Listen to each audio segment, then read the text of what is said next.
Good morning, everyone, and welcome to the Regional Development Assessment Panel for Thursday, the 30th of April, 2026. Can I just check everybody can hear me okay? Good, thank you. I'll declare the meeting open at 9:38, and in doing so, acknowledge that we are hosting this meeting on the Wadandi country and are joined by people from other lands around the state. We acknowledge the Aboriginal people as the traditional custodians of Western Australia, pay respects to elders past and present, and the ongoing connection between people, land, waters, and community. The meeting will be run in accordance with the DAP Standing Orders and DAP Regulations 2011. The meeting is being recorded and live streamed on the DAP website. Panel members may refer to technical devices such as phones, etc., through the meeting to assist them in considering the information before them. I'll now introduce the panel members to everyone. My name is Karen Hyde. I'm your presiding member for today. To my right, Clayton Hyam, our deputy presiding member. Further to my right, Francesca Lafanti, our specialist member. To my left, Shire President Julia Jean Rice, Shire of Augusta-Margaret River. And further to my left, Councillor Greg Boland, Shire of Augusta-Margaret River. Today we have no apologies.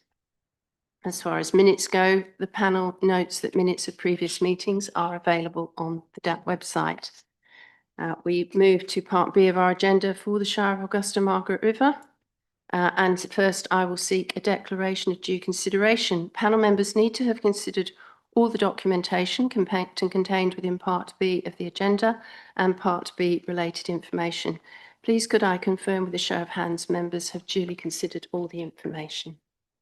Thank you. Duly considered by all. Next, I'll go to disclosures of interest.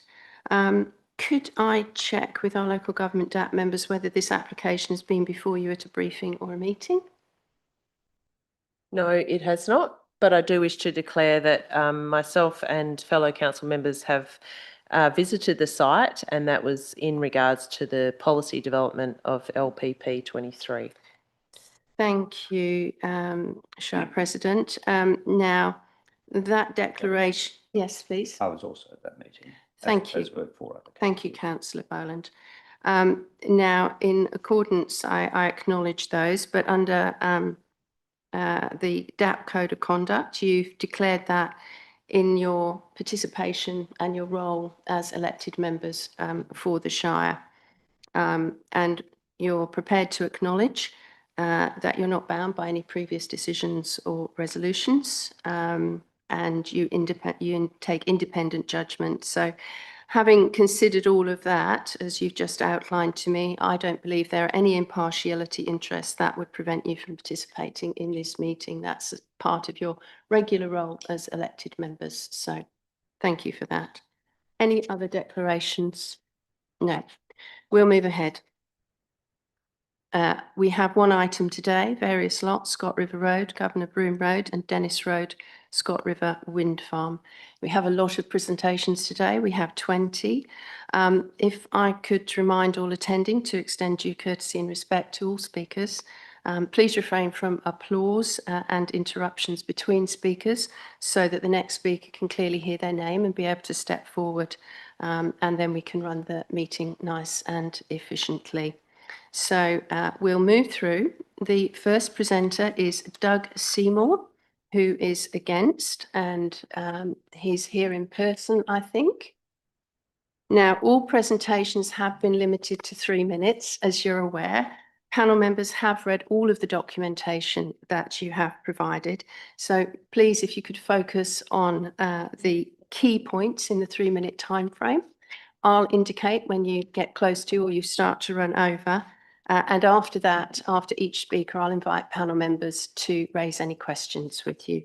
So, Doug, you've got to switch the microphone on and you're all ready to go.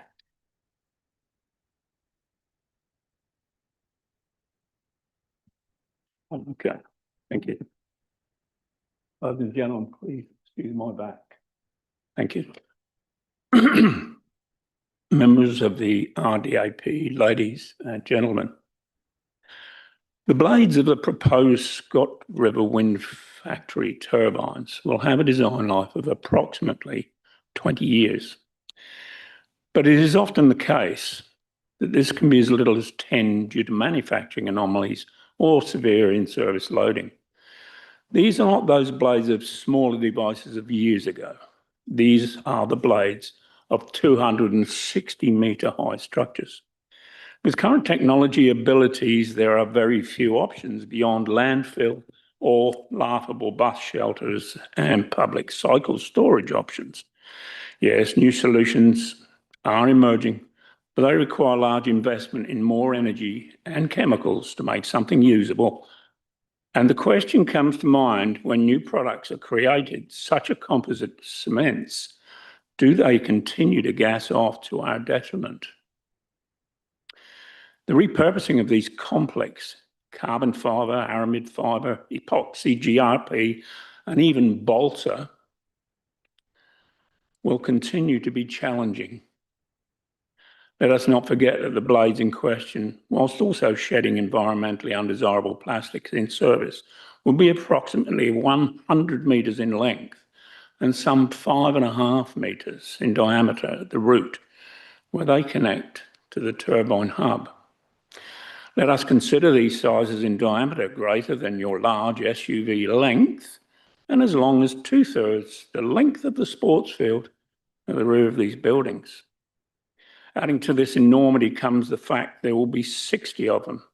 In simple landfill terms, a pit with blades placed in the most compact form, 300 metres by 100 metres by around 7 metres deep. As environmental legislation progresses to even more restrictive practices in sensitive areas, such as the Scott River land being agricultural, the likelihood of blades being dissected on site is negligible and we require transport at huge cost as whole structures. I appeal to the DAP to factor these hazards into their determination, since when the end of service time arrives, it is highly likely, with respect, that none of today's panel members will still be serving. We as a community should not be leaving this kind of legacy for others to deal with. Thank you. Thank you very much, Doug. If you could just remain there, I'll just check if there are any questions. Did anybody have any questions? No, thank you very much, Doug. Thank you. Our next speaker is Tracy Judd, who is speaking against the application. Tracy's here in person. Thank you, Tracy, when you're ready.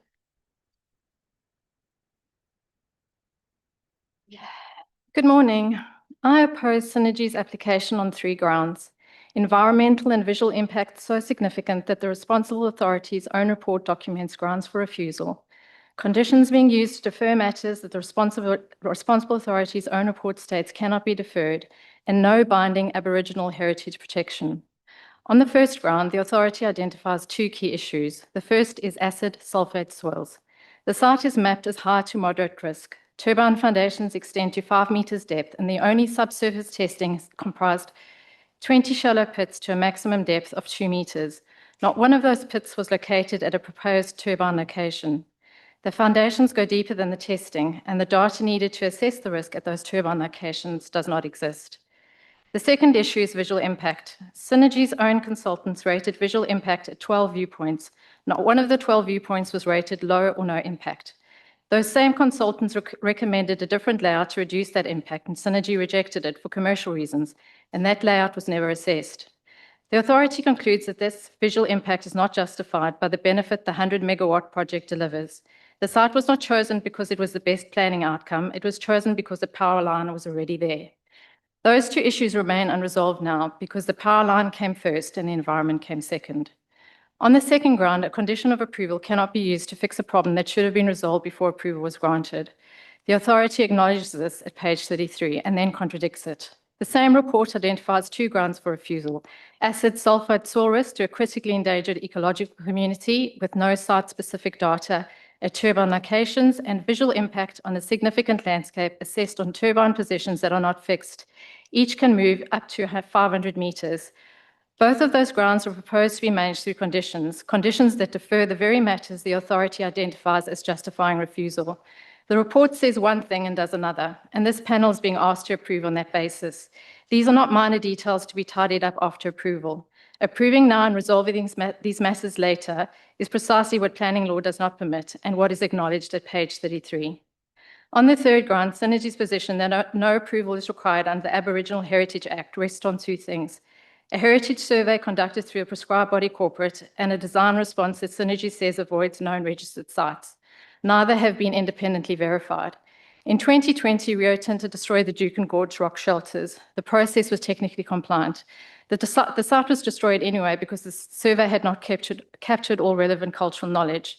In this proposal, the survey mirrors Duke and Gorge, but unlike it, there's not even a Section 18 consent on record, only an advisory note. This panel would be relying solely on Synergy's word. If Synergy is wrong and the damage cannot be undone, I ask the panel to impose the condition.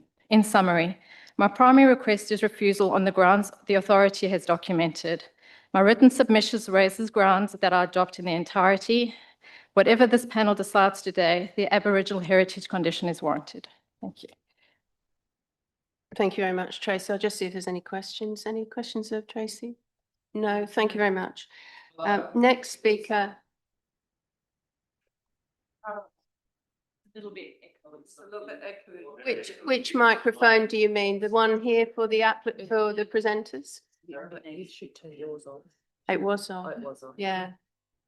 Okay. I think maybe people get really close. Yeah, drop it down a bit. Do it like it does come out. Yes. The next speakers are Gary and Julie Buller speaking against the application. They're here in person. Julie, just yourself. Julie? Yeah. Right. Hello, everyone.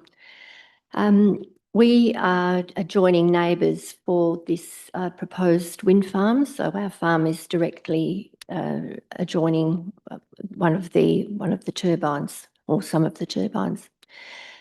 We have 58 years of knowledge and experience in the Scott River area. In that time, we've learned an awful lot about the geology and the hydrology of the area, and we are still learning. The Scott River Coastal Plain is one of the most sensitive and potentially fragile environments in Western Australia. The big Australian, BHP, took out a mining tenement licence for mineral sands, and despite exhaustive exploratory drilling and research, they were forced to abandon their mine site due to massive problems with acid sulphate soils. Currently, we have Synergy Red in partnership with two overseas companies, Enel and Inpex, who collectively know precious little about the hydrology and geology of the proposed wind farm envelope. Compared to BHP, these proponents have completed almost no meaningful exploratory drilling, simply farcical bird study reports, no comprehensive hydrology studies, and have conducted the most deceptive public engagement sessions. Having been landholders in the Scott River area for 40 years, our concerns centre on the potentially catastrophic impact this development is likely to have on the unique water systems that exist there underground. How can turbine footings be excavated to a total actual depth of 15 metres when we have a pressurised aquifer at a depth of 6 metres, not more than 200 metres from a planned turbine? Rupturing this pressurised aquifer that delivers water to our livestock troughs without needing tanks or pumps would be catastrophic for not only us and our livestock, but also for the Scott River, which is fed by springs emanating from this superficial aquifer. The ecosystem of the river depends on this recharge during the dry summer months. This consortium hasn't consulted with us as to how they are going to manage this risk, nor have they any plans in place to remediate the problem when they encounter it. If this panel has never walked on this magical part of the planet's most diverse ecosystems, then your due diligence is yet to be done. Some developments just should not take place due to the risks they pose. Thank you. Thank you, Julie. Could I please? Okay, at the beginning, I asked for no applause so that we can run through and people are able to hear their names and be able to come up to speak. So if we could just refrain from that, thank you very much. Julie, I'll just check if there are any questions for you.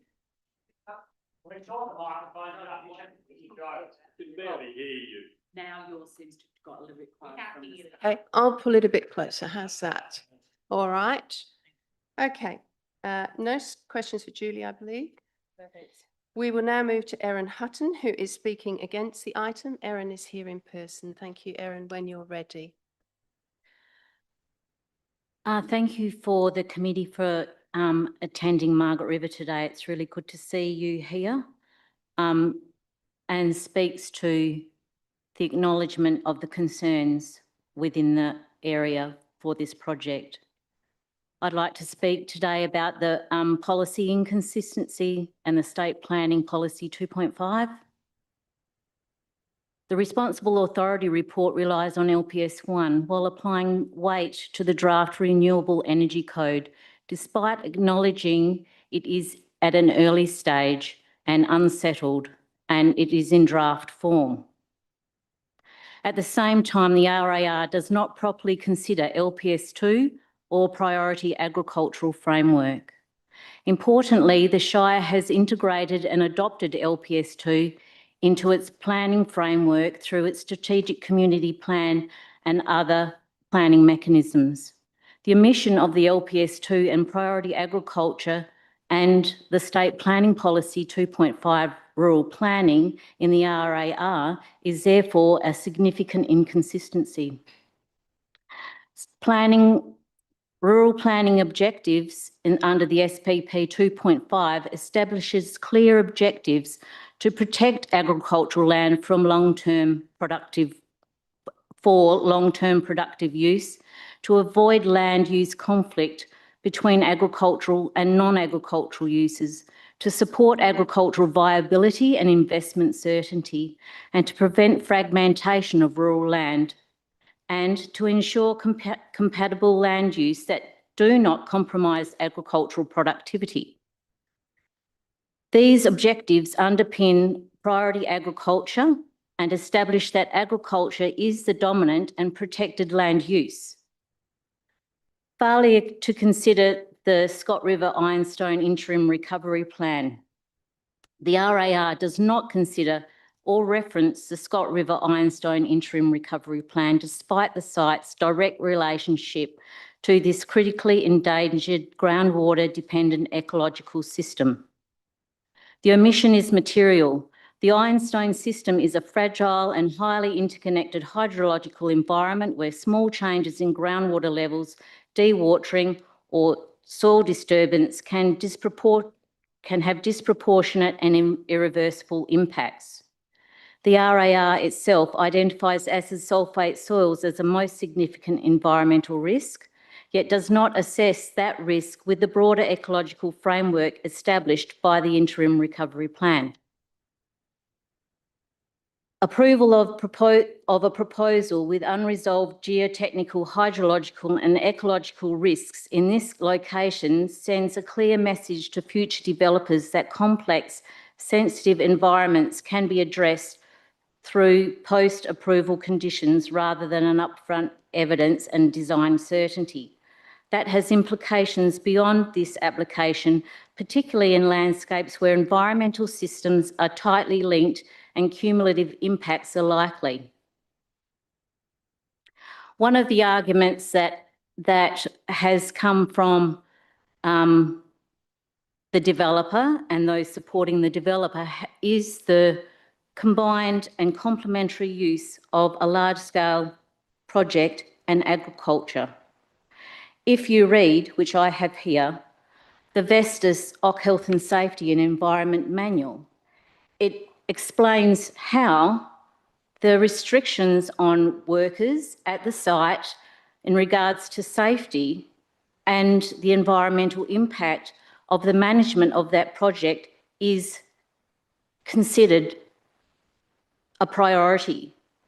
So, for instance, in the Vestas manual, it states that in the event of a storm or strong winds, staff at the site have to be evacuated. Yet, it's okay for animals and farmers to go about their daily business.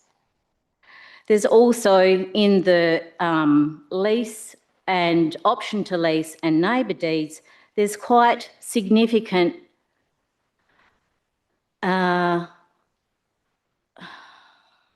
impositions on the landowners, and the main use, and this is why these agreements are in place, the main use of the land becomes the project. It's not considered the agricultural primary consideration becomes secondary.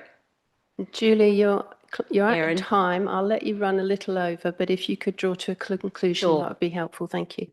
So for all these inconsistencies in planning, these documents are proof that the two are not compatible. They are not a compatible land use, and the committee needs to consider that really seriously before putting this area at such risk.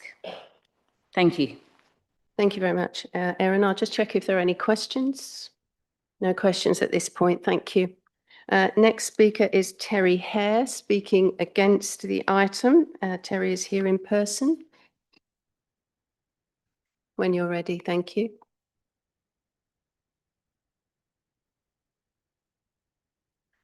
Good morning. My name is Terry Hare and I own the property at 1165 Scott River Road, Scott River. As indicated in the agenda report, I am constructing an approved off-grid short-stay holiday unit development in the northeast of my property. These are referred to as a noise-sensitive use in the report. Okay. These are referred to as a noise-sensitive use in the report and are located adjacent proposed wind turbine generators 17 and 19. I received development approval for the holiday units in July 2025, and I'm awaiting a building permit to be issued. The first holiday unit is expected to be installed in May this year. This is not a speculative development on my land, and we have carefully considered the feasibility. It's also to complement an existing short stay complex we have in Margaret River. Therefore, this development needs to be given consideration when assessing the proposed wind farm project. My holiday units will exist prior to the wind turbines, and the amenity impact needs to be considered. A core principle of Western Australian planning system is certainty. Landowners and proponents need to be able to rely on approvals lawfully issued under an existing framework. When new or intensified development is introduced nearby, it must not undermine or effectively sterilise approved land uses that were lawfully granted and assessed against all relevant impacts at the time. In general, I support the provision of renewable energy. However, I am concerned that the proposed development application lacks certainty and does not provide sufficient information or confidence that the development will not impact the locality and the region. I do not consider that, based on the information provided in the application, that the RDAP can form a view that the proposed development will not impact my property, the approved holiday units, the locality and the region. I also have significant concerns regarding the environmental impacts, but that's been addressed by others in the room. In tourism-dependent landscapes such as Margaret River region and the broader southwest, noise impacts, visual dominance and landscape changes directly affect visitor experience and commercial viability. Once amenity is lost, it cannot be mitigated retrospectively. The presence of approved short-stay accommodation fundamentally changes the planning context. Impacts that may be acceptable in purely agricultural settings are not acceptable where tourism and noise-sensitive premises exist. I provide qualified support for the proposed condition 3, and in particular dot points 1 and 3, with the changes noted in my submission. My main concerns in relation to the proposed development are the impacts of on the proposed sensitive premises on my land in terms of visual and noise impacts. I question why the wind turbines need to be 250 metres high. However, if they are proposed to be that high, then they need to be set back 1575 metres as per LPP 23. Any lesser distance will have a significant visual impact on my property. As you're more aware than me, clause 67 of the deemed provisions contain the matters that to be considered in determining applications and contain a number of important considerations which in my view are not met by the application. Given the lack of detail and uncertainty in the application and outcome of condition 3, A deferral may enable the applicant to address the deficiencies.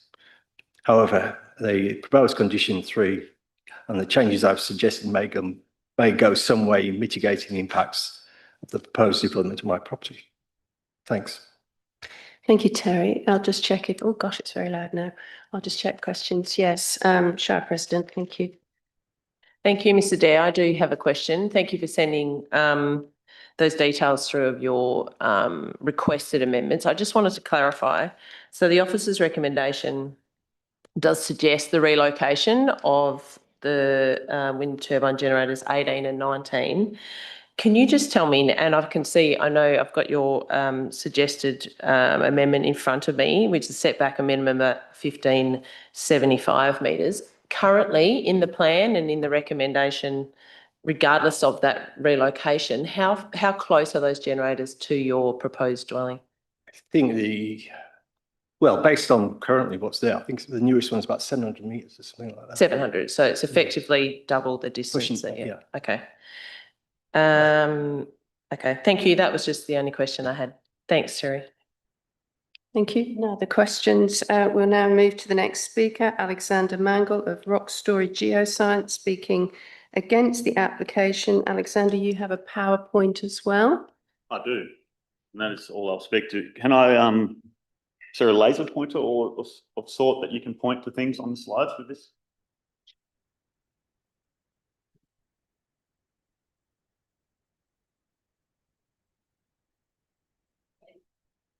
Did it work? Did that come up?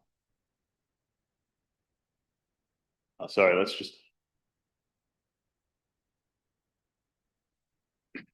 Pressing arrows and it's not moving, so. Can I take it backwards at all? It should be, but I mean, I'm pressing, there we go, okay. Right, I'm in opposition to the project in its current form. We have, I'll start with the social license. Sorry, it's just not moving. Okay, so first of all, community is incredibly divided on this project, and it need not be that way, but I would say that all stems from 10 years of secret project development. So the community's only come to really learn of Synergy's project from February of 2024 when the project was announced. But we know from the Shire Zone records that the project was in fact in planning for 10 years. And in that 10-year space, there was no environmental studies published. There was no community consultation studies published. And the community consultation piece only began once Synergy had already secured and contracted the host landowners. In terms of social licence, you review attachment 4 of the RAR, where Synergy has done their social values report. Less than 100 people supported the project. In a matter of less than 12 months, we have over 1,100 signatures against the project, of which there are more than 400 titles in opposition to the project.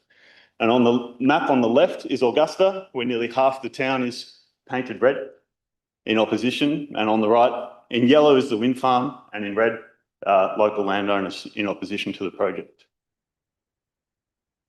So, circle back to my main contention that there is an unacceptable level of environmental risk. To frame the acid sulfate soils, we have the most severe and significant acid sulfate soil district in the country. There is nowhere else in Australia that has the amount of classified contaminated land by the Department of Water owing to acid sulfate soils as we have here in wetlands in Scott River. Now, these wetlands, they extend essentially just east of East Augusta, all the way beyond Lake Jasper. So a good 40 or 50 kilometre stretch of acid sulfate soils coincident with wetlands. Oops. Look. You don't need to read this slide. While I am speaking to acid sulfate soils, my main contention is that the studies that are presented in the RAR are inadequate. We're dealing with preliminary soil studies, preliminary geotechnical studies, preliminary acid sulfate studies. And from these preliminary studies, none of which are definitive. So based on these very basic studies, we are then relying on acid sulfate management plans. We are then relying on dewatering management plans, where there's no acidification modelling for the project in terms of what the impact could be.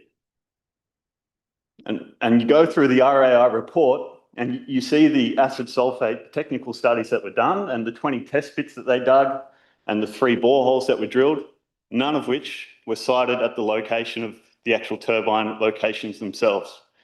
Now, in terms of acid sulfate, but I'll run through this map as quickly as I can. In yellow is the project area. In red is where we have the high probability of acid sulfate soils. The big outline, which extends far east beyond Lake Jasper in pink. And the blue outline is what's mapped by the Department of Conservation and Wildlife as wetlands. Now, the reason they're coincident, as in the reason you see the red line overlapping the blue line, is because the high water table of the wetlands is exactly what's keeping the acid sulfate soils stable. Now, part of the proposed construction with these turbines is dewatering. Synergy have told us, when they excavate the soils for the turbine foundations, they'll store that in the bean-up tailings dam. That'll keep it stable. The real risk here is the dewatering component, because there's 2 ways you disturb acid-forming soils. One is you excavate them. The natural forming acid sulfate mineral will oxidise, producing acid. The minerals that we're talking about are essentially pyrite and monosulfide. So just in very basic chemical terms, you've got Alexander, you're over your 3 minutes. I'll let you draw to a conclusion. I'll let you run a little over, but if you could reach the end, that would be appreciated. Thank you very much. The main risk here is the dewatering. We're talking about a few thousand cubes per turbine that will be excavated, but we're talking about millions of litres of water per turbine, which is going to reduce the water table on a regional scale. And should that trigger an acidification event where the water that's keeping these minerals stable is lowered and that soil profile then oxidises and acidifies, because it's all contained below the surface, there is no management. The only treatment with acid sulfate soils is a topical application of agricultural lime, which we would source from Borenup Forest, which would be environmentally great in its own right. But if the acidification event owes to a dewatering process, there's nothing we can do. And if you risk a 3,500 hectare project area that's going to have millions of litres of water dewatered or pumped out to lower the water table, to allow them to dig the turbine foundations and do the excavations, there's nothing that can be done. And these waters will migrate out into the Scott River, as we know with the Bean-up acid plume already, and then out into the Hardy Inlet. So I would urge the panel and the Shire to lean on that option for refusal presented by the Shire itself on the basis of an unacceptable environmental risk. And I'm quite shocked that we're all gathered here. There's a significant amount of public resources allocated to this meeting, and we're talking about preliminary studies. We're talking about incomplete studies and management plans based thereon. So I'll leave it at that, but thank you for the extra time. Thank you, Alexander. Could I... Okay, for the last time of asking, can we please not have interruptions between speakers so that we can move through efficiently? Thank you. Any questions of Alexander? No. Thank you. Okay, we will move to the next speaker, which is Maxine Petty, Experience Augusta Short Stay Holiday Accommodation, speaking against, and you're in person. Maxine, thank you. When you're ready. Thank you. Whilst I don't pretend to be anything farming, I do 100% support it. My name's Maxine and I'm a multiple property owner, and my business in short stay accommodation and tourism is solely based in Augusta. I am here to speak in opposition to the proposal of the location of the wind farm development. Tourism is not a minor or optional part of this region's economy. It is a major economic driver. People travel here specifically for the natural environment, The unspoiled coastlines, the bush, the wildlife, the dark skies, the quiet, the sense that is distinctive and largely untouched part of Western Australia. Excuse me, I was at the dentist yesterday. These are qualities that bring visitors to our region time and time again. These visitors sustain local accommodation and service providers. They support tour operators, hospitality venues, and small businesses like mine. And they underpin jobs and future investment in Augusta and surrounding communities. In regions like ours, the environment is not separate from the economy. The environment is the economy. The landscape is not just scenery, it is our core asset. Large-scale wind farm development, the large-scale wind farm development introduces an industrial presence into a landscape currently valued for its natural beauty and scenes of escape. This is not a neutral change. It fundamentally alters how this place is experienced and perceived. It is also important to highlight the stark inconsistencies in planning expectations. Within the Shire, built height limits are typically around 6 metres to protect the visual amenity and landscape character. Yet this proposal includes turbines exceeding 200 metres in height. This raises a serious and reasonable question. How can structures of this scale be considered appropriate in a region where even modest buildings are tightly controlled to preserve the very qualities people come here to experience? From my perspective as a business owner, this proposal presents a real and immediate risk to the tourism value of the region. It risks changing the visual character of the landscape, diminishing the scene of remoteness and tranquility that our visitors seek, and weakening Augusta's identity as a nature-based destination. You cannot market a region as pristine and nature-focused while simultaneously industrialising the environment that defines it. Tourism reputation is built slowly over many years, but it can be damaged very quickly. Once visitors' perceptions shift, it is extremely hard to recover. This is not about my business. It is about the broader local community and the many livelihoods that depend on maintaining the natural appeal of this area. I ask the panel to give serious weight to the long-term economic value of tourism and the importance of protecting the environmental qualities that sustain it. Thank you. Thank you, Maxine. I'll just check if there are any questions for you. No, thank you very much. Our next speaker is Dwardinian Vivian Brockman-Webb, who is speaking against the application. I think you're here in person, is that correct? Sorry, come forward, I couldn't hear you. Yeah, Nan sends her apologies. I just spoke with her on the phone there. She would like to say that she's very concerned about sacred sites near the development. We know for sure there's one major sacred site, the Kybra site, and she really wants to talk with developers and with the planners to make sure that no sacred Aboriginal sites are damaged. Okay, thank you. For the record, could I just take your name? Elaine Clockerty. Thank you, Elaine. Thank you. Okay. Next speaker is Tony Mostert, who is speaking against the application. Tony has a PowerPoint. Tony, you're here in person. Thank you. G'day, panel. My name's Tony and I'm as nervous as hell.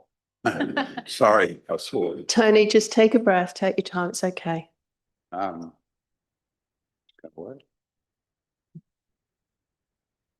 push the buttons quite hard. Right. This is a photo I took. It's dodgy. This is a dodgy photo I took 3-4 weeks ago, coming down Scott River Road. That is basically right where the admin building is proposed to go. The EPA, both federal and state, said, what swans? Can't see any swans here. But that basically is my point. And you can see what they're doing. That land has just been sowed. And as a farmer, I've been farming here for 20 years. I've gained knowledge from people that have been here for 60 years. As a farmer, there's nothing more frustrating when you've just spent thousands of dollars on a crop and 200 swans fly in and decimate it. 20 swans will eat as much as one cow. And I myself have felt that frustration. And I rang up the department to see what I can do about it. You know what they said? Nothing. The black swan, as far as being the state national emblem, is wholly protected.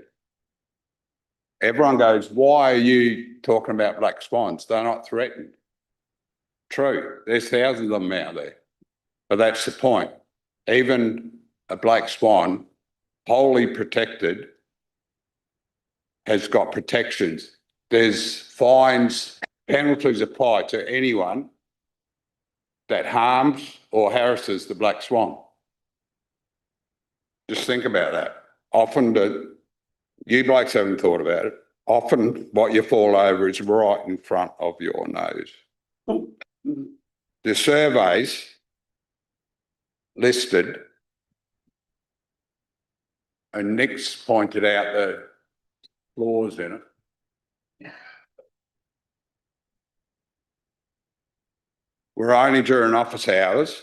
They did include swans. Swans were the second highest bird on the survey, but it was only during office hours. It was only over 2 years, and it was during the dry months. And there was, it even says in the survey, when 2 sites weren't surveyed because it was wet. Well, that's exactly when the swans are there. So I'm just pointing out the flaws in the survey. And that's exactly, now this photo is from the other side. Same thing, a couple of months ago. Julia, when you came out, it was a hot, windy, dusty day. You wouldn't have seen a swan in Kuwait. They would have all been on the river. But you go out there now, and there's thousands of them. Any work that any research has done by the Murdoch or WA Museum describes swans' flight path. Your survey never mentioned nocturnal flight when they're most active, dawn and dusk. Anyone from the Scott River could tell you the big lines of swans flying out down to Lake Jasper at dawn and dusk. There's no mention of any surveys. There's no mention of any flight. All survey material is only localised, static. Yes, there's a swan sitting in the paddock. Well, anyone knows swans, once they sit there most of the day and then they go. And local flight is what they call paddock hopping. According to the Museum of Australia, WA, is up to 60 metres. It's only when they do the long flights, then they go from 150 to 400. Swans are a big, heavy bird.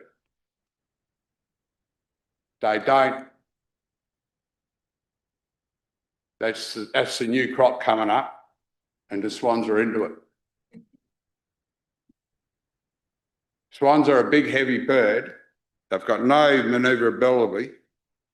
They have to take long flight paths, gentle curves, and they take 40 to 60 metres to get in the air, and they come down gradually.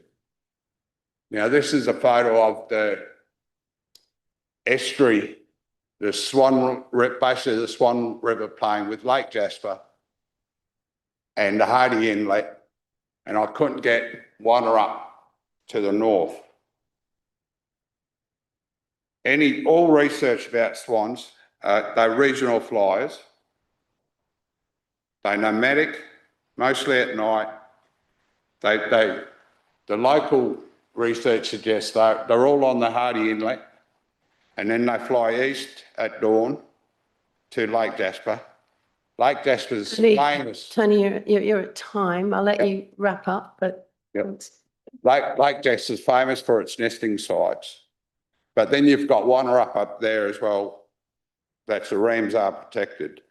And there's evidence of interaction. Now, I'm just going back to the planning. I know a section 40, is it, or 50, has been applied for. If you have a look at the Ramsar section, it says NA. Doesn't. And this is the thing, there's no flight data available. All the evidence is lacking. So under these certainties, I believe the current information is insufficient to properly assess the risk. At minimum, survey work should be done, wet conditions, with a better understanding of movement patterns is needed before they can approve. I mean, you're putting an 8-kilometre wide death zone for a flock of swans flying in from Lake Jasper. You can see it on the photo, flying in from Lake Jasper to the Hardy Inlet. They do it daily, but it's at night. That's the trouble. It's always in the dark, before dawn, after dusk. And that's not even accounting for all, in a drought situation, all the birds come in from the northeast up country. When the country dries out, we get thousands of swans there. How have you blokes displayed that you've surveyed the flight path of these swans? You've got Murdoch. Could you draw to a conclusion, please? Thank you. That's the question. How Nick's got it. Nick's admitted that there's not enough information. Even the section 50 that you've applied for, that's only regarding threatened species. But these swans are protected species. There's thousands of them. They're not threatened. There's thousands of them there. But even as a protected species, you have to apply for it. You have to mention it in effect, section 50. You haven't done that. And you'll agree. It's not in the evidence. So you've got no choice but to reject this proposal because there's just not enough evidence, let alone the local planning situation. This is Margaret River Shire. We love our biodiversity. We've just implemented a local biodiversity strategy, which goes on about corridors and the free and unfettered movement of wildlife. Tony, you're actually at 7 minutes now, Yep. So can we reach a conclusion, please? Just imagine the wind farm right across, it's bisecting that corridor. Thousands of movements. And you're putting a wind farm right there with blondes cruising at hub height. Okay, let's close off Thank then. you. Thank you. Any questions for Tony? No. Please. Thank you very much. Please. No questions. Thank you. Sure. Next speaker is Paul Harrison, speaking against the application. Paul, you're here in person. Emma Pinnock to present on behalf of Paul Harrison. Beg your pardon. Yes, of course, that's right. Yep. Yes, thank you. My name's Emma Pinnock. I'm a resident of Augusta. I'm the Chamber of Commerce President, a member of ACTA. I have a retail shop in Augusta and we farm at Carradale. And I'm very happy to present this on behalf of Paul Harrison, who could not make it today. Paul is a resident of the Augusta-Margaret River Shire. He's a fellow of the Institute of Engineers of Australia and Master Project Director of the Australian Institute of Project Management. Paul is involved in the delivery of baseload renewable energy power projects with local government within Southeast Asia. To ensure suitability within a public-private partnership, each project needs to meet stringent criteria set against technical, financial and economic viability benchmarks. When we consider the Scott River scheme, we have a project where the proponent states that 200,000 tonnes of carbon emissions per year will be saved through displacing fossil fuel generated power. However, this is not a baseload project.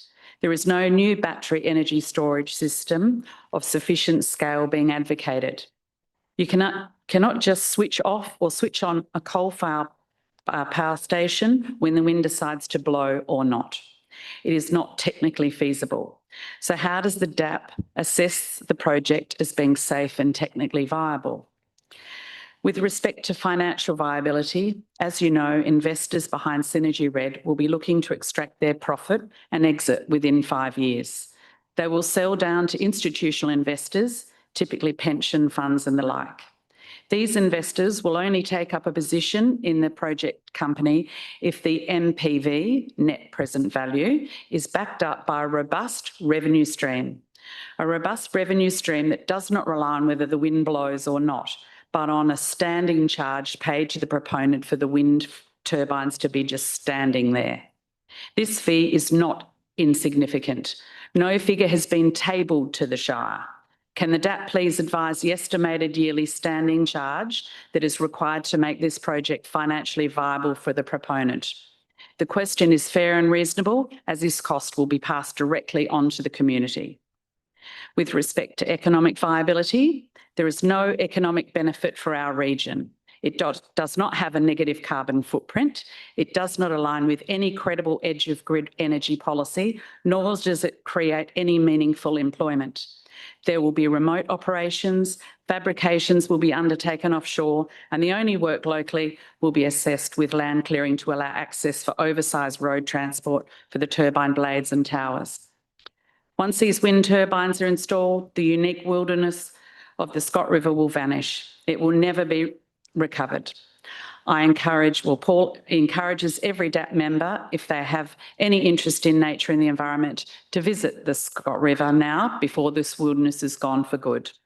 The Scott River wind turbine scheme is not a good green project. It ranks well below other renewable energy schemes that could be taken up by the state, such as Project Symphony, embedded networks with rooftop solar, integrated vertical access wind turbines. So why do some people seem to be so supportive of the project when a proper independent technical, financial and economic viability assessment has not been undertaken? Just because you're interested in climate health, that is no reason to take on the wrong project. Thank you, Emma. I'll just check for questions. No questions. Thank you very much. Next speaker is Dion Harrington, speaking against the application via Zoom on a line. Hello. There you are, Dion. Hello. Hi. Can you see and hear us okay? Yes, I can. Excellent. Thank you. Over to you for your 3 minutes. Okay, thank you. Thank you, Madam Presiding Member and panel members, and thank you for the opportunity to speak. I'm the owner of 148 Beck Road, Courtenay, and I speak as a directly affected landowner on behalf of a group of 36 neighbouring landowners. We're located to the northwest of the proposed wind farm, and we're all within 5 kilometres of the wind farm. We're one of the primary impacted groups and will bear the greatest cumulative impacts of this proposed large-scale industrial activity, and we oppose the application. The issue before you is not whether renewable energy should be supported, it is whether this proposal is appropriate for this location, having regard to the planning framework, including Local Planning Policy 23. On that test, it is not. This proposal is fundamentally different from wind farms approved elsewhere in Western Australia. The Augusta-Margaret River region is not a broadacre agricultural landscape. It is a high-density rural landscape characterised by small farm lots, typically 40 to 100 plus hectares, multiple landowners in close proximity, mixed land uses including agriculture, residential and tourism, and that matters. Sorry, I've just gone and lost my one moment. Apologies. So because here the impacts are not isolated to a small number of properties, they are distributed across many landowners at once. LPP 23 requires that amenity be protected, that agricultural productivity be maintained, that environmental risks be managed applying a precautionary approach, and cumulative impacts be acceptable. This proposal does not meet those requirements. It introduces industrial scale infrastructure, including turbines of unprecedented scale, into a sensitive rural setting.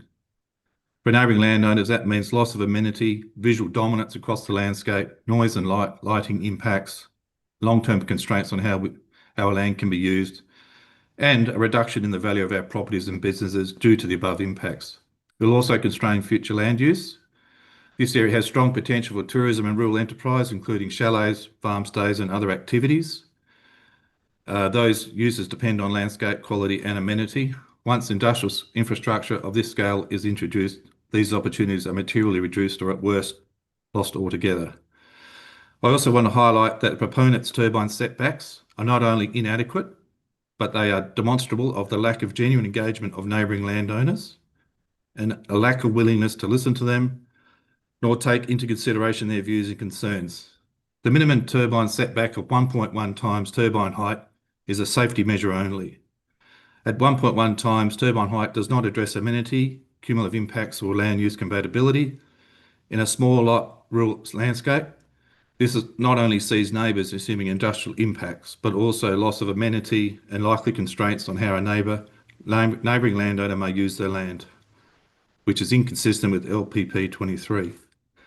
More than half of all turbines in the proposal, just again, the tallest in the country, and more than double the height of those elsewhere in Western Australia, are proposed to be located at the minimum setback.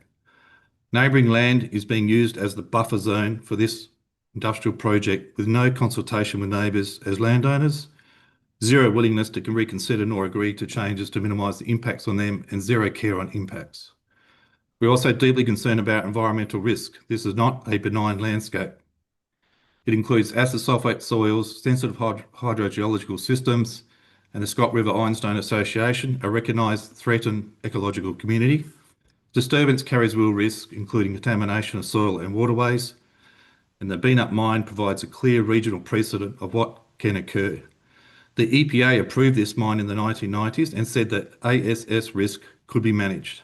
The proponent was BHP, the world's largest miner, and who had completed extensive studies. Yet, after no more than 2 years of operations of a mine life that was to be more than 40 years, BHP closed the mine due to acid sulphate risk, consequences and technical challenges, and has been rehabilitating the site ever since.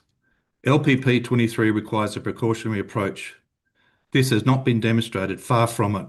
In fact, Synergy wants to put two turbines within 300 to 400 metres of ground zero of contamination and on land that is the same soil type that was mined for 2 years.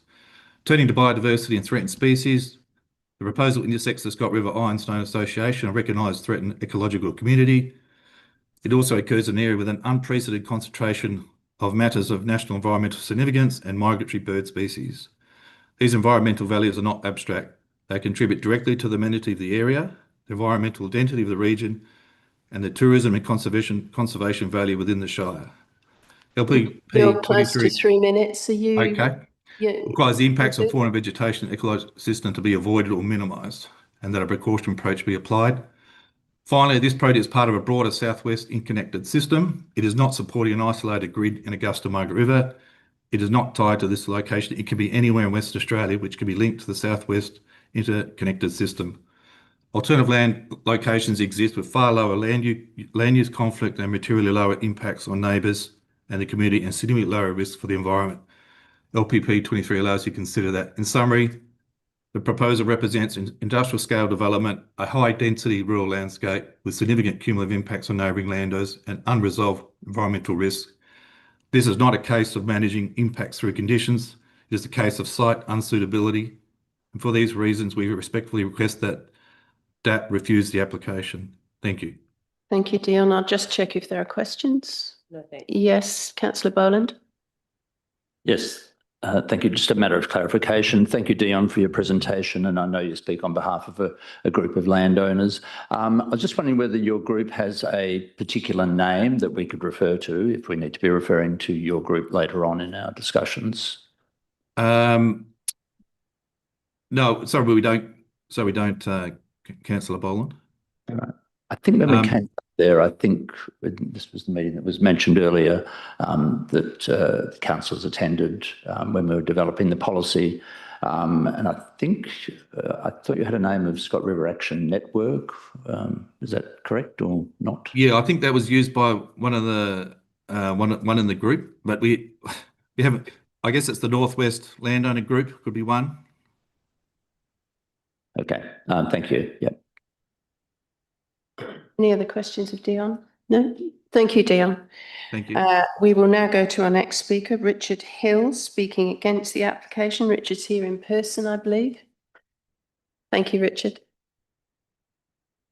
Thank you. Good morning, panel. I'm a scientist with a lifelong connection to the Augusta region, and sort of continuing on the theme of this morning, my key concern is the lack of detailed investigation into the significant contamination risk posed by disturbing the acid sulphate soils across the site and the potential long-term damage to the Scott River Basin and connected waterways and ecosystems. This concern has been raised by a large proportion of submitters, as we've heard this morning, and is also highlighted in the Shire's own reporting. A clear case study exists, as we know, at BHP's nearby Beanup mine. Despite tens of millions of dollars spent on soil testing, modelling and years of baseline environmental studies, the company still got it wrong. The disturbance of acid-generating soils forced the mine to shut within 18 months.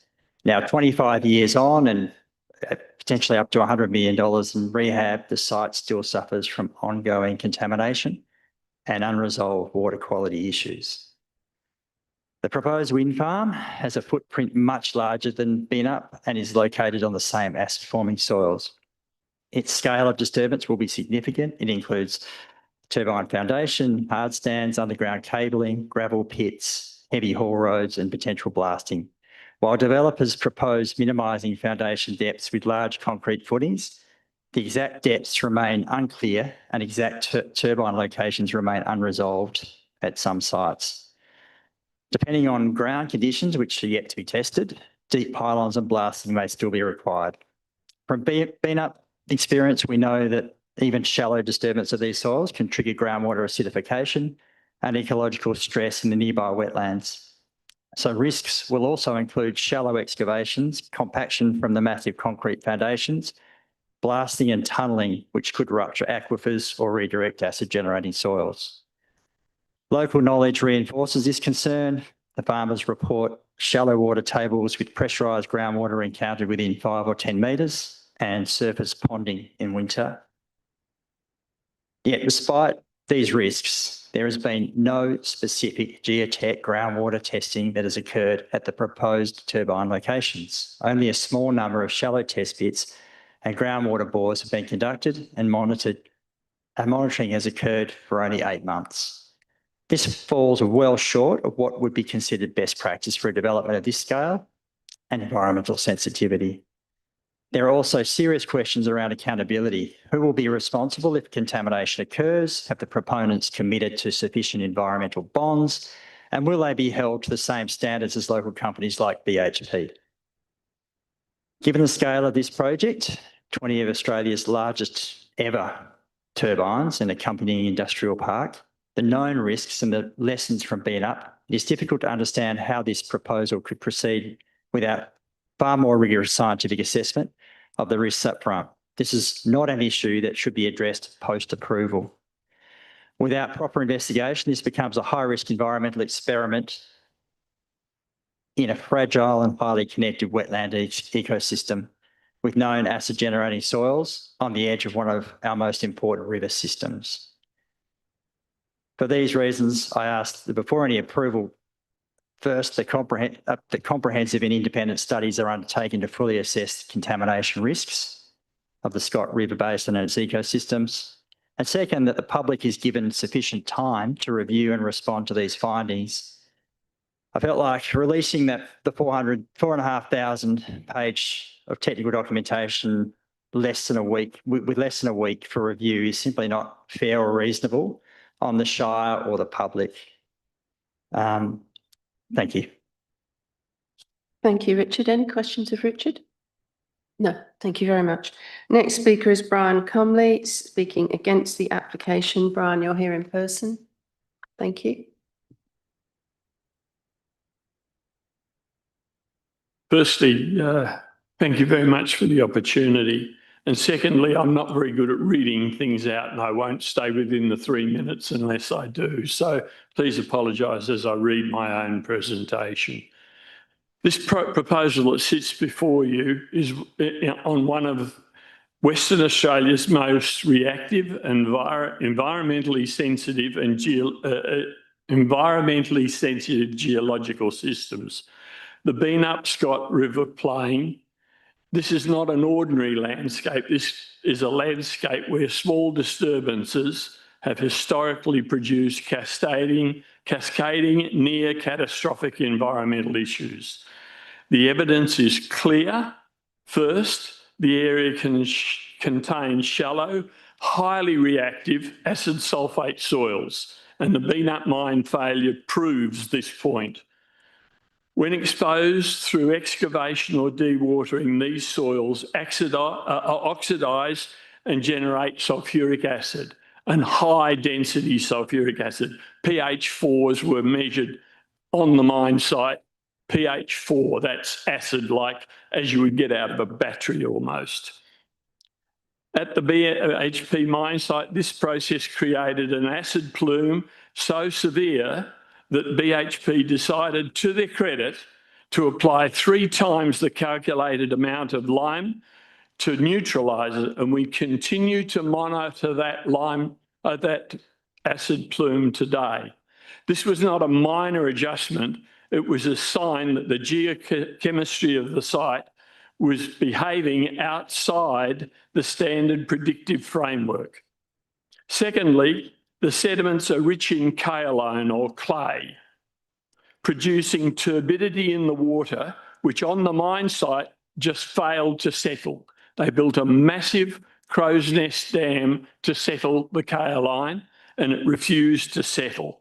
It was one of the major reasons for the failure of the mine site. During that operation, the kaolin fines overwhelmed the settlement system. Even after construction of the actual crow's nest dam, 2 further dams had to be constructed to stop the kaolin getting into the Scott River. And to BHP's credit, they did achieve that. The ultrafine kaolin fraction failed to precipitate out as intended, including with the use of chemical devices known as flocculants. It just failed to precipitate out. This is directly relevant because the proposed pillar and slab foundation will require substantial dewatering and generations of millions of litres of turbid acid water with no published plans to deal with the problem. Third, the land contains what is referred to by the geologists, I'm told, as laterite or ferroconcrete lenses and vertical laterite pillars. These caused repeated mechanical failures of the actual dredge device on the original mine site. When the dredge struck these pillars of laterite, they were smashed to pieces. They're hard rock. How do you propose to put in pillars and columns into hard rock without having even examined the sites where you propose to put them? This is just crazy stuff. The ferroconcrete lenses cause this repeated failure, and they are made of laterite, which contains pyrites, which when pulverised turns again into sulfuric acid when exposed to air. You're going to pump the water down, expose these things, then drill the soil out, put it on the ground and expose it to air and turn it into acid. This is just not acceptable. There's been no drilling on individual foundation sites. They have not yet mapped the laterite distribution. They don't even know where it is. The hydrology is shallow, seasonally and highly coupled. Winter inundation occurs most years. In other words, the groundwater comes above the surface, lifting this laterite introduced acid. The turbidity of the water is such that the Beanup mine site was unable to settle it, and we're going to pump it out with no plan as to how they're going to remove that turbidity from the water. Despite these well-documented hazards, the proposal lacks an adequate acid sulfate soil characterisation, adequate geotechnical drilling. They haven't even drilled the sites where they're going to put the windmills. There's no hydrological turbidity modelling. There's no laterite mapping. There are no drawings for the foundations as to tell us how they're going to be constructed, how much soil will need to be removed. And I draw your attention to the pictures I've shown on the supplementary documents submitted. Any plan for managing the evacuated acid sulfate soil, so you dig out soil to put a concrete foundation in, and you've got no idea where you're going to put it, and it's acid. The proponent has also ignored a data set dating back 30 years provided by BHP, and there are over 200 drill site data sets there, which the proponent has chosen to totally and utterly ignore. That data set also contains... You're over time, Brian, so I'll just let I know you're two close. paragraphs away. Yeah. The proponent has chosen to ignore that. It contains avian studies conducted by professional people who know how to conduct avian studies. They have been ignored. Under the Environmental Protection Act, Section 28G, you cannot ignore a known problem. It only allows you to ignore the situation where there is no known problem. I draw your attention to the very act itself. This proposal cannot be responsibly assessed or approved in its current form because it does not meet the criteria as laid down in the EPA's own legislation. The only lawful and environmentally defensive pathway is a referral to the EPA for a full assessment under Part 4. Legally, I've been advised you can't avoid that. The EPA failed in its original assessment of the Beanup mine site when the Beanup mine was first proposed, and it's now heading in the same direction again. It's failing on its legislated duty to do what it should do. And I thank you very much for the opportunity to speak. Thank you, Brian. Now, do we have... Quiet, please. Quiet, please. Do we have any questions of Brian? Yes, Councillor Boland. Yes, thank you for your presentation. I was wondering whether you're aware whether the EPA can assess the matter now, seeing that it's already chosen not to assess. That's a very neat way of sidestepping the problem. I appreciate that there is no right for appeal, but the project should not be approved without a full EPA assessment, and that falls on you people, not me, you people. Legislatively, that's the point. The EPA has failed to conduct its statutory requirement of evaluating a risk. The risk is clearly defined. I laid it out in the report that has been submitted. Those factors are laid out and they are clearly defined, and the EPA is negligent in failing to do what it's required under its own legislation to do. Therefore, you can't approve the process. So I'm just asking about the pathway, whether you're aware of a pathway to have the EPA assess the project. I know you're saying it should be done. I do understand from legal advice that there is no right of appeal to their decision. It therefore falls on you people not to approve the project until the EPA fulfills its legal requirement of evaluating these risks. That's the fact. It's legally required under their own legislation, if there is a risk, that they proceed. I sought legal advice on this. and I'm informed that that is the situation. You're actually putting yourself at risk if you proceed without that EPA legislation being addressed. Thank you for your response. Did you have another question? All good? Okay, thank you, Brian. Thanks so much, people. Please listen to us. Next speaker is Jessica Worrell from Augusta-Margaret River Clean Community Energy Incorporated, speaking in support of the application. Thank you. Good morning. My name is Jessica Worrell, Chair of Augusta-Margaret River Clean Community Energy Incorporated, an NFP community association with over 100 active members. AMRCCE supports that the RDAP accept the DAP application for the wind farm in Scott River. Approve that application as it complies with relevant state legislations, policies and guidelines, including those in draft, and local planning schemes and policies, given that generally state planning policies take precedence over local planning policies. While we support the recommendation of approval with appropriately modified conditions, we consider that two conditions warrant the specific attention of RDAP. Condition 3, we request that RDAP consider whether the relocation of wind turbines 18 and 19 is proportionate to the incremental visual benefit, particularly given the potential implications for wind resource and project viability. Condition 7, prior to commencement of works, a micro-siting plan of no more than 100 metres as shown on the approved plans. We request RDAP to consider replacing 100 metres with 500 metres in condition 7A. We consider it is unreasonable to expect that plans submitted as part of the DA showing each turbine within a 500-metre envelope shall then be imposed by the LGA as the final location within a maximum 100-metre envelope.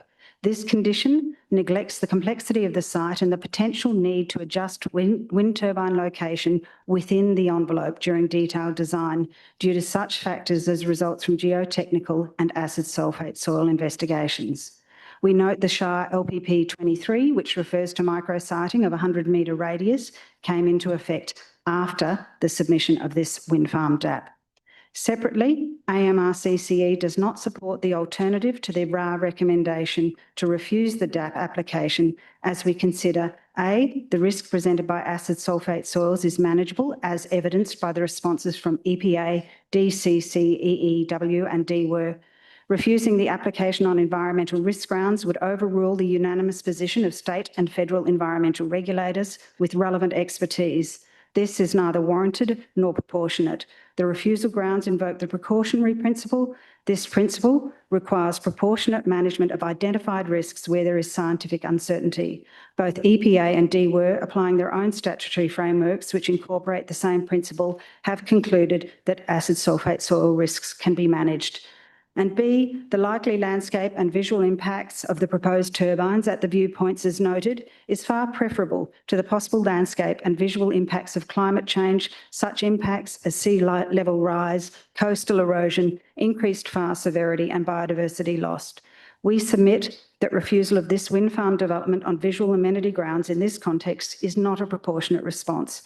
For many people, being able to see a renewable energy project from Augusta is a visual reassurance that our Shire and our state are responding to the challenge of reducing emissions and mitigating climate change impacts. Thank you. Thank you very much.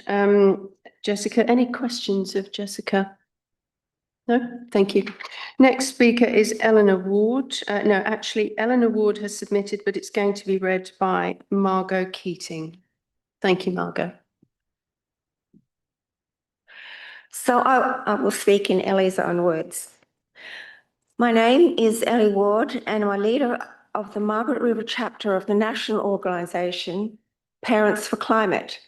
Within a year of our founding, we now represent over 100 families in the Augusta-Margaret River region, and we support the approval of a wind farm in Scott River. I'm currently speaking to you while I'm in the field as part of my work in local conservation. I'm overseeing a federally funded project to rehabilitate farm dams in order to increase biodiversity and improve water security in the knowledge that we live in a global drying hotspot and we are already seeing the impacts of climate change in our region. To refuse this application on the grounds of landscape and visual impact is to deny the very real threat that global warming is having on our unique and fragile landscape. The science is clear that we must stop burning fossil fuels as soon as possible to prevent an increase in average global temperatures.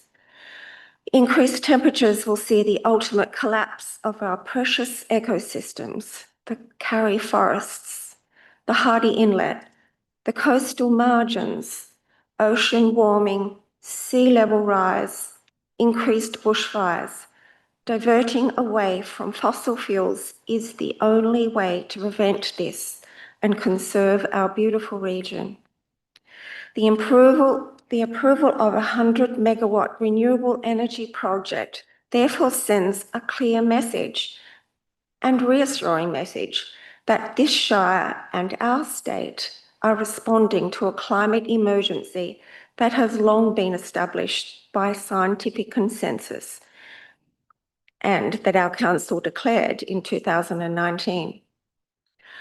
I attended Synergy's feasibility assessment findings presentation and spoke to an environmental scientist. I looked through the environmental assessment carried out, and it was one of the most thorough and rigorous assessments I have ever seen, and certainly addresses any ecological concerns anyone might have with regards to the protection of flora and fauna. This project is to take place with a minimum of native vegetation clearing and is a considerable distance from the town of Augusta, also speak in this project's favour. I further believe the concerns of acid sulphate soil have been adequately addressed by Synergy's alternative foundation designs. I understand the concerns around visual impact and that huge technological change is uncomfortable and confronting for many people, which is why we need our elected representatives to take the lead on this. Not only does the burning of fossil fuels pollute our air, our water, and our soil, current events have highlighted that they are no longer safe, secure, or reliable. It's time to get behind the energy transformation wholeheartedly and urgently.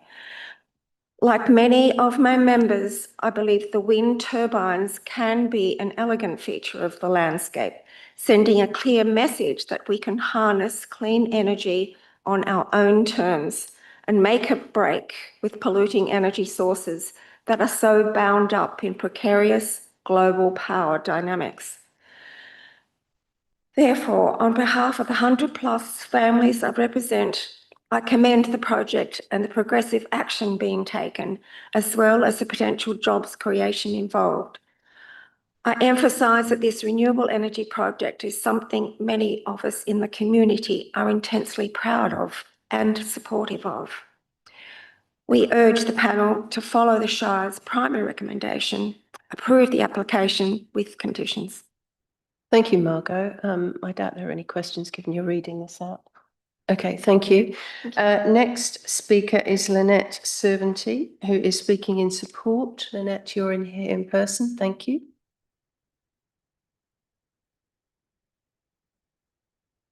Good morning. I support the acceptance for the wind farm application in Scott River. It complies with relevant state legislation and with the local planning scheme. I don't support the Augusta-Margaret River alternative to refuse the application, as I consider the risk presented by acid sulphate soils is manageable. As many deputations refer to the acidification of the BHP mine at Beenup due to the dredge mining into clays potentially highly acidic, I will outline why I consider that is not relevant today. I was the chair of Lewin Conservation Group for the decade from 1990, when the company first proposed the mine, to 2000, when the mine was stopped and the massive acidification rehabilitation was commenced. I was successful, together with other members of the group, in finally bringing the attention of the WA EPA to the exposure and acidification of the huge quantity of pyrites in the mine's dredge pond. At the time of the application for mining, there was no official recognition of the presence of acid sulfate soils in the Scott River. There were no Australian or state guidelines re the management of acid sulfate soils. The company was aware of the acid problem, but no controls were imposed by the EPA that could stop the huge acidification crisis. In 1990, at the start of that decade, the Lewin Conservation Group learnt of the possibility of acidity from the local farmers, but when we submitted that to the EPA, we failed. The EPA approved the trial mining.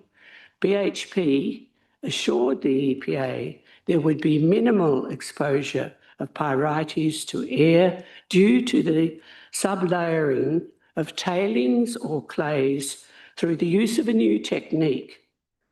No public details of that technique were available to assess as it was under patent pending.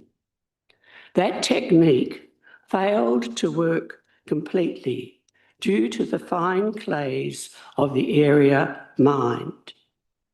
And so the first mining in the early 1900s, the dredge mine and the first costine went acid. The company in 1994 submitted a pyrites management plan, and that was approved by the EPA, but there was no public knowledge or public input allowed. That plan proved to be totally inadequate. Luckily, on the east coast of Australia in the 90s, the disastrous effect to rivers caused by the careless exposure of acid sulfate soils had just brought about the development of an Australian management plan to set controls in place. And luckily, in 1995, when the BHP applied for and received approval to triple the size of the mine, bringing it closer to the Blackwood River and adjacent to the Scott National Park, our group was able to prevent approval for the mine using that information from the East Coast. The mine had applied to release water from the dredge pond into the Blackwood River, which would have been disastrous. You're just at your 3 minutes, so if you could start to draw to a conclusion. The mining started in 1997, and we were able to provide evidence of the acidification and arrange meetings between the EPA and the scientists who are now working on the initial national strategy. It's led to a revised management plan, mining continued, and the approval of a 50-hectare extension to the above-ground storage dam, which was already filled with potential acid sulfate soils. And finally, a new BHP CEO announced the closure of mining. The acidic acid sulfate soils were required to be stored in a huge above-ground dam sealed from air for at least 100 years. BHP has now rehabilitated the mine site, and the Scott River soils are very impermeable. So luckily, the acid plume that was set off in the early trial mining, has not affected our rivers. This could not happen today, as we have clear guidelines, both Australia and state, and the research on acid sulfate management in the Scott River area has enabled the risk to be clearly identified and managed. Thank you, Lynette. I'll see if there are any questions for you. Councillor Boland. Yes, thank you for your presentation. I was just wondering, you made a comment at the end there, which was this can't happen today, and there's been a lot of presentations saying that the same thing may happen again. What's your view on that, that it could happen again? You're saying it can't happen again, or are you saying that it's manageable if it does if there are problems with acid sulfate? I'm saying both, Councillor. The knowledge of pyrites oxidation in mine sites in Western Australia was largely in areas away from the coast. So, in fact, mapping that had just taken place of acid sulfate soils around Australia just before this time in 1990 had looked at Scott River and said there was no acid sulfate there. So nobody knew about it. And the EPA was in the position of approving something close to rivers, very close to rivers, without realising and taking into account the huge amount of damage which had been done to the rivers on the east coast because of that former careless disturbance of acid sulfate soils, which can cause an acid plume to go to the river and be discharged usually in the first flows very quickly and cause enormous deaths to the river life. Luckily, because of the work done by those East Coast scientists, which we got to speak to finally, our EPA and DEP, Professor Ian White, Professor Melville, and Greg Bowman of the CSIRO. Those management plans have been largely successful. We have them in place now. We know the risks. There has been research done. And so for those reasons, I feel reassured. Thank you. If there are no other questions, thank you. We'll move to the next speaker now. Next speaker is Ross Woodhouse, speaking in support of the application. Ross, thank you when you're ready. Thank you and hello everyone. My name is Ross Woodhouse. Please understand if I lean a little bit, but I've worked in the Scott River Wind for approximately 60 years, so it's had a long-term impact because there's a lot of wind out there. Our family has farmed the area since 1968. We are host farms right in the middle of the turbines.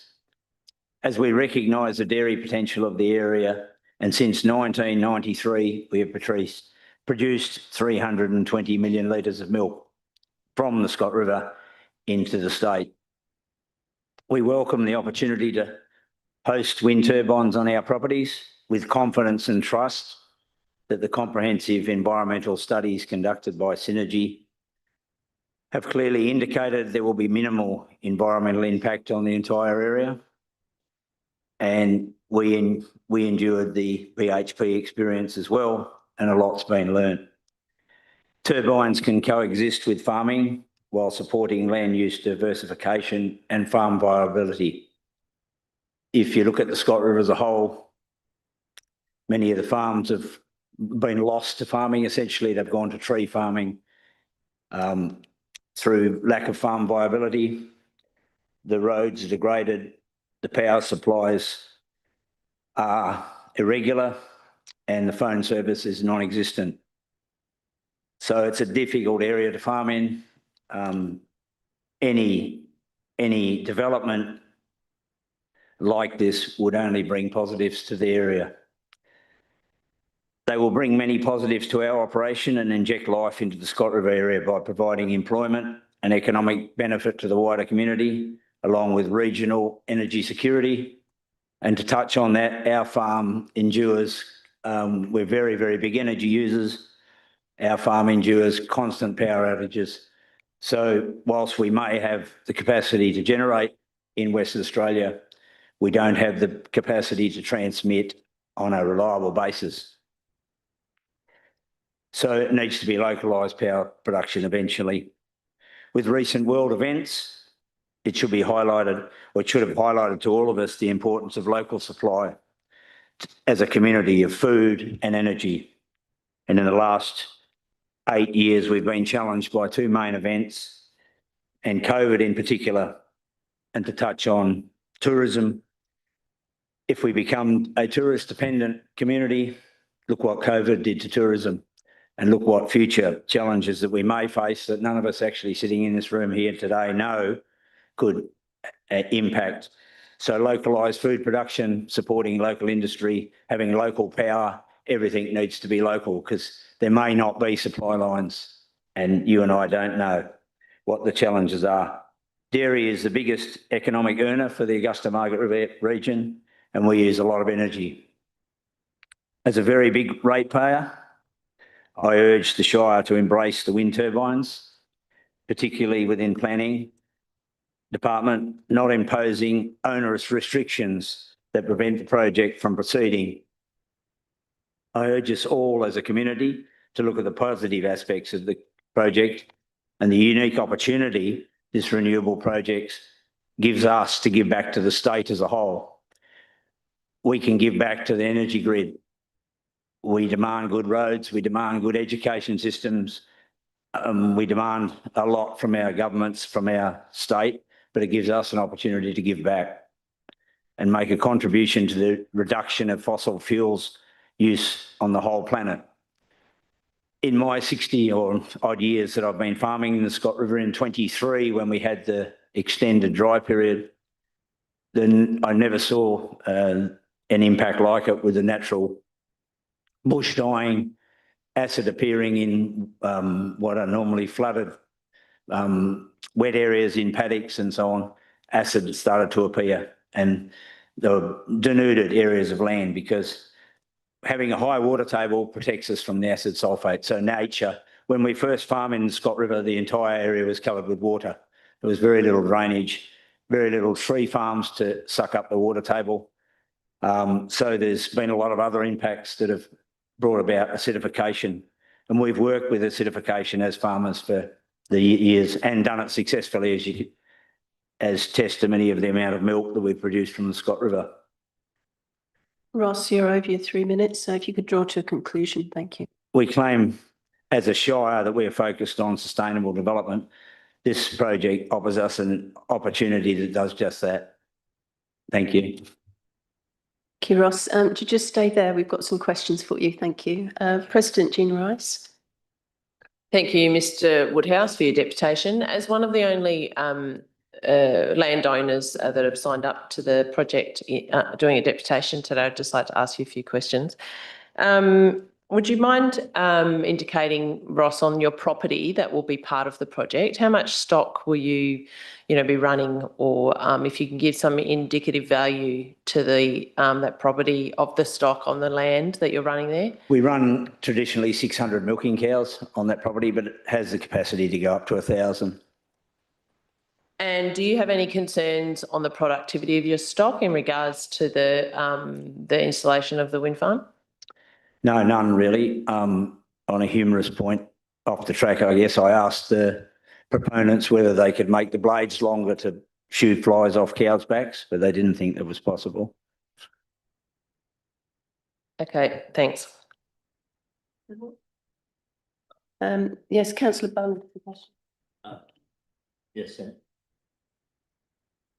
Thanks for your presentation.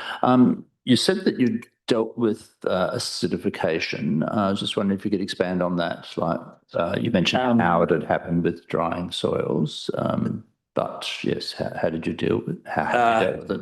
We started farming in the area in '68. It was open up for farming, so we were what they called the traditional conditional purchase landowners. It's interesting that at the time, the Act insisted that you lost possession of the property if you didn't clear a certain amount of land under the Conditional Purchase Act. No pasture would actually establish the clovers and ryegrass species that we knew traditionally that we could grow at our farms at Warner Glen, 30 k's away, would not grow in the Scott River without applying agricultural lime at a tonne to the acre. We did research back in 69, I think, with Manjimup Ag Department, and did different trials with different rates of lime. So we knew from that day that the soils were acidic. We just couldn't grow any pasture at all. Any small dams that we excavated, on the edge of the small dams where we excavated soil, the pasture would die. And these dam excavations, I suppose we've got 9 on our property, represent about the same size as what the proponents are putting up for the turbine bases. We've now since filled those in, and by adding agricultural lime, they've re-established themselves as perfectly good soil growing perfectly good pastures. But yeah, acid sulphate soils are there. Acid is actually in Warner Glen as well. So our farming experience has taught us to work with. By adding agricultural lime, the problem can be mitigated, and perfectly good pastures, as obviously is reflected in our ability to produce milk. Thank you. Member Harm has a question for you. Well, thank you for your presentation, Mr. Woodhouse. One of the previous presenters made reference to OC health and safety requirements in terms of mixing agriculture and the wind turbines. Do you have any comment around that and how the two things can work together? Again, I'll go back to the BHP experience. We had drains put through our property. We had fences removed. So there was 78 trucks a day brought a second-hand mining plant from the eastern states and came down Governor Brewman Road. So I guess we saw it all. So co-inhabiting and building a cooperative relationship isn't difficult when there's major excavation, major works on the property. It's just a matter of communicating and working out a plan. But no, my cows are probably the most adaptable animals on the planet. We have backpackers, so they know every language of the world because they have to learn to understand it, and they're very adaptable. They've been milked in lots of dairies and they get to work. You know, they're friendly, quiet animals. They're not spooked by noise. We did have an issue with BHP with blasting when they were blasting the rock in the early stages, and we actually had some breech births in our cattle, but very minor. And we then spoke with BHP and said, look, if we're getting one of these events, then let us know, because then we can deal with calming the animals before the event. But no, I don't see any issues. And certainly with I heard mentioned blasting of the rock, with the modern technology, if there had to be excavation of the laterite, there's the mechanical machines that can handle it now. There's no need for blasting. So that issue's gone, if you like. So now, as a landowner and working masses of cows, 7,000 cattle, we learn to work with all issues. And so certainly co-partnering with any on-farm works on any scale we could manage. One more question for you, President Jean Rice. Mr. Woodhouse, I'm just wondering if on your property there, it's quite significant in size, isn't it? What size is it? We've got 2,800 acres in the Scott River. Yeah, we're 1,000, bit over. Have you got any registered Aboriginal heritage sites there? Not that we know of. No, there is one in the Shire and Nannup in the bottom corner of the property, but no, nothing's been discussed with us in terms of those sites. Certainly in the early years, we fenced off, long before it was deemed to be a good idea, we fenced off areas that within the property that have stayed fenced off for the entire time. So protecting the natural vegetation and not allowing cattle to enter the area and just protect it. We've done that as just off our own bat. And so wherever possible, there's a big swamp in the middle of the property that we've fenced off as well. So. Thank you, Ross. We've got another question for you from Member Lafanti. Thank you for your presentation. I know in your presentation today and in the written material we have, you talked about two elements. One, the turbines can coexist with farming, and you also talked directly about your property in terms of dairy being the biggest economic earner for the Augusta-Margaret River region. In that context, my question is, are you proposing to continue farming on the site, which leads ultimately to the question about coexisting farming with the proposal of the wind turbine generators? That has been raised as a significant issue. And as an operator in that area and a long-standing operator of farming, I'm interested in that response. Look, absolutely, we have no issues. In fact, we're on very much on a renewable transition in our business because we're deemed, well, we are seriously big polluters. We burn energy, our cows discharge methane, we have nutrients going to waterways. So we take our environmental responsibility very, very seriously. No issues. In fact, we're going to potentially build a small second-hand turbine to support. We've got solar with batteries and floating panels on a dam, and to get enough power during the off period rather than go to the grid, we'll build a small turbine and it'll make this system completely standalone. So no, we have no issues, and certainly it's a great feel for me. It's only emotional, but to have our land producing milk, meat. You know, we feed currently with our milk volumes, we feed 263,000 West Australians every day. And if we can do that on a renewable basis and a sustainable basis, and then we have renewable energy generated on our farm, then, you know, how good is our operation? Repeating back to you what I think I have heard, are you indicating that you are continuing to farm, including those elements you just spoke about, consistent with a proposal of this nature on that site? So farming for you is ongoing alongside of the wind turbines. Is that what you're saying? Certainly. Yep. Thank you. That was my only question. Thank you, Ross. I don't think we've got any other questions for you. Thank you.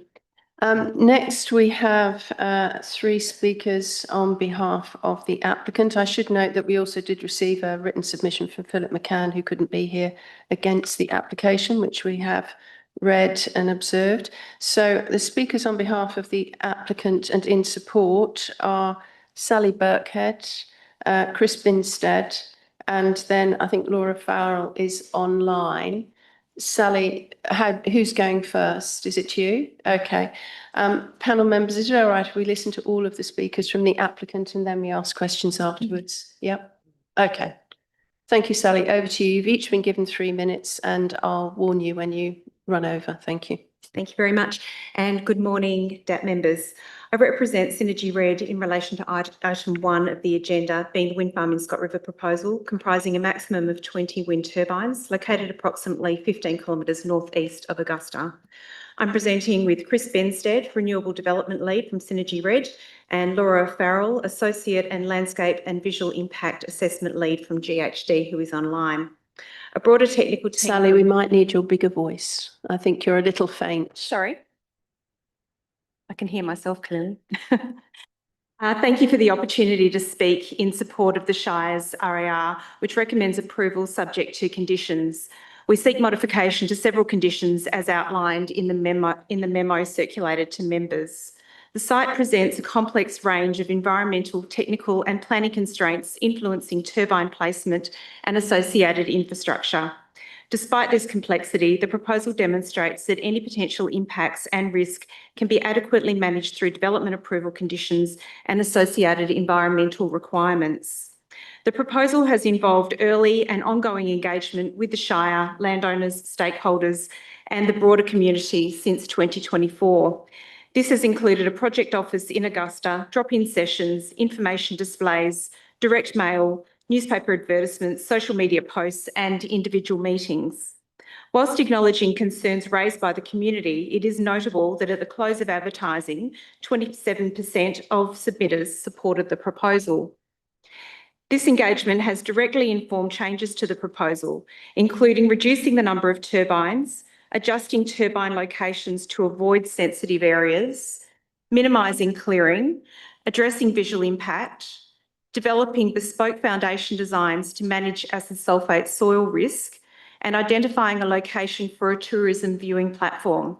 Extensive technical investigations support the development application and state and federal environmental referrals. As a result, the EPA has determined that formal environmental assessment is not required, and ACCU determined that the proposal is not a controlled action if taken in a particular manner. This decision includes various management requirements, such as increasing blade clearance to 59 metres to manage impact to black cockatoos. Given site constraints, an alternative to the standard 100-metre radial micrositing approach in the draft state code and the Shire's LPP is proposed. This site-responsive, constraint-informed micrositing approach locates turbines within a defined constraint-free area and within 500 metres of the proposed locations. This provides a suitable level of flexibility for the proponent and transparency for the Shire and community.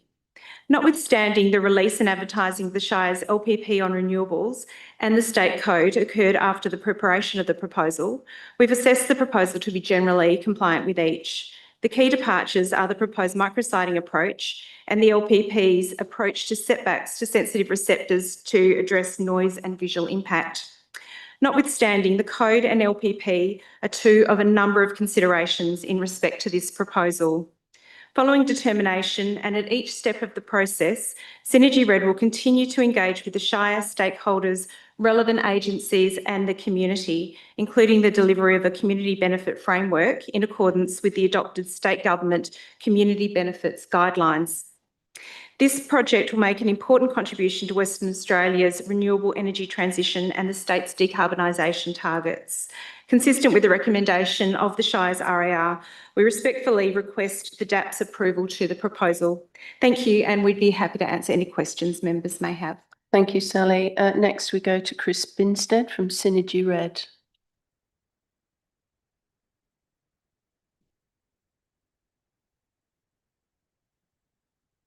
Can you hear me okay?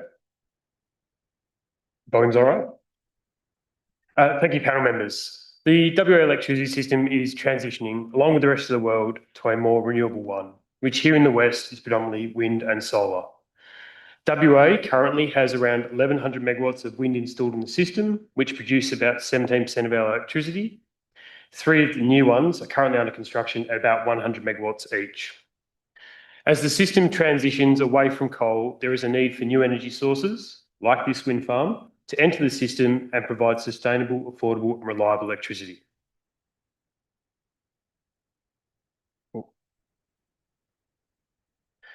Synergy and its predecessors have been investigating a potential wind farm in the Scott River area since the early 90s, when the transmission line was first built from Manjimup to Beamer. Whilst other areas of WA, like the Mid-West Coast, are very windy, the power lines up there are becoming full. Locating a wind farm that does not require any significant new power lines saves money, time, and avoids other impacts. The site in Scott River is important because it is one of only a few places where there is sufficient transmission line capacity left alongside good wind resource. Not only is the wind speed in this location very strong, it also offers diversity to the other major wind farms in WA, which are north of Perth. And this provides added benefits to the system at different times of day and different seasons of the year. As you can see in the slides and in our written deputation, we have investigated the area, and over time, our location, boundary and layouts have continued to change. Over the last 3.5 years, a significant amount of studies have been undertaken to understand the site, and we have adapted the layout, refined constraints for the turbine locations. Many layouts have been produced during development in response to feedback and study outcomes. This included, during the development process, reducing the number of turbines from 30 to 20 and the relocation of other turbines further north away from the Scott River itself. Further flexibility and iterative design was also shown earlier this year when turbines were moved in response to additional feedback on visual impact. This shows a clear intent by the proponent to mitigate risks and respond to feedback in a balanced way.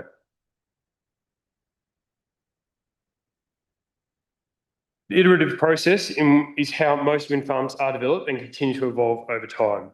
Layout flexibility is seen as an important aspect for wind farm developments. It allows us to adapt to changing turbine technology, reduce costs, improve production, and mitigate impacts.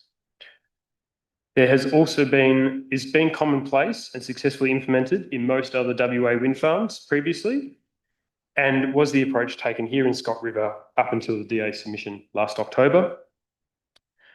Prior to the end of last year, there was no policy or guidance on micro-siting at wind farms in WA, and we had taken a maximum case constraints area-based approach instead.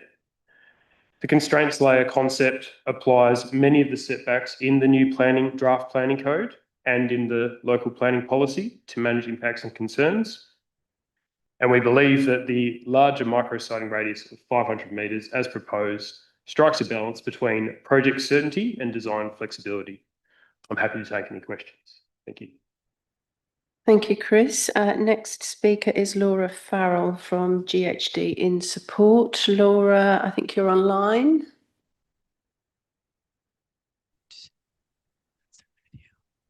Hello, can you hear me? Yes, Laura, we can hear and see you. You might need a slightly bigger voice. You're a little faint. Is that better? Yes, it is better. Thank you. When you're ready. Good morning, panel members. My name is Laura Farrell, and I'm a Technical Director of Landscape Planning at GHD, appearing on behalf of Synergy Red. I think I have a slide pack as well, actually. Yes, that's correct. We'll put that up and share.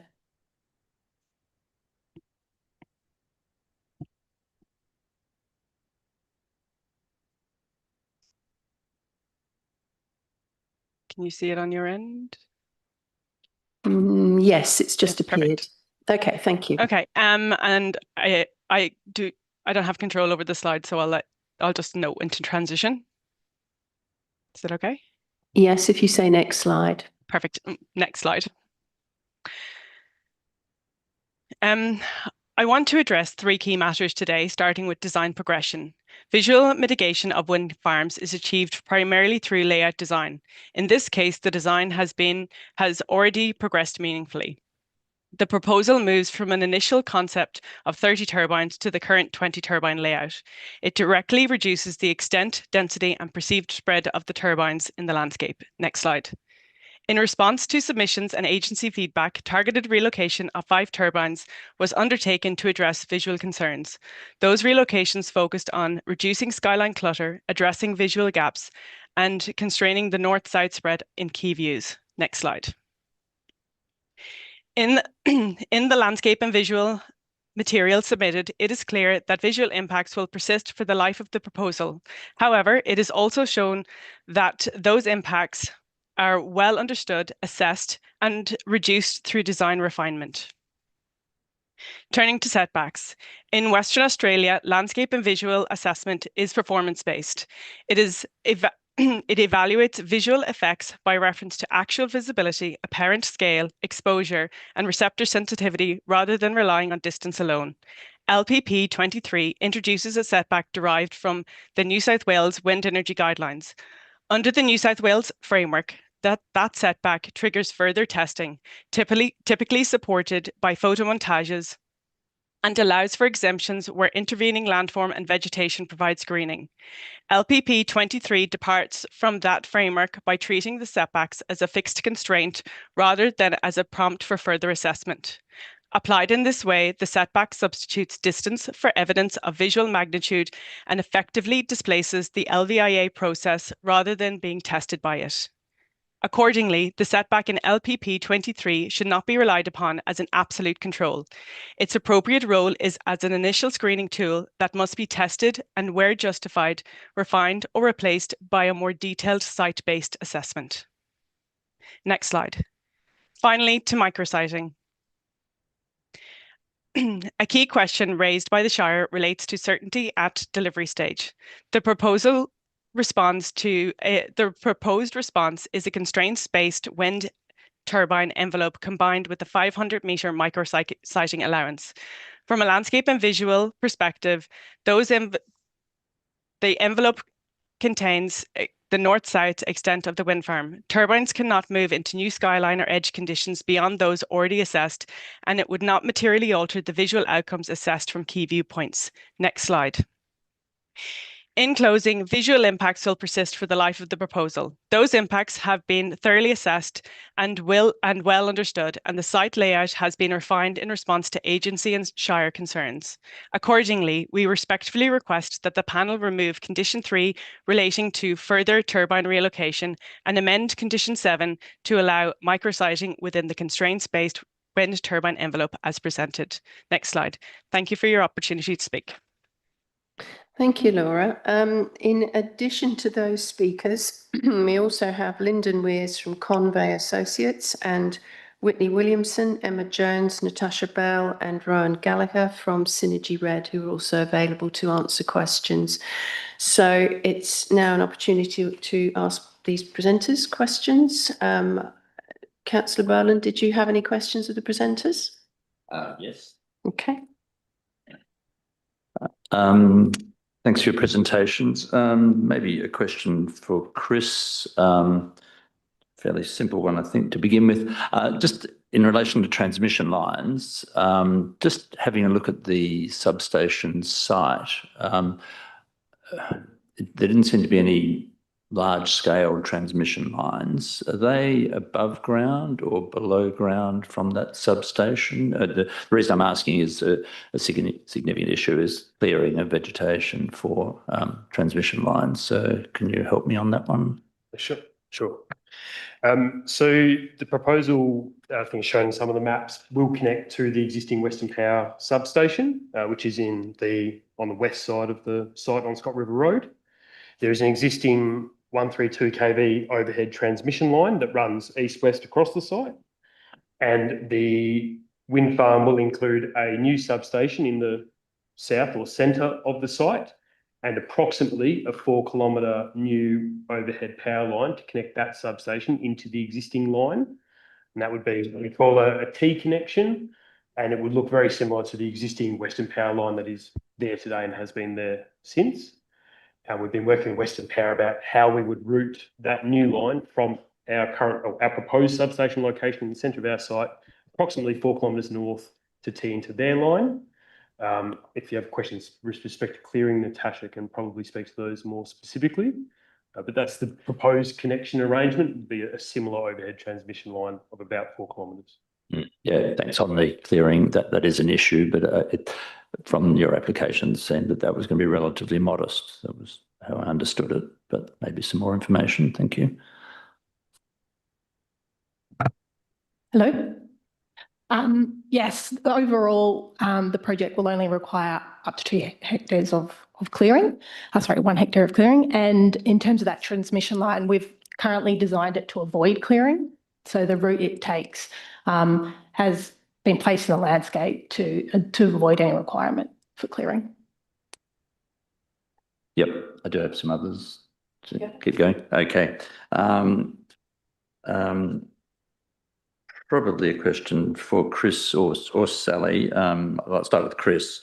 It did come up from Paul Harrison. There were some issues regarding viability of the project and sell down of the project. So just in terms of viability, I think there was fairly strong comments from Mr. Harrison. I'm just looking for them.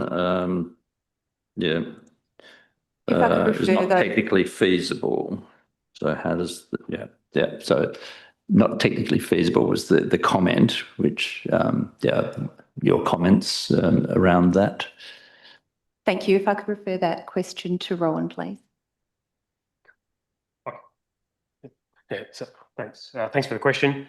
With respect to technical feasibility, we believe that the wind farm is constructible and buildable and can be built for the design life. So from a technical perspective, we believe it can stand there and meet its design life.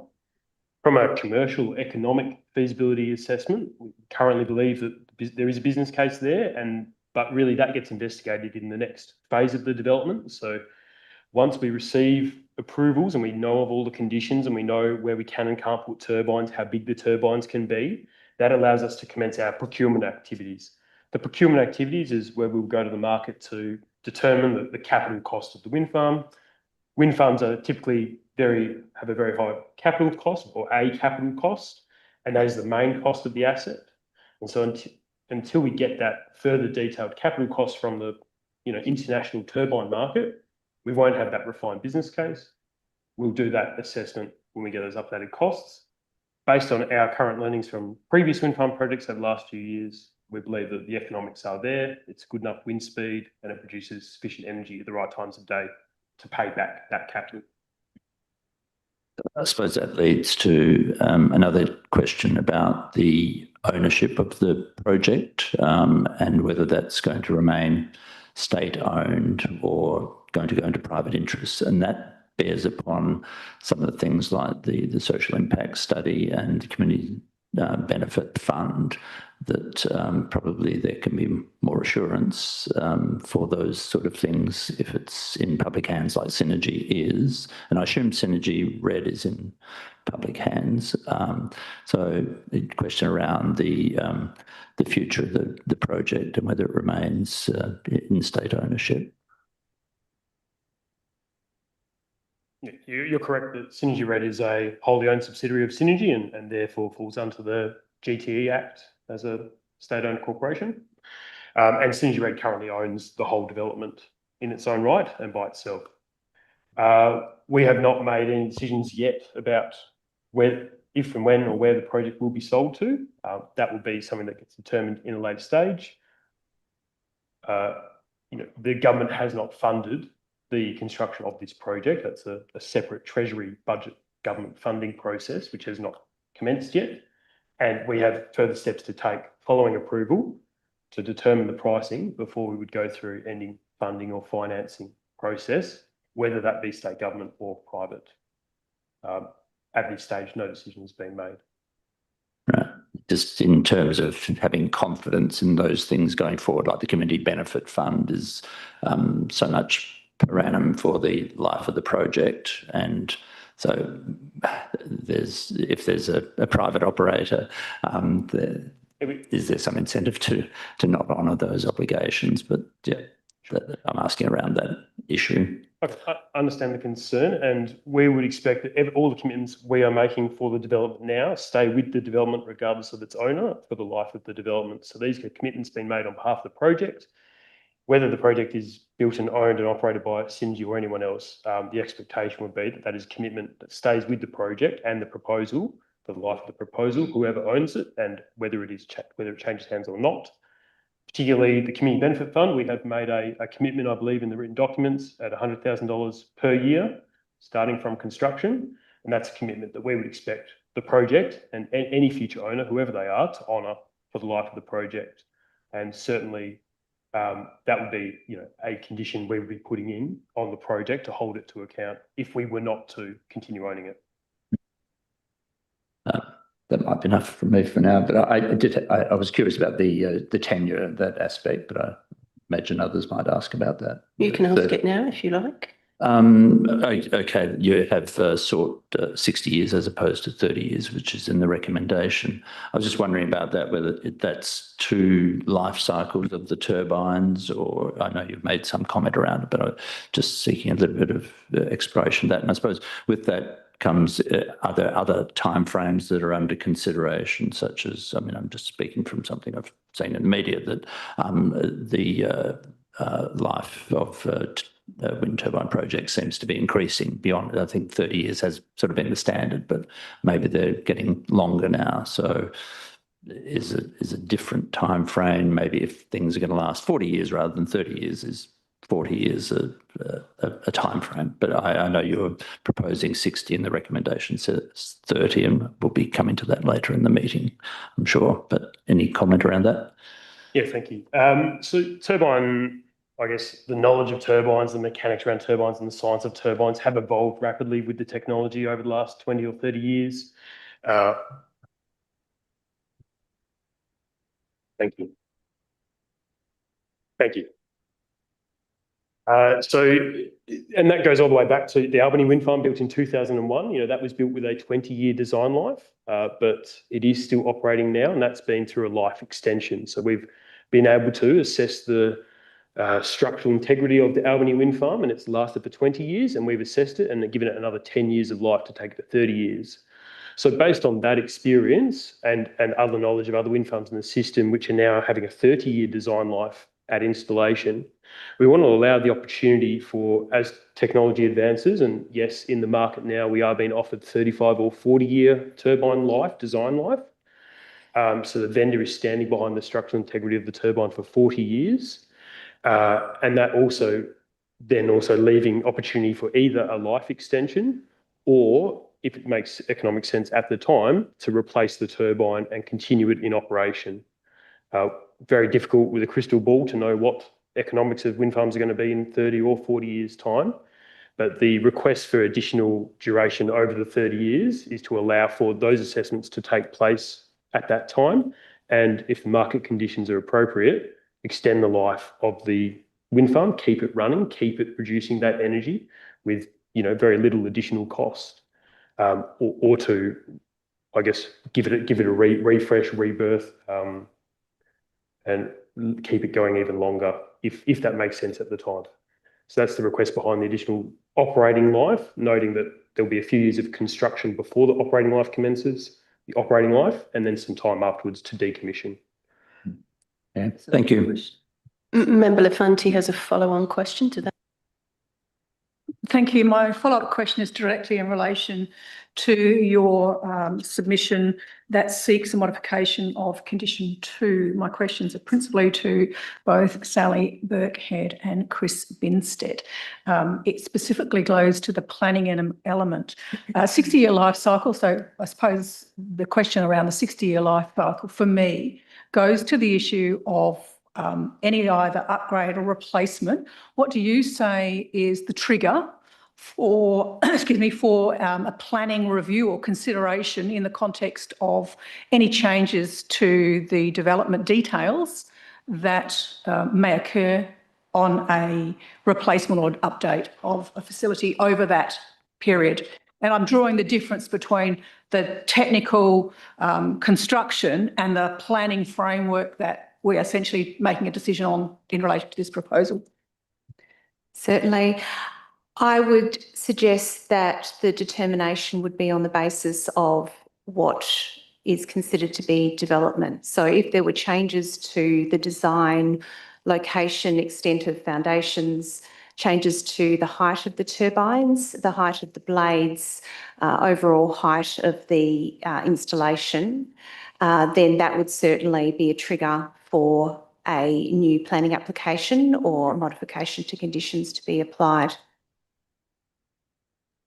Essentially, you're saying change from what we have in front of us in the context that you've just referred to would, in your view, and I've got exactly the same question to the officers, your view is it triggers the provisions for additional planning consideration?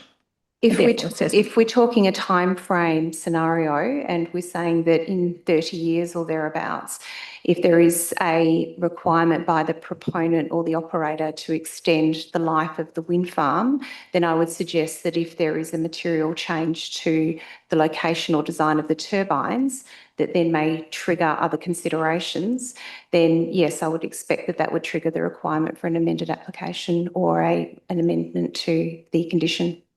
My follow-up question directly as a result of that is, what do you say about any time frame attached to a planning application?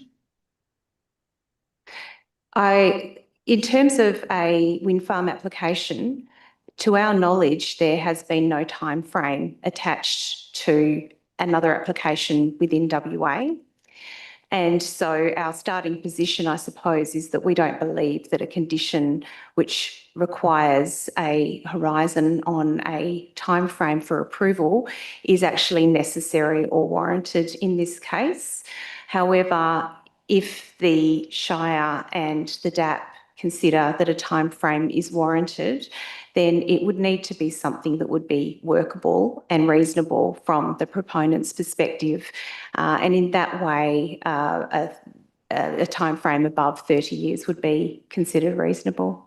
So we would prefer to have the condition removed entirely. We don't believe that it's warranted and there is no precedent as far as we're aware. But if it is applied, then a reasonable timeframe to ensure that the project is adequately reflected would be requested. I'll come back to you for other questions in a while. President Jean Rice has questions. Thank you. Got many, but I'll just, in regards to this particular topic, I've actually asked my officers over there.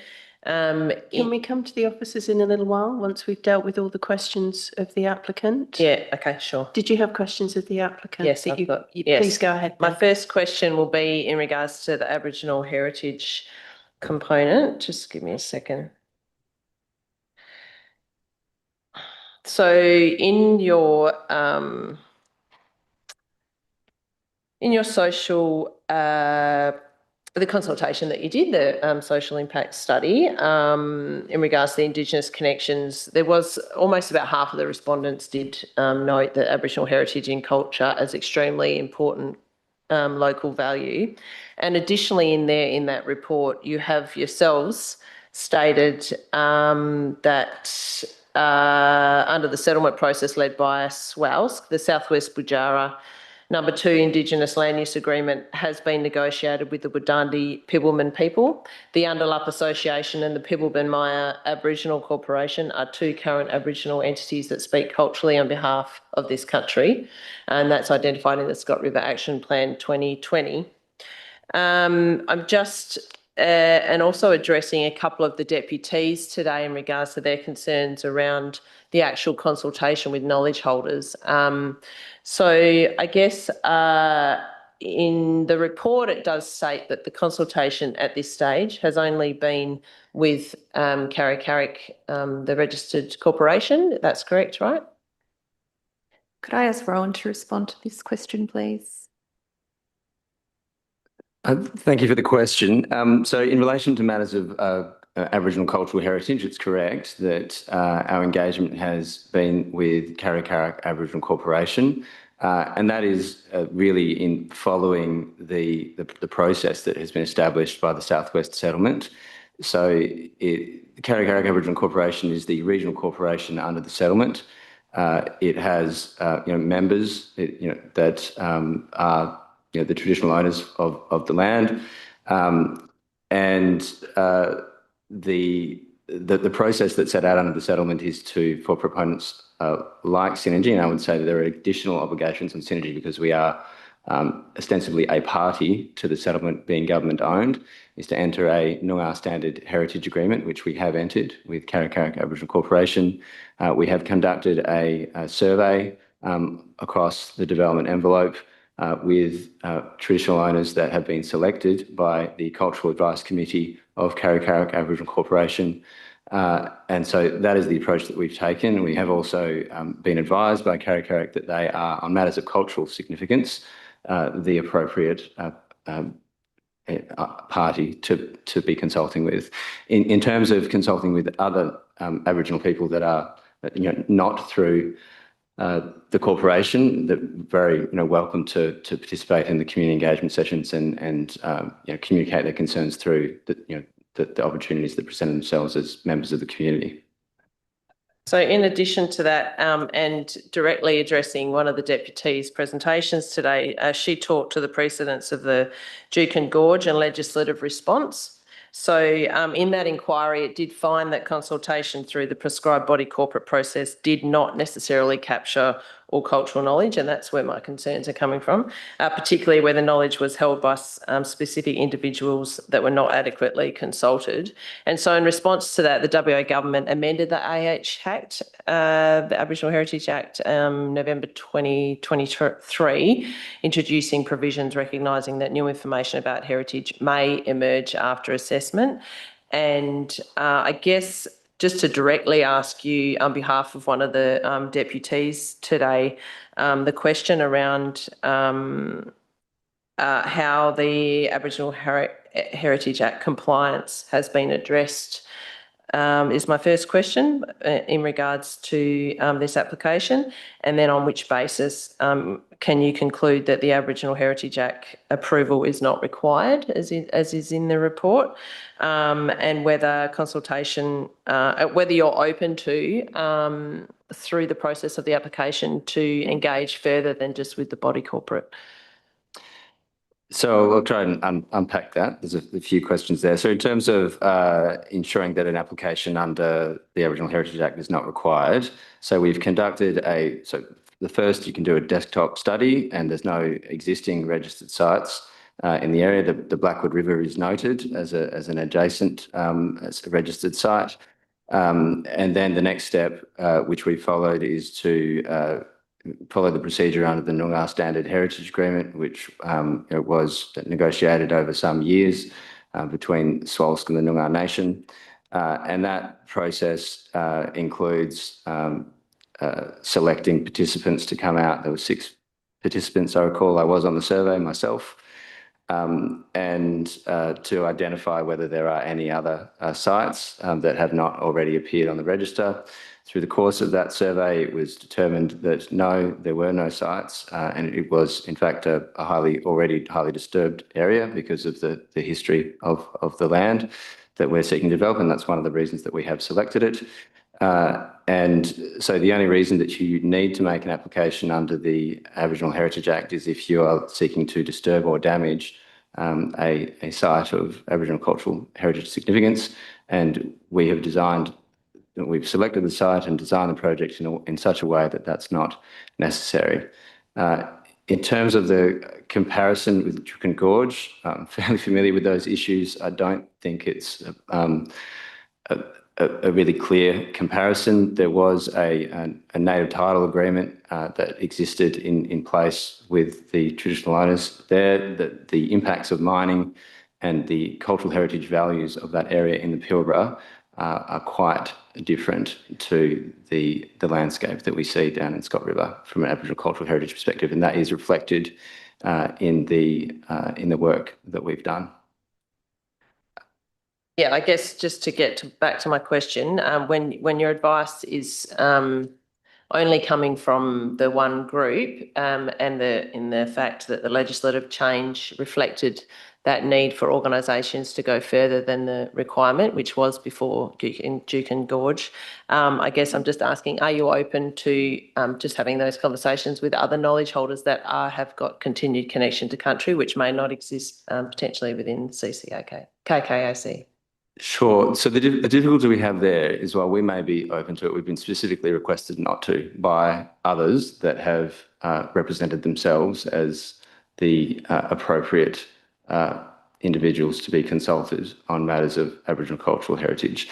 And I would also say that the big difference between the Pilbara and the more sort of general policy review that was undertaken by the state government following Juukan Gorge is the Noongar settlement. There is no settlement in place for the Pilbara area.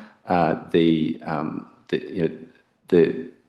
history of native title claims and determinations in the Pilbara is a complex one, and as is the settlement history for the southwest, but they're not immediately comparable. And the process that the state government and Swalsk and the Noongar Nation went through to negotiate that settlement was an altogether different process. And one of the more contentious items was,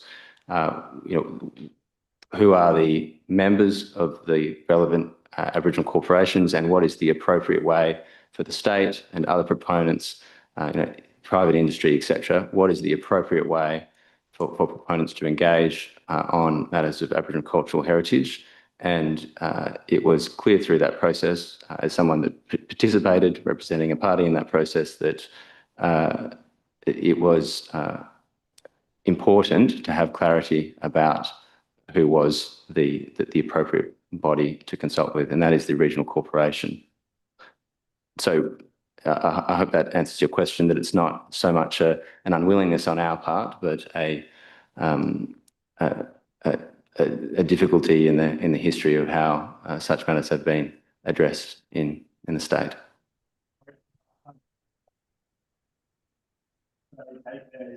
requested that no other Indigenous group be consulted with. Sorry, but it's not a point at which the community asks questions of the presenters. This is for the. Okay. Sorry, can I just speak? Thank you.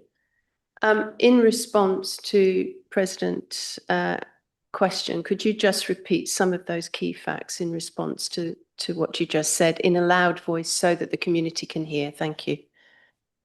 So just on the point of consulting with other members of the Aboriginal community on matters of cultural significance, there is there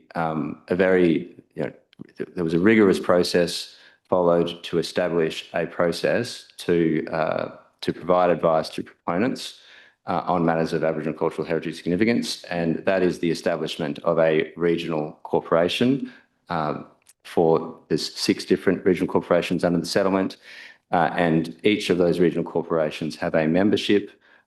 People that have a traditional connection to that area are eligible to apply for membership in those corporations and ensure that that corporation represents their interests as traditional owners. And within the regional corporation framework, it was very clear that there is a separation in the way that those organisations are governed. There is matters of cultural advice and there are matters of governance and corporate advice.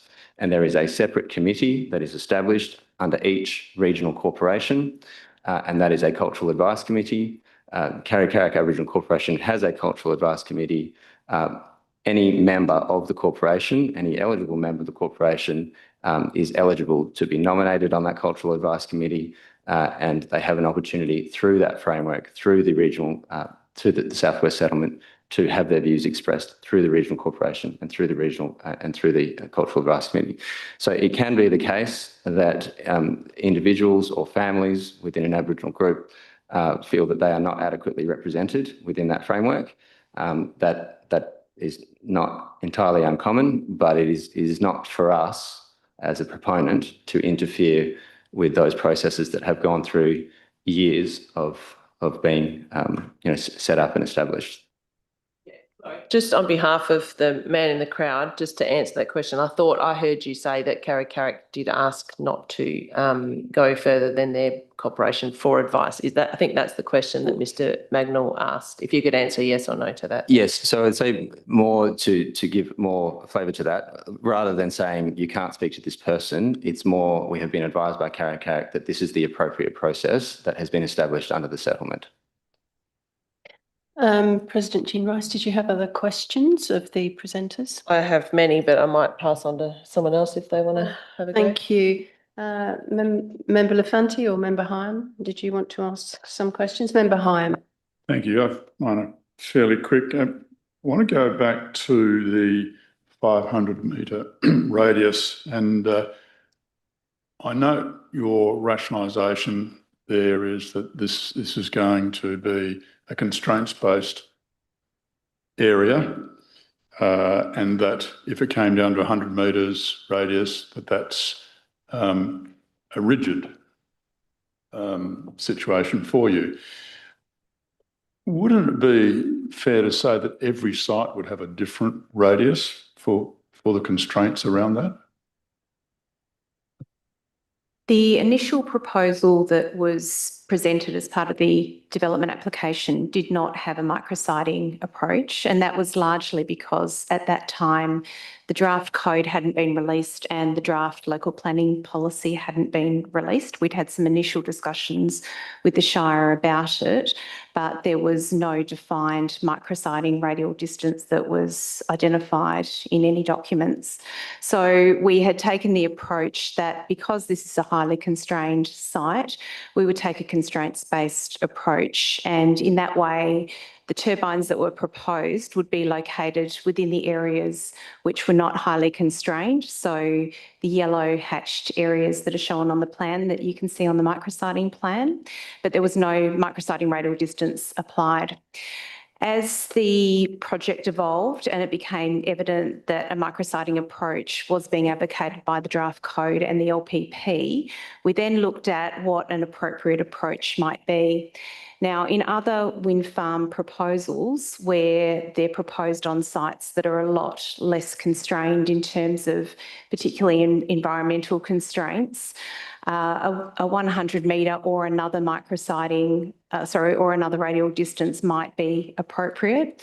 In this site, because we're acknowledging the site is constrained, we felt that the appropriate approach would be a hybrid where we were still looking at a constraints-based approach, but also looking at a radial distance to try and respond to the planning framework that was emerging at that time.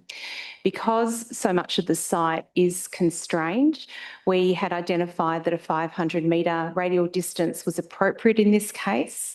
And we are also aware that through the evolution of the draft code that we understand there are some modifications to the 100 metre micrositing approach that is being considered by the state government.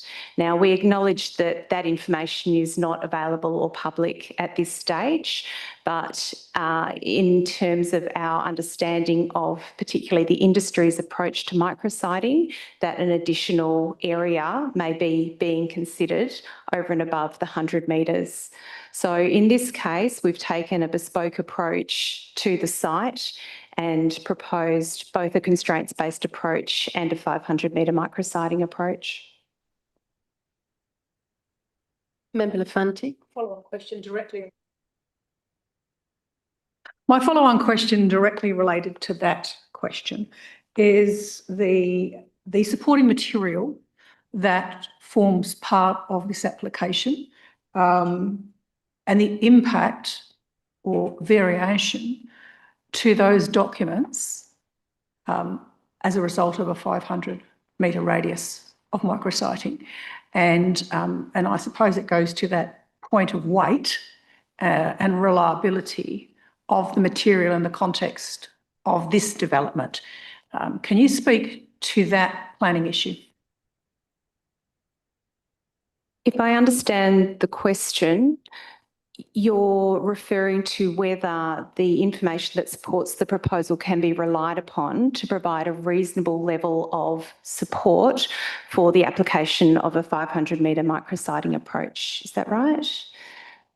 The information that's been provided with the proposal doesn't change. Whether there is no radial distance applied, whether it's 100 metres, 300 metres or 500 metres. The technical information, the environmental, the soil studies that have been undertaken applies regardless. What the proposed approach does is it further refines down what we had originally proposed without a radial distance to a more refined area to try to respond to some of the concerns that came through during the engagement process and through our discussions with the Shire to try and provide some additional level of certainty to the Shire and community, but also providing sufficient flexibility for the project, particularly given the level of constraint and complexity there is around the site. And in that context, and may not be you, it might be Linda that has to respond, specifically the visual impact from the key points that you've provided. Can you speak to that in that exact same context? Could I ask Laura to respond to that question, please? So just whether the regards to the visual impact as it relates to the 500 micrositing, is that the question? Correct. We have a series of material in front of us that we're using to make a determination. And 500 metre radius is a reasonable distance. And I'm interested about what your response is to the impact visually from the material you've given us of any of those turbines shifting in any of those directions for up to 500 metres. Perfect. I think some of the important elements are with the 500 micrositing and then with the constraints area that we have, that there would be no the turbines could not move any further north or any further south or east or west due to the constraints of how the constraints area and where the turbines are located already. So even if you have that 500 meters, it's going to stay within that similar visual skyline and not create a wider footprint of the wind farm. And then with the 500-meter constraint as well, it generally won't move into new areas within the wind farm, so it would stay within a similar type of grouping to where they are. There is that 500 meters, but when you look at each of the turbines and where they're located, it is quite limited where they can move into from a visual perspective. So I think generally it would stay in a similar visual context. And as I said, it would generally not move into a new skyline or edge conditions. President Jean Rice has an associated question. Yeah, thank you. Yes, so in regards to your comments, Laura, as limited, I would have thought that, so with the 100-metre micro siting, that allows a constraint-free area of 35 hectares compared to the 500-metre micro siting, which you're which you're asking for, is 286 hectares of area that you're going to be working with. Is that correct? So it's 35 hectares versus 286? I wouldn't be able to answer that. I think it is. I've done the calculation. So on that then, how can the DAP or the Shire and the community be certain? Because you have talked about, I think various of the proponent members have talked about certainty versus flexibility. And I guess what we seek in a development application is certainty to know what the end product will look like, the impact on visual amenity, landscape, environmental, all the various factors that we have to consider in our decision making. So I guess in regards to the suggestion of a 500-metre micro siting of the turbines versus the Shire's recommendation of 100 metres, how can you provide certainty to the community, the landowners, the Shire, etc., in the impact that will have visually, if there is such a variance in that area where the turbines could be located?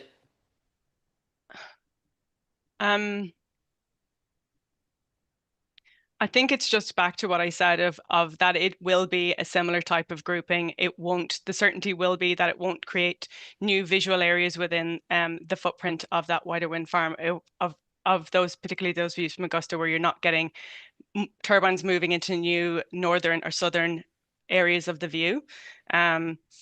And then also from an east and west perspective. So that general footprint of the wind farm will remain the same with that micro siting within the views. And then also within the view, there are, larger areas that currently don't have turbines. And due to that micro siting, there would remain, with that constraint, they would remain kind of open as well. I think the visual's frozen, but we can still hear you, Laura. Just a follow-up to that. A follow-up from Member Hyam. Thank you. Are you saying then that the total spread of the view won't change, but within that spread you might get turbines closer together or further apart? Is that correct? We seem to have lost Laura on the feed, but yes, essentially that's correct. So from Laura's deputation that she's presented, there's not expected to be any further spread north or south, but yes, there would be some movement within those micrositing areas within the constraint-free area. Sorry, Laura, we lost you for a moment there. Laura, if that's the case, then would the concentration of groups within that spread not have a greater impact on the visual aspect? Would the concentration have a greater impact? I think there's already a concentration within the wind farm of, overlapping. I suppose it's contextually depending on the view that you're looking at. So there is already a good distribution and spread, and there is overlapping of the wind farm. So even when you're moving them within that context, that visual context, it'll change the visual makeup. Whereas I think things that we have done as part of the as part of the phase where we've done that micrositing of those 5 turbines already. We've taken turbines that were more outliers on their own to the north and south and taken them so that it's reduced that spread and concentrated them a little bit more within the view. So I think that has helped, but I think the change, it potentially would change minimally the view, but the turbines are already overlapping within those views. As a further follow-up then, and this is, I suppose, a more general question. How do we actually view these things? Do we just sit there and stare at this thing, or we're moving through the landscape and that visual impact or visual experience is changing all the time? I think that's a very valid question, and it is that you view they will be viewed, when you're passing through the landscape. It'll be viewed in the periphery. You're driving through it, and I think they, become part of that landscape that it's in. But it definitely, I think, how you view them will change depending on how you're moving through the landscape. And I think that's part of the visual impact assessment. And when we look at how we talk about the sensitivity of receptors, the higher sensitivity of the receptors are people who, live in these places. Going down to, the lower sensitivity of receptors are people who are driving through at higher speeds. So I think that kind of contextual of the sensitivity of the views is taken into consideration when we do a landscape and visual impact assessment. And so I think it depends on what you're doing, how you view these things. President Jean Rice, no, you've been answered. Member, did you have a follow-up? Not a follow-up, but another question. What did it follow up on? Member Lafanti with a follow-up question. Thank you. My next question specifically in relation to the visuals, the visual impact, and having familiarised myself with both the site location of the facility as well as the view site that is occurring out of the Augusta town site. My question relates to both locations. We've also heard from individuals that have current approved development for accommodation, tourism accommodation. So in the context of views and in the context of mitigation action, and it may be yourself, it might be anybody else from the team that wishes to, I'm interested in your response to this proposal's mitigation action on site to the local facilities that surround it, and whether that's additional tree planting. And I note there are some large spaces that you can look across the site, and there is also some spaces that you really do not get any vista because the tree canopy that is close to the road blocks those views further on. So my question relates to your direct mitigation action you are proposing as part of a development of this nature at local level, and I'm particularly relating to the 2 tourism already approved developments. And my second subset of that is the same question, but on the distance. So the Augusta town site, which is a view corridor, and I note that view corridor is higher on within the town site as opposed to at water edge for different view vistas. Can you speak to what the proposal seeks to introduce as mitigation in terms of views? I might respond to that first and then pass over to Laura if necessary. There is no landscaping currently proposed as part of the proposal on adjoining sites. However, in saying that, the proponent is very happy to engage. Sorry, I'm not suggesting on the neighbouring sites. I'm saying the site. I should have qualified that the site that you're controlling as part of a development. What would you be your mitigating, given in the local context those are potential view vistas directly from their sites into your site?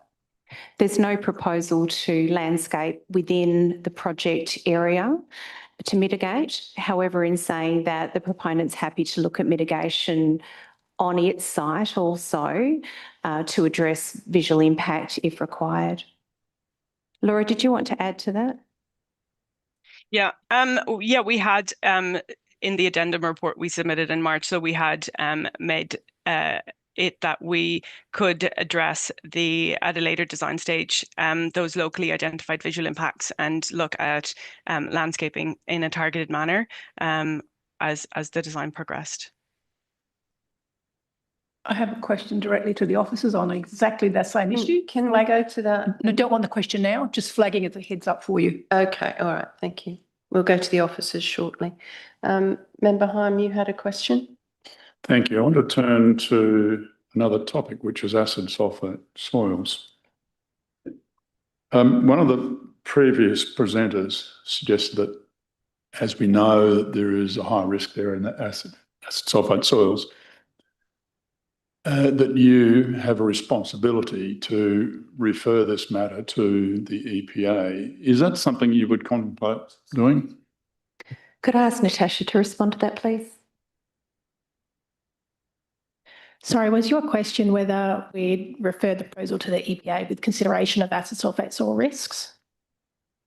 Well, whether you would refer the matter to the EPA for their assessment, even though they have said they're not going to assess it. So I guess to start with, just I want to acknowledge that we do appreciate acid sulfate soil risk on site and the high community concern with specifically with regard to the legacy of the Beanup mine. It's important to note that the Beanup mine presented a very different risk profile to the proposed wind farm, and that since the mine, a series of comprehensive guidelines governing both the identification and investigation and management of acid sulfate soils has now been developed. I think our studies, analysis and foundation design consideration and the preliminary management plan demonstrate clear awareness and consideration of those risks.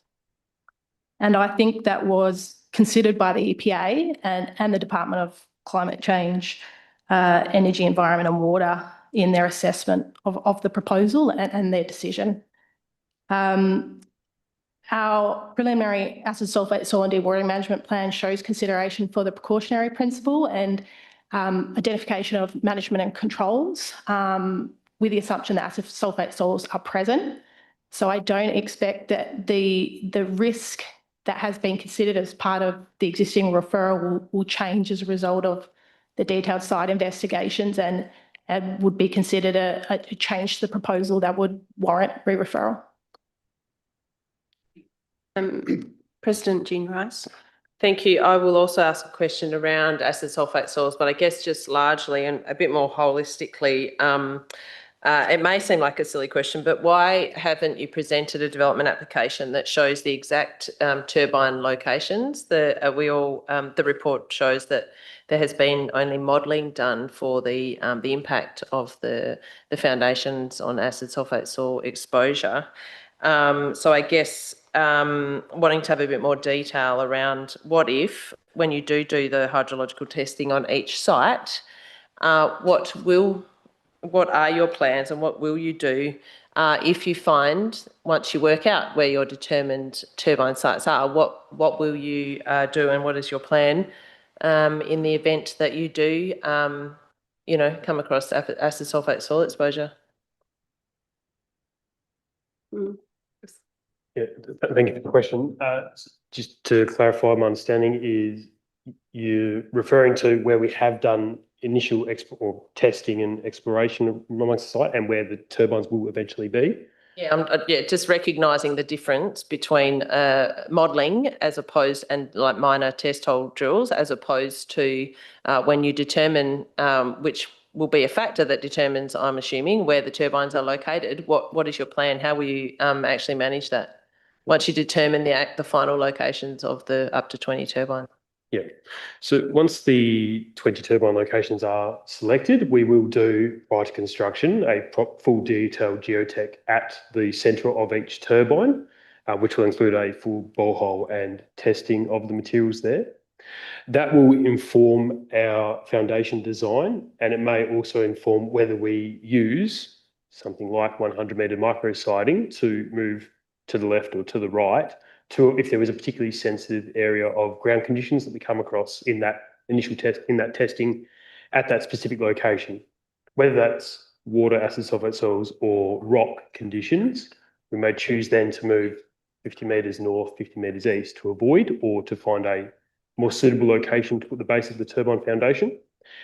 Something you will see in the written report is we proposed alternative foundation designs, and they are options that we have investigated as further potential mitigations if necessary.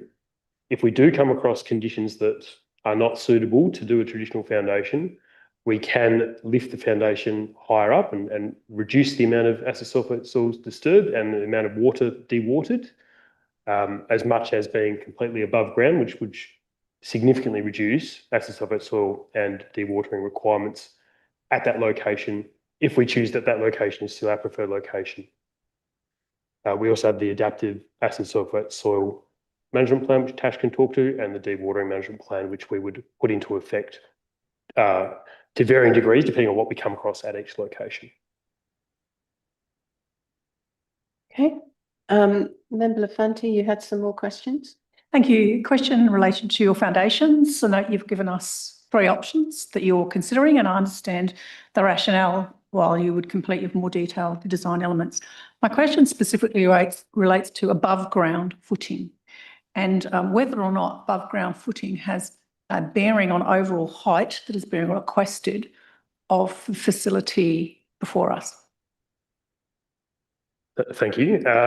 The tip height we've requested and the committed minimum tip above ground clearance that has been committed with the federal environmental decision, they will be maintained regardless of the foundation option. So the 250 metre total tip height above natural ground level will be maintained regardless of foundation option, and the 59 metre lower tip height minimum will be maintained regardless of foundation option. The tower of the turbine will have to be modified, adapted or selected to make sure we stay within that approved parameter or envelope so that our blades do not go below 59 or above 250. My question now goes to the height above ground level of the blade at 39 metres. And I would be interested in hearing, I'm not sure who in the team, comments about the assessment you've done on your environmental assessment in relation to the bird plan.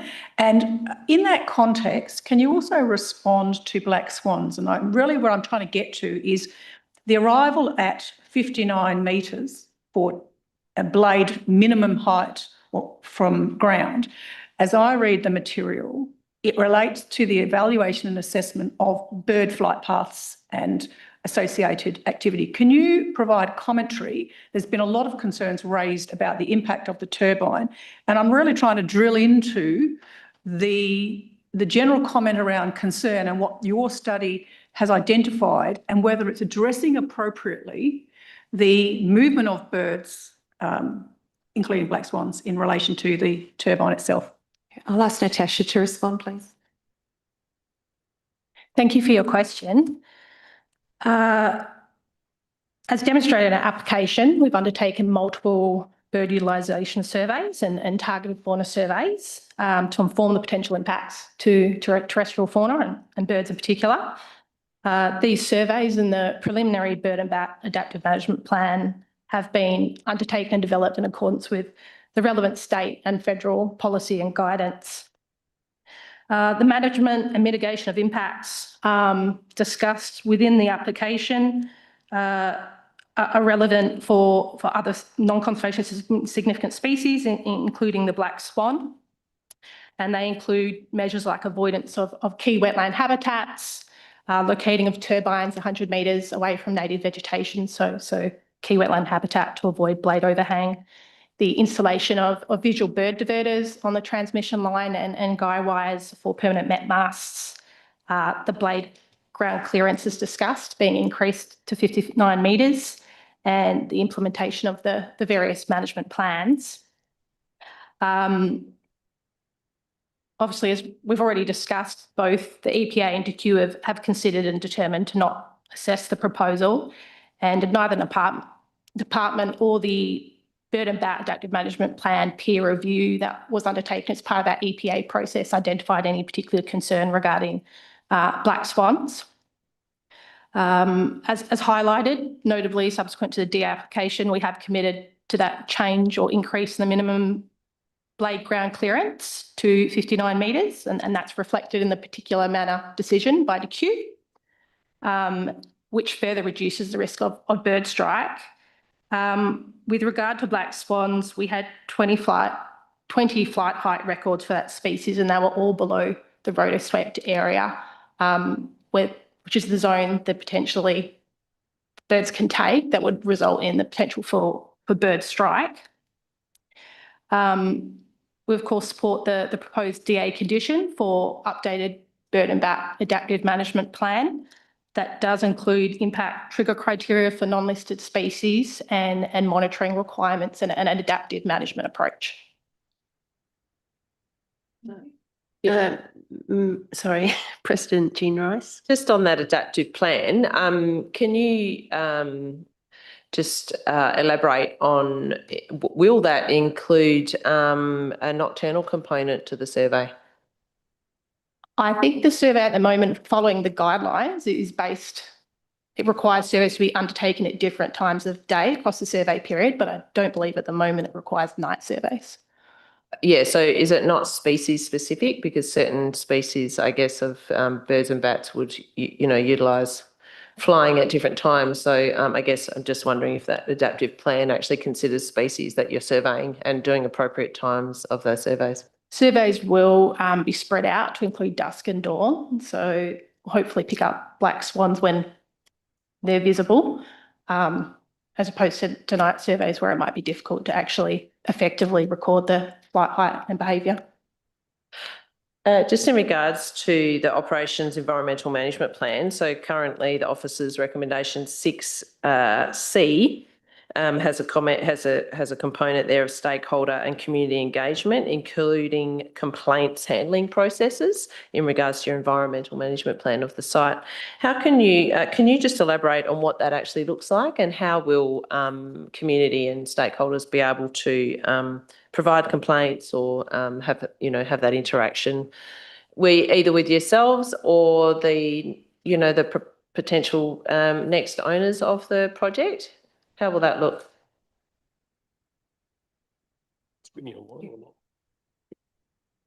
So yeah, a complaints management process, which includes a complaints register log, is a part of the management plans we put up during operations. That's common across most wind farms. It will be similar to what we have done during the development process, which we include, there is a phone number and an email address available. We have a public website available for people to reach out and make contact with us. And that email and phone number is monitored and responded to by our community engagement team. I would expect a similar process is done through construction and into operations as necessary. And similar to my previous comment, regardless of the owner, that is a commitment on the proposal, and the proposal will commit to do that regardless of ownership and follow that process through the life of operations. Does that answer your question? Yeah. Thank you. I think I've got a few questions to ask. In terms of the setbacks, condition 3 put forward by the Shire requires a number of the turbines to be moved, because at the moment they, amongst other things, are not meeting the requirement of those setbacks set out in the local planning policy and also in the draft state code. You have requested that condition be deleted. In what way do you see these setbacks in the code and the planning policy to be appropriate? We understand that it should be over 1,500 metres, and yet some of them are showing up as 700, 950, 1450, etc. So to what extent have you taken those setback requirements seriously, and to what extent would you be prepared to meet those requirements by relocating those turbines in question? Okay, I'll start responding to that question and then probably hand over to other team members. But in terms of the setback requirements that are applied by the LPP and the draft code, The LPP identifies a setback of 1575 based on the New South Wales standards, and I might get Laura to talk to that in a moment. She did touch on it in her deputation. That is largely a singular requirement or objective of those codes, but in the context of a whole range of other considerations as well. So we don't believe that that standard that is applied through the Shire's LPP is well-based. The requirement for the setback under the draft code is 1.1 times blade length, and certainly we can comply with that requirement. So we haven't applied any other standard, given that that hasn't been requested by the draft code. But you'll note that there is setbacks well in excess of that standard that are applied throughout the project area. Well, we heard from a couple of presenters that in those areas where it isn't meeting the 1500, that their concern is it particularly impacts development which they're about to construct. To what extent did your assessment, both visual and in terms of setback, take into account those development applications which have been approved but not yet constructed?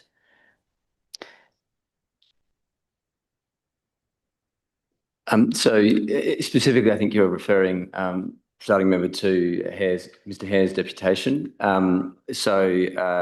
The time that we were selecting the layout, the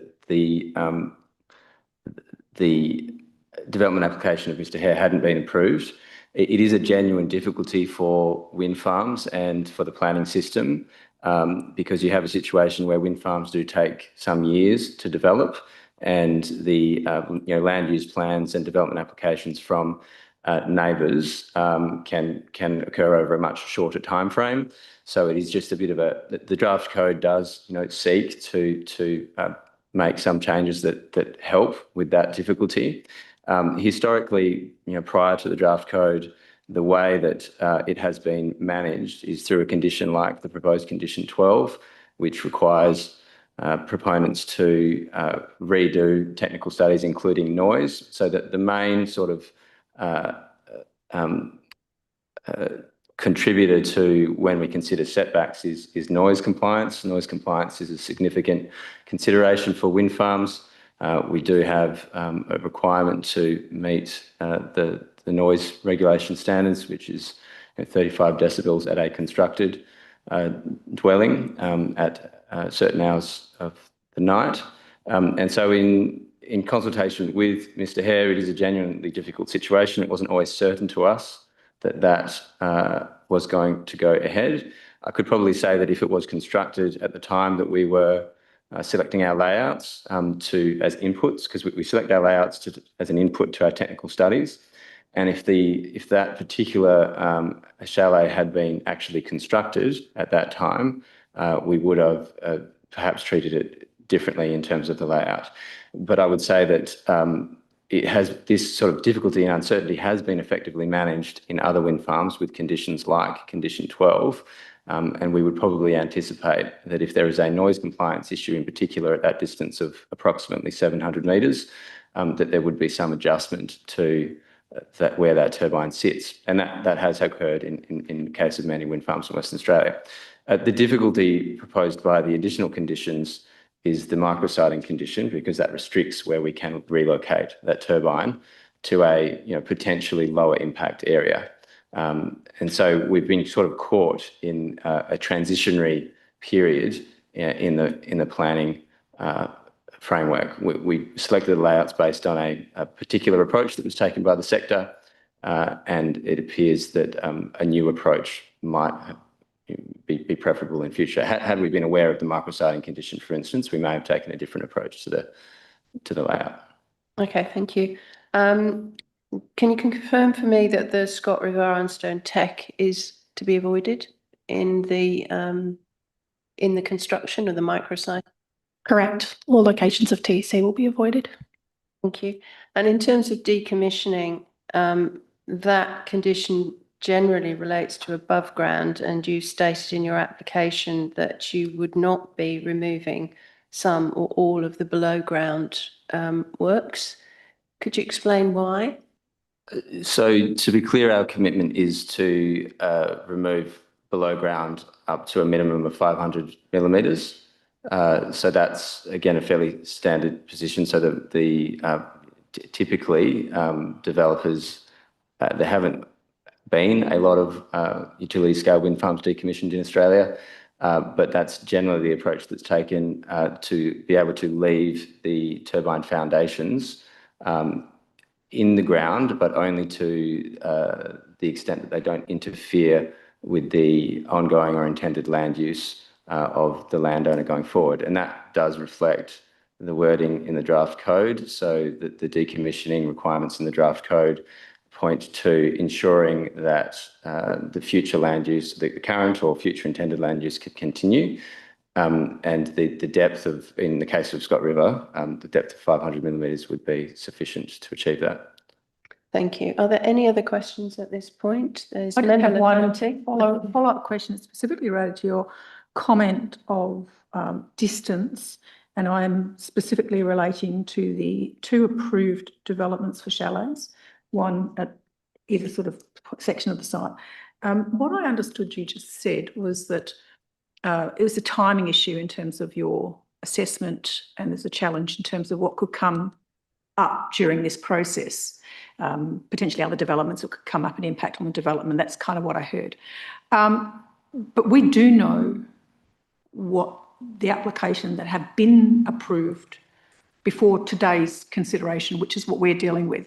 Can you explain that comment? And I suppose I'm curious about the comment that essentially these things are challenging, development's challenging for your proposal because of the time frame that you take as opposed to other people coming in and putting applications in earlier, particularly in the context that it's known at this point in time while we're making a decision on your proposal. So I would say that it's known that the applications are approved, but it's not known that they're built. And in relation to one of the chalets, which is in the north west, our noise model, and Emma may be able to supplement my response, but our noise model shows that at that particular location of the approved chalet, we are noise compliant. So from a distance setback point of view, we're confident that the distance is sufficient there. And when we're looking at, there's separating 2 issues in terms of the setbacks. There's the noise element, and then there's the visual element. And so the visual element has really been more introduced in LPP 23, whereas the noise element really only applies to dwellings that have been constructed. And it is at the proponent's risk to ensure that noise compliance under the current sort of regulatory regime, that if we were to build a wind farm and somebody was to build a house next door to the wind farm, we would have to be noise compliant at that residence, which presents a significant financial risk to the project. So we have to assess that risk and ensure that we're able to manage the noise. And so that's how it has been dealt with previously at other DAP hearings, that from a noise perspective, as it relates to the distance, that it's on the proponent to ensure that that the noise is adequately managed. So if I step sideways from noise, you also referenced the second issue, which is visual. And so again, I'm talking about those sites locationally and their visual outlook, given the material we have in front of us in relation to the siting of those proposals and what they can view from the view that they have from that property and the context of your proposal. So can you speak about the visual? And again, it's probably sort of touches on my earlier question, which is about mitigation action. So there's 2 elements to that, it's noise and there's visual. If there's somebody else that could answer, but I would just say as well that, again, that point that they're not yet constructed, but in general, in terms of we have very open conversations with landowners and neighbours that if they wish to have screening. They're conversations that we have, but it can't be without the collaboration of the neighbour or the landowner. Yeah, but perhaps there's someone. So it kind of goes back to my earlier question again. What I think I'm hearing on your response is that landscaping is on the non-host site, so the proposed site for chalets, but not your site. So my question is really around the actions that you can take on your site regarding visual, or are you saying as part of those conversations, it would include conversation with adjoining neighbours, those adjoining neighbours for potential action on their sites? It could, but I would say that it's really particular to the individual circumstance. It'd be quite a bespoke arrangement in terms of yes, the viewpoint, whether other vegetation is around the topography, etc. So we'd have to look at that in some detail and in consultation with both the host landowner and the neighbouring landowner. President Jean Rice. Okay, Member Hyam.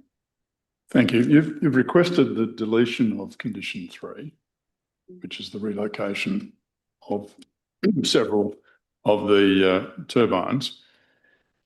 In the event, trying to achieve the positive outcome for condition 12 around noise and visuals, is it still possible that those turbines still might have to be moved anyway?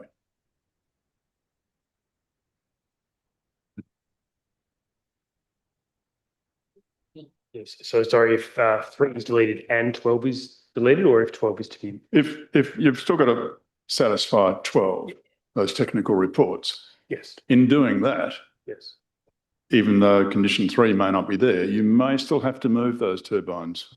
That is true, that if the chalets are to be built and we need to come back with a report that shows we can achieve compliance, and in particular, I think it is EMI, noise, shadow flicker, I think that they're the main reports in that condition. We will be required to come back and show that we can comply. It's not requesting us to comply from a visual perspective because there is no hard visual compliance to show there. So it would be either our risk to try to achieve noise compliance at 700 metres, which would be difficult. There are ways to do it. You can turn the turbine off, although that may be quite uncommercial. There are other mitigations, but yeah, otherwise we would look to delete or move those turbines potentially if the chalets are constructed. So if and when we get to that point and we would look at those reports, and if it told us that the turbines would be turned off, I don't know, half the time or 3/4 of the time, that would then be a commercial decision for the project. Do we delete the turbines? Do we run them 1/4 of the time? Or do we come back with an amendment or a Form 2 to then relocate them to an appropriate location? But without having these dwellings there and physically existing, it feels a little bit premature to us to be making drastic moves in the project. And there's an amendment process, I believe, for this kind of purpose. President Jean Rice. Yeah, thank you. So, and as it states in the Urbis deputation, the approach that you're taking, whether it be the 500-metre micro-siting or the implications on phantom dwellings, as you may refer them to, they're not yet there, but they are approved. Is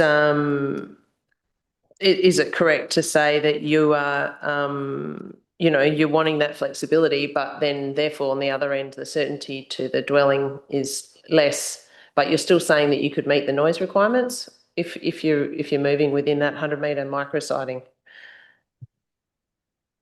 Yes, so there are ways to achieve noise compliance at different distances. I think at 700 metres we'd be seriously considering moving or deleting turbines. That's probably very close to achieve noise compliance.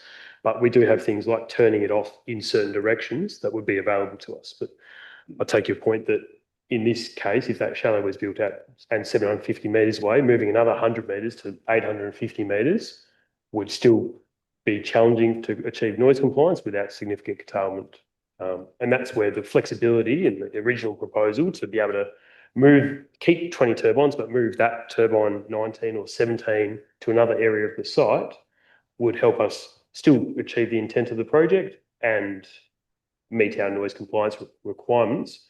But our commitment is to meet the noise regulations always.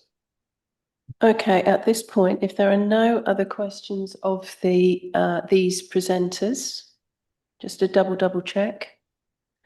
The panel's going to take a short break, just for comfort. Yes, seconded. Those in favour of a short break? Thank you. Okay, we will return in about 5 to 10 minutes, and the next item will be for us to raise questions with the city officers. Thank you.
Okay, we shall reconvene the meeting now.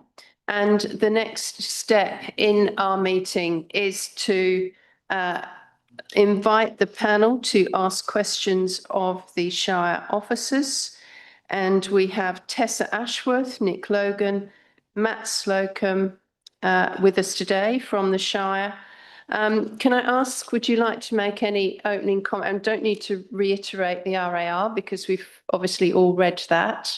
But were there any initial comments that you wanted to make given the Q&A that we had previously and what we've heard? Or are you happy to go straight to questions from the panel?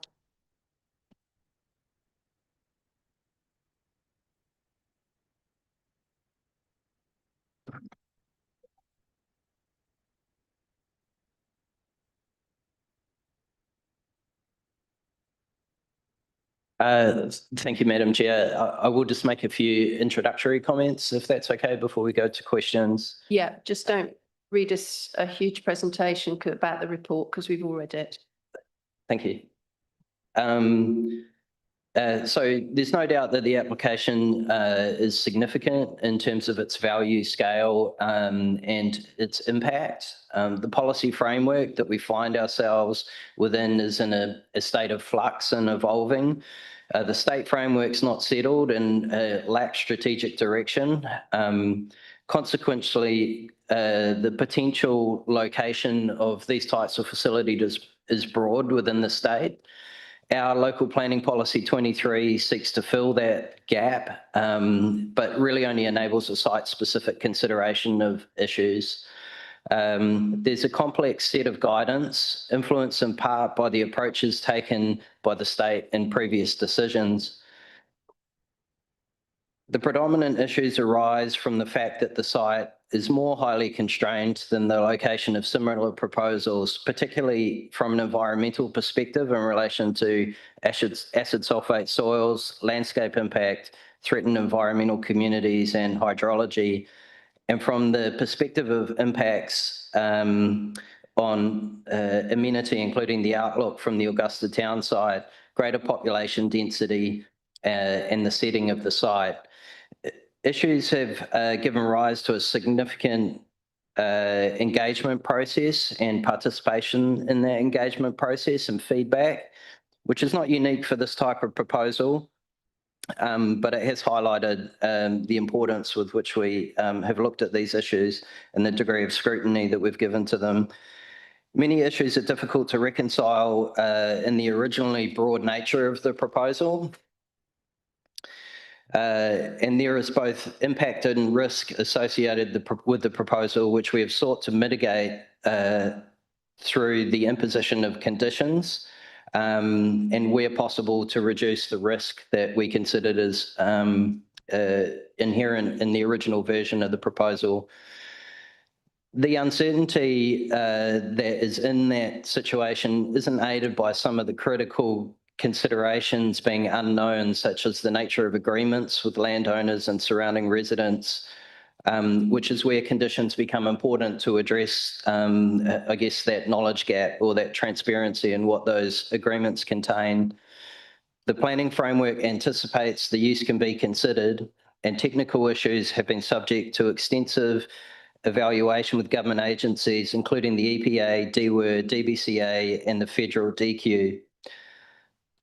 It is the advice from those government agencies, the preeminent environmental bodies, is that the risk and impact of the proposal can be managed.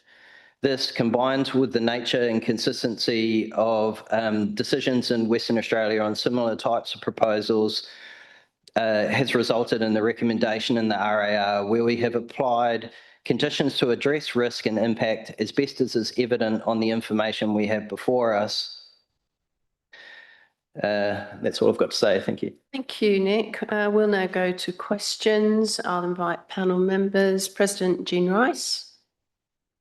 Thank you. Thank you, Mr. Logan, and thank you to the officers for working really hard on this and applying your best technical knowledge in lieu of having solid statutory framework to guide this application. So thank you for the job that you've done and provided within this RAR. And this being really the first opportunity that elected members, the representatives on this DAP for our council can ask questions. There may be a few. But I guess my first question is maybe it seems like a silly question, but and as you alluded to, Mr. Logan, in the context of there being a lack of state statutory framework in regards to large-scale renewable energy projects, and recognising the need and the local planning policy 23 that we council endorsed to help guide this decision making in lieu of there being able to be a council decision that gets recommended to the DAP. I guess my question is, how else would you have determined this application in lieu of having the state draft code or a local planning policy? What would you have assessed this application against? Again, through the chair, it's sort of very difficult to say based on, I guess, the nature of the proposal and the issues that are associated with it. Without that local planning policy in place, I guess we turn back to the broader considerations under the planning framework, the planning scheme, the state government policy, and the reasonably outdated DC policy on renewable energy. So we then, I guess, have less certainty about how we test those issues and what the expectation is, and they become subjective judgments around things like impacts on amenity and thresholds for, I guess, or parameters for development that are acceptable to our community. And the creation of LPP 23 has allowed us to sort of build something that fills that gap. And it's also enabled us, fortunately with the timing of the code, to do something that's consistent, we feel, with where the state's headed and where there's some local interpretation that can be built into what is intended to be the state framework as well. Thank you. Other questions of the officers? Councillor Boland, did you have any questions? Yes, it may just be one. I'd also like to commend the officers for the report they've done. It's an enormous amount of work that they have put together, 4,500-page agenda. It's been a massive project with $500 million. It's taken a number of years to get to this stage, and they've produced a lot of very good work for us to use in our deliberations. Probably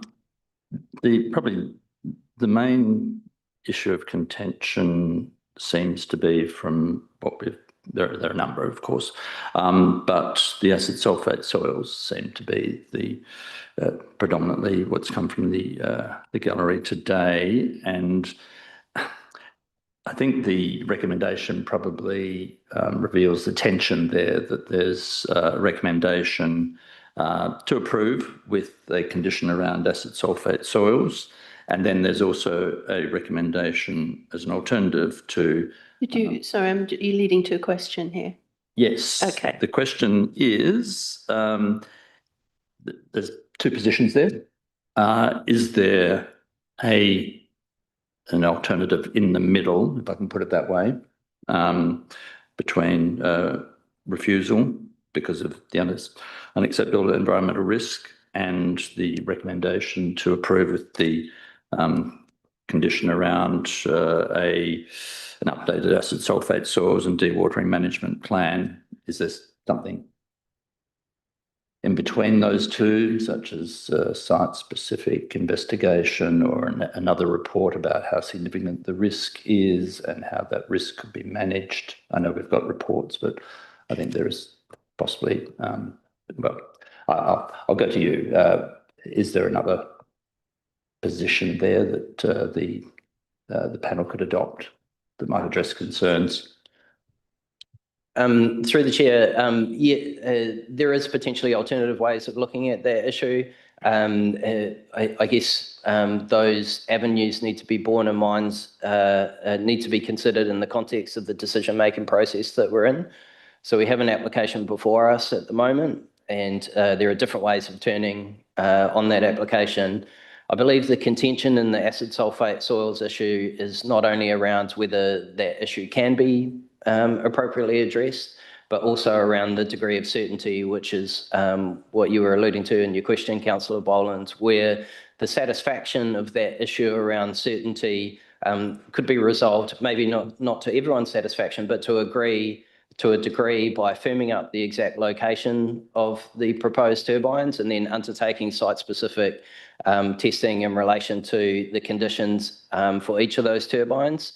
I would suggest that's something that you would quite possibly want to canvass with the applicant, because to do that thoroughly is more than likely going to take an extensive amount of time and have a significant material impact on the progress of the application and the manner in which it can be determined.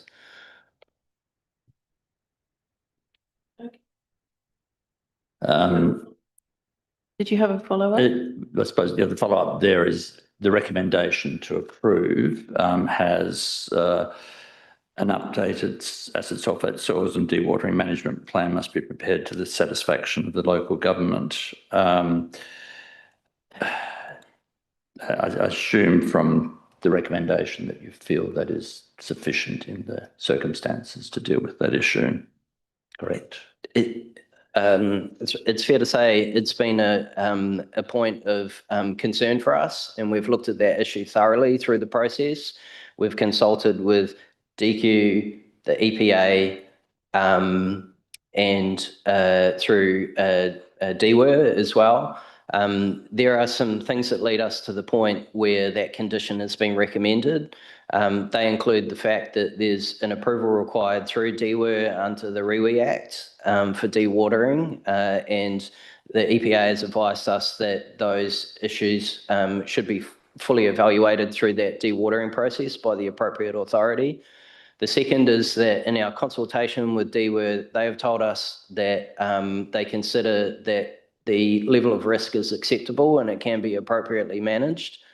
We don't have suitably qualified technical information from a government agency to tell us anything to the alternative, and we allude to that in the RAR, that leads us to a point where the condition that's recommended by and being discussed with DWER is the measure to address that issue. We have since gone back to DWER and, if you like, reconfirmed or sought clarification and certainty over their position. And as recently as yesterday, they've confirmed for us that they still hold that view, that they consider that the risk can be appropriately managed through the appropriate measures that are crystallised in the acid sulfate soils management plan. Thank you. And just one follow-up there. It was mentioned today that it should go to the EPA. I asked about whether there was a pathway there. You said you'd been in consultation with the EPA. Is there opportunity for re-referral to the EPA? Through the chair, the EPA made a determination not to formally assess the proposal. You may be aware that there's a provision in the specific legislation around that referral that prevents them from considering the same proposal twice. Through that process, we made submission and requested formal assessment. Once that determination has been made by the EPA, we work under the advice that has been given to us, and there's no opportunity to revisit that with that authority. Thank you. Thank you. President Jean Rice. Thank you. Just on this topic, acid sulfate soils and the dewatering management plan, and assuming you've seen the proposed modifications of recommendations that the proponent is asking of the panel. You've seen those yet? So there's a few there, but I'll first of all address advice note 4. And the proponent is suggesting the removal of 4C and F. 4F. I think that's it. Yeah, and a variation to that F. I'm just wondering what's the consequence of those modifications that are suggested by the proponent, is particularly in regards to dewatering. What are the risks or the concerns that the the Shire had in the DA to inform those conditions and the risk of the proponent wanting them changed. Thanks. Through the chair, if we could just take 1 minute. Of course, of course. Scott, Nick, you also would refer to your attachment 1 where you provided some clarification. Oh, attachment 1, is it? Yeah. Ah, okay. Yeah. So the R13, and it has an attachment B.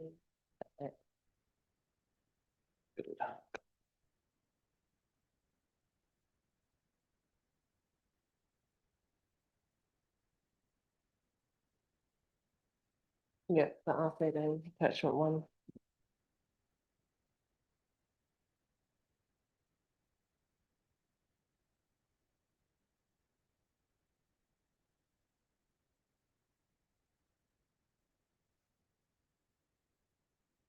I'll just ask Tessa to respond on that one.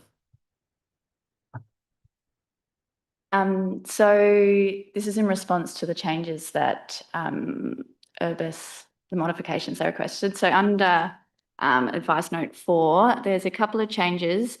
So these inclusions reflect the DQ referral requirements, a particular manner requirements.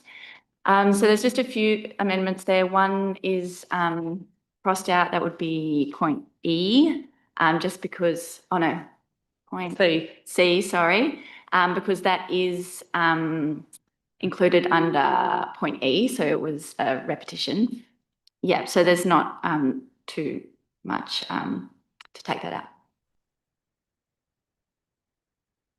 Other questions of the officers? Member Lafante?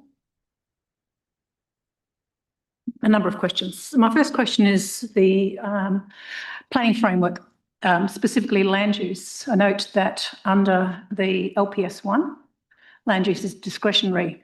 Can you confirm, which I think I already know the answer, but can you confirm what proposed LPS 2 says for both zoning and land use for this site?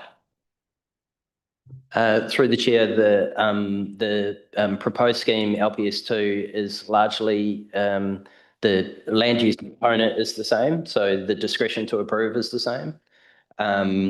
The policy framework is substantially the same as well around the considerations for this under the zoning and the principal objectives for the zone. So we haven't set out every provision of LPS 2 in the RAR, but we have included the standard observation there that we've given due regard to the LPS 2 provisions as part of the framework. So we may not have mentioned them everywhere, but the implications are the same as what's written in the RAR. So from that, is it correct that your scheme strategically retains the agricultural as well as a range of alternate additional uses through the discretionary provision? So it's retaining the ability for a mix of complementary discretionary, in the discretionary sense, uses on this site. That's correct. Thank you. Sorry. Okay. In relation to the various studies that we have, typically with the planning approval, we get, there's an acknowledgement that following any determination, applicants would undertake a refinement of elements and they might be additional studies. Can you clarify that that's how you understand and interpret the obligations around some of the environmental and acid sulfate studies that would occur should a determination in this project occur today in the next phases? Certainly, it's, I guess, fairly typical for us to apply or for conditions to be applied to determinations that require matters of detail to be resolved post-approval before or through the life of development. The key test in making that determination about whether something should come first or can be the subject of a condition is around the level of certainty you have around whether that condition can be fulfilled or structured appropriately to guide the outcome. And so for those instances where the issues have resulted in conditions being attracted to the recommendation, that we have acted on, I guess, technical advice there to say that the outcome of those future plan requirements can, or the fulfilment of those future plan requirements can achieve an acceptable outcome. Your earlier comment today, or just a few moments ago, was around the capability of your team.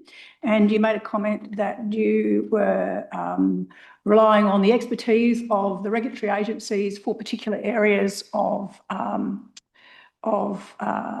further investigations around environmental and acid sulfate studies. And I understand that the reflection of the conditions addresses that particular aspect. It does, yeah. You also got a height issue around the proposal. It's a reasonably high, it's pretty high development. It says in your documentation it's significant in terms of its overall height.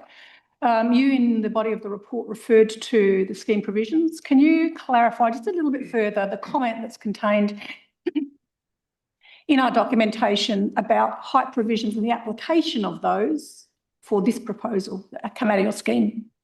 Certainly. So the provisions for height in the scheme are restrictive for ordinary development where baseline height limits are explicitly stated by a value in the scheme. Then to vary those limits, there are provisions in the scheme that allow you the discretion to modify those height limits.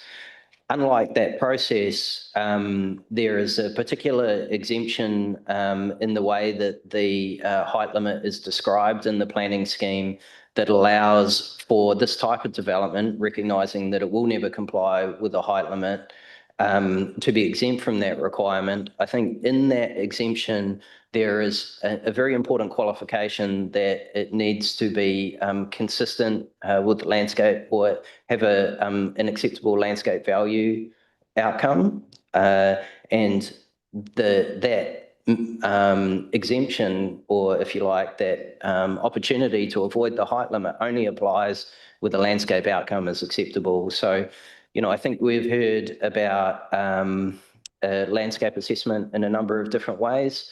Obviously, the scheme has primacy in this consideration, and the effect of that provision is an important part of where we have arrived at in our recommendation. Sorry, can I continue? I know there's been submissions in relation to a financial feasibility of the project. Can you make a comment of that in the context of the planning framework that we're working within?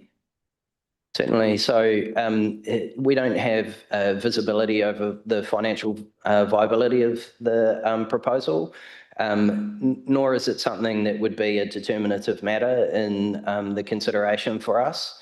We can't know the economic conditions that will apply at the time that the development is undertaken.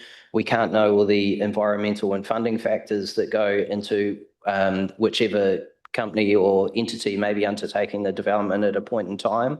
So we can't pretend to make a judgment about feasibility, nor would it be relevant from a planning perspective.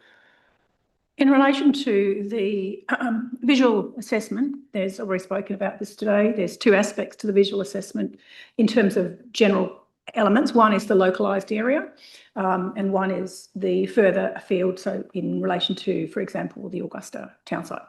Localised, what is your commentary around the issue of not specifically noise, I'm specifically talking about visual, and the expectation for this proposal, either in relation to distance and or landscaping in terms of a mitigation? Your report and your recommendation appears to address that through a setback distance. Can you clarify your expectation in that space? I can. I think I'll turn to Matt for some of the detail. Thank you. But just quickly as an overview, I think looking at the landscape issue, there are kind of, if you like, subsets to its consideration from our perspective. And we consider that there is a broader landscape assessment. Of course, it's a critical component, and the impacts on the Augusta town site and views from the coast and other factors that are brought in through the draft code and our LPP considerations are critical in that respect. The other issue is one of amenity and it is partly landscape related impact on people that are closer to the proposal than that sort of broader landscape evaluation might suggest. And that's the purpose of the setback requirement that's in our LPP that was discussed by the proponent earlier, where the setback requirement is a function of the height of the turbine. And if you like, well, you could correlate that to the issue of building bulk and scale in a kind of an urban setting, where the intent of that provision is to, I guess, avoid the outcomes that we've all seen where people are on their property at a premise and, you know, overwhelmed by the sheer magnitude of something that is extremely large in its setting. And so it seeks to deal with that amenity issue, which is really, it is about visual impact. It's also about scale and effect in the setting. And that is the purpose of the inclusion of that requirement in our policy. I think there was some discussion about it not being included in the code. And certainly our submission to the code says it should be in there. You know, that suggests, you know, we have a different view than the state on what should be in the code at the time of consultation. And also the fact that the code is still a live issue. So, you know, for that, we turn to our LPP as a properly adopted for a proper planning purpose. Something that we've given due regard to, and we don't see any real cogent reason to divert from that requirement in the LPP. And that triggers some implications for those uses that are described in the RAR. So in terms of landscape impact, I'm not sure if you wanted to add anything there, Matt. No, I think it's been pretty comprehensively covered, but probably the main thing is just with the setback, the commentary provided earlier that it being kind of used in an arbitrary way, and that it should be a sort of a gateway into a more discretionary assessment. If you look at the zone of visibility mapping provided by the proponent, the turbines are going to be visible from these properties. There's going to be that visual impact that Nick's alluded to earlier. And I guess that in the combination with other factors, like more locally based, going back to Augusta, were the motivation for that condition. Could I just ask a direct question related to the setbacks? Thank you. Condition 3 relates to, relates to the requirement to move some turbine generators in association generally with setbacks. However, generator 1, that's to do with the northern properties. Generator 17 is to do with the southern properties, and I think 19 equally. Where does 18 fit into it? The information that you provided in the RAR draws line of sight between various things, but perhaps you could explain line of sight and the setback distance for all of those generators and explain why they're all related in this condition, because certainly the first dot point doesn't seem to relate generators 18 and 19 to a property, whereas the other 2 dot points clearly relate the removal of those 2 properties. So I'm interested in your explanation of how you've come to that decision. Yep.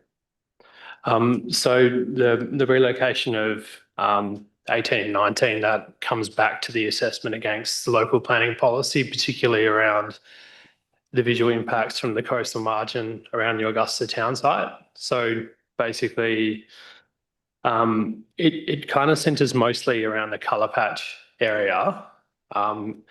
Basically, the relocation of those 2 turbines, it reduces the number that are visible from that area from 3 to 1.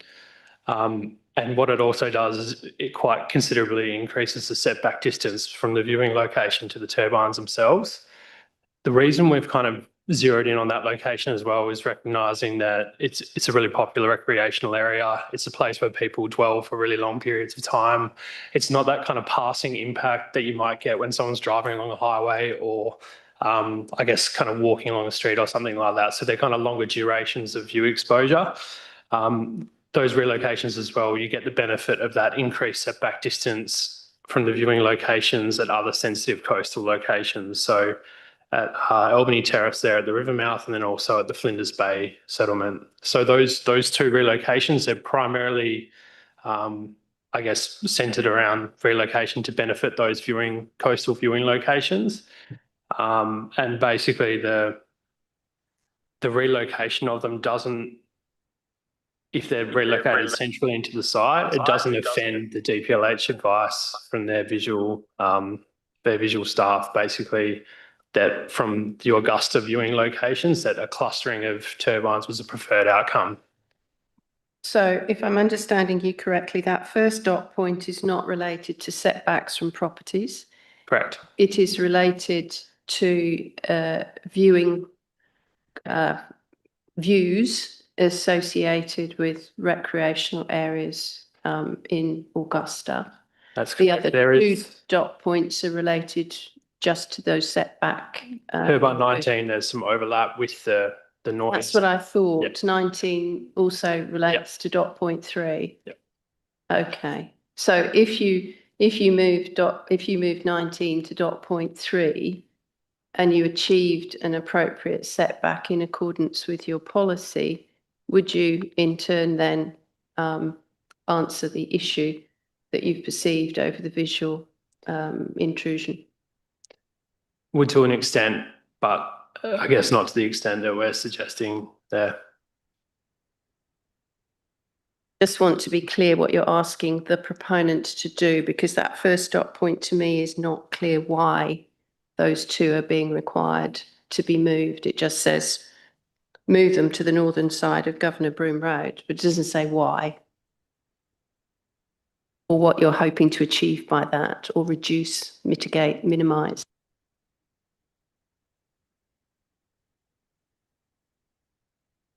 Do you want me to provide further commentary around that? I do. Yeah, so I mean, the relocate, like, yeah, there's a bit of an overlap between the first dot point and the last one with the setback distance, the chalets on Coulson Road, but yeah, fundamentally driven by landscape impacts on colour patch and the coastal margin around the Augusta town site. Okay, thank you. President Jean Rice. Thank you. Just on that one, I'm just looking at the proposed amendments by the landowner that gave a deputation before. In that, the first point, he was suggesting, yeah, obviously that 1575 metre setback, which is a variation, obviously, from the recommendation.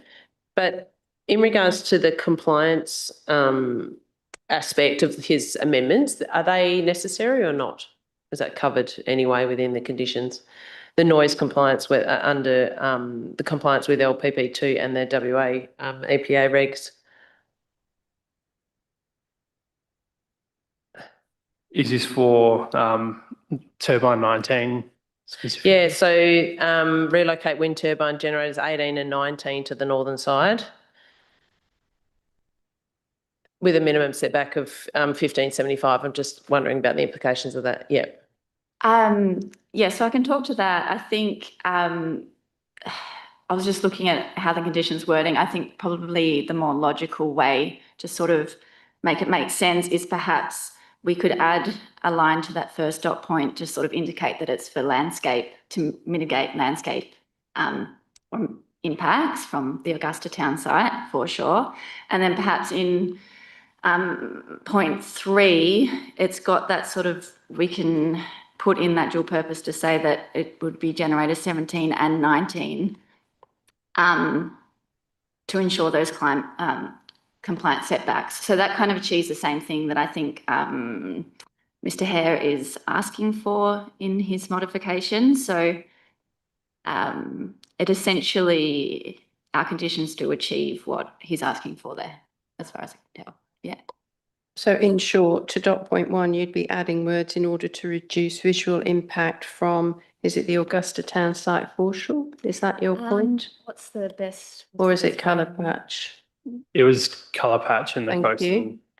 Yeah. Thank you. And in terms of the third dot point, it would just be adding the number 19. Thank you. Still with you for questions? No. Other questions? Member Lefan. Just before you move on, point about dot point 3, 17 and 19, and the conversation around setback. Are you saying the only solution is setback distance and not other mitigation actions? And I go back to my earlier point about mitigation action on landscaping. I note that when I was out on the site, having a look at the area, some of the very tall existing landscaping blocked views of pretty much anything other than the trees. So I suppose it's really my question is there only one solution for any proposal in terms of managing mitigation? Certainly. So I think in looking at how this issue has been dealt with previously in other jurisdictions, sometimes there is a requirement in a condition put forward to offer mitigation to the sensitive receptor. So to require the proponent to do that, obviously, as those landowners aren't included in the application, we can't apply a condition that requires something to be undertaken on that property. It would only be to the degree that we could require the proponent to offer that to the person whose impact may be mitigated, and it would then be at their discretion to take that opportunity up or not. I don't think applying landscape mitigation on the site where the effect is generated is going to be meaningful once the distance to the receptor is factored into the equation. President Jean Rice. Thank you. Mr. Logan or any other officers, in regards to the community benefits aspect of this application, and we have recognised throughout the application, mainly in regards to the state draft code, but the policy framework's lagging development pressure. I'm just wondering, have you seen any other examples of where a proponent has formed an MOU, a legally binding agreement, and that it's come through the local development commission? Can you give any examples of how that may have been, effective or not, or any concerns that have been raised throughout that process? Through the chair, I think that speaks to the kind of rapidly evolving policy framework and variety and decisions that have been made around that issue. At the end of the day, I think we're all of a common agreement that it's not an appropriate condition of a planning consent to require that contribution to be made. And, we turn back to the recently released Powering WA guideline, where the commitment is made to basically the state through the Southwest Development Commission, in our instance, to oversee implementation of that agreement. I think we're yet to see how that process is going to pan out. The structure of it is very new. I would hope that it would deliver outcomes that are far superior to where to some of the I guess, original community benefit arrangements have come into play, where, we turn back to sort of the provision of items to the community that are unrelated to the effect of the proposal. And here I would envisage that payment that would be made would be directly to those or benefit those most affected by the application. On that note, I think we just turn back to some of my introductory remarks when I spoke about that being hard for us to really nail down, because we don't have any certainty about that at the moment. We don't have certainty. We have an undertaking from the proponent, but we don't have certainty about its delivery, particularly if the ownership of project delivery changes, but also recognising that's not a determinative factor in the planning application process. You have a follow-on? Yep.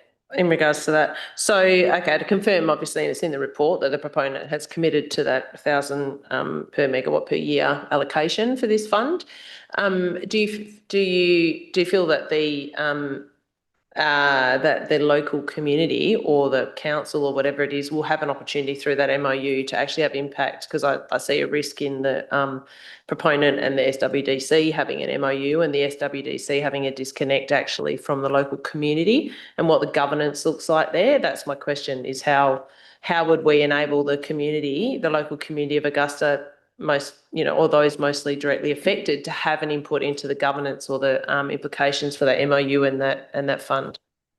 Certainly, I think the Powering WA guideline is, it's kind of directive enough in that respect to facilitate that outcome.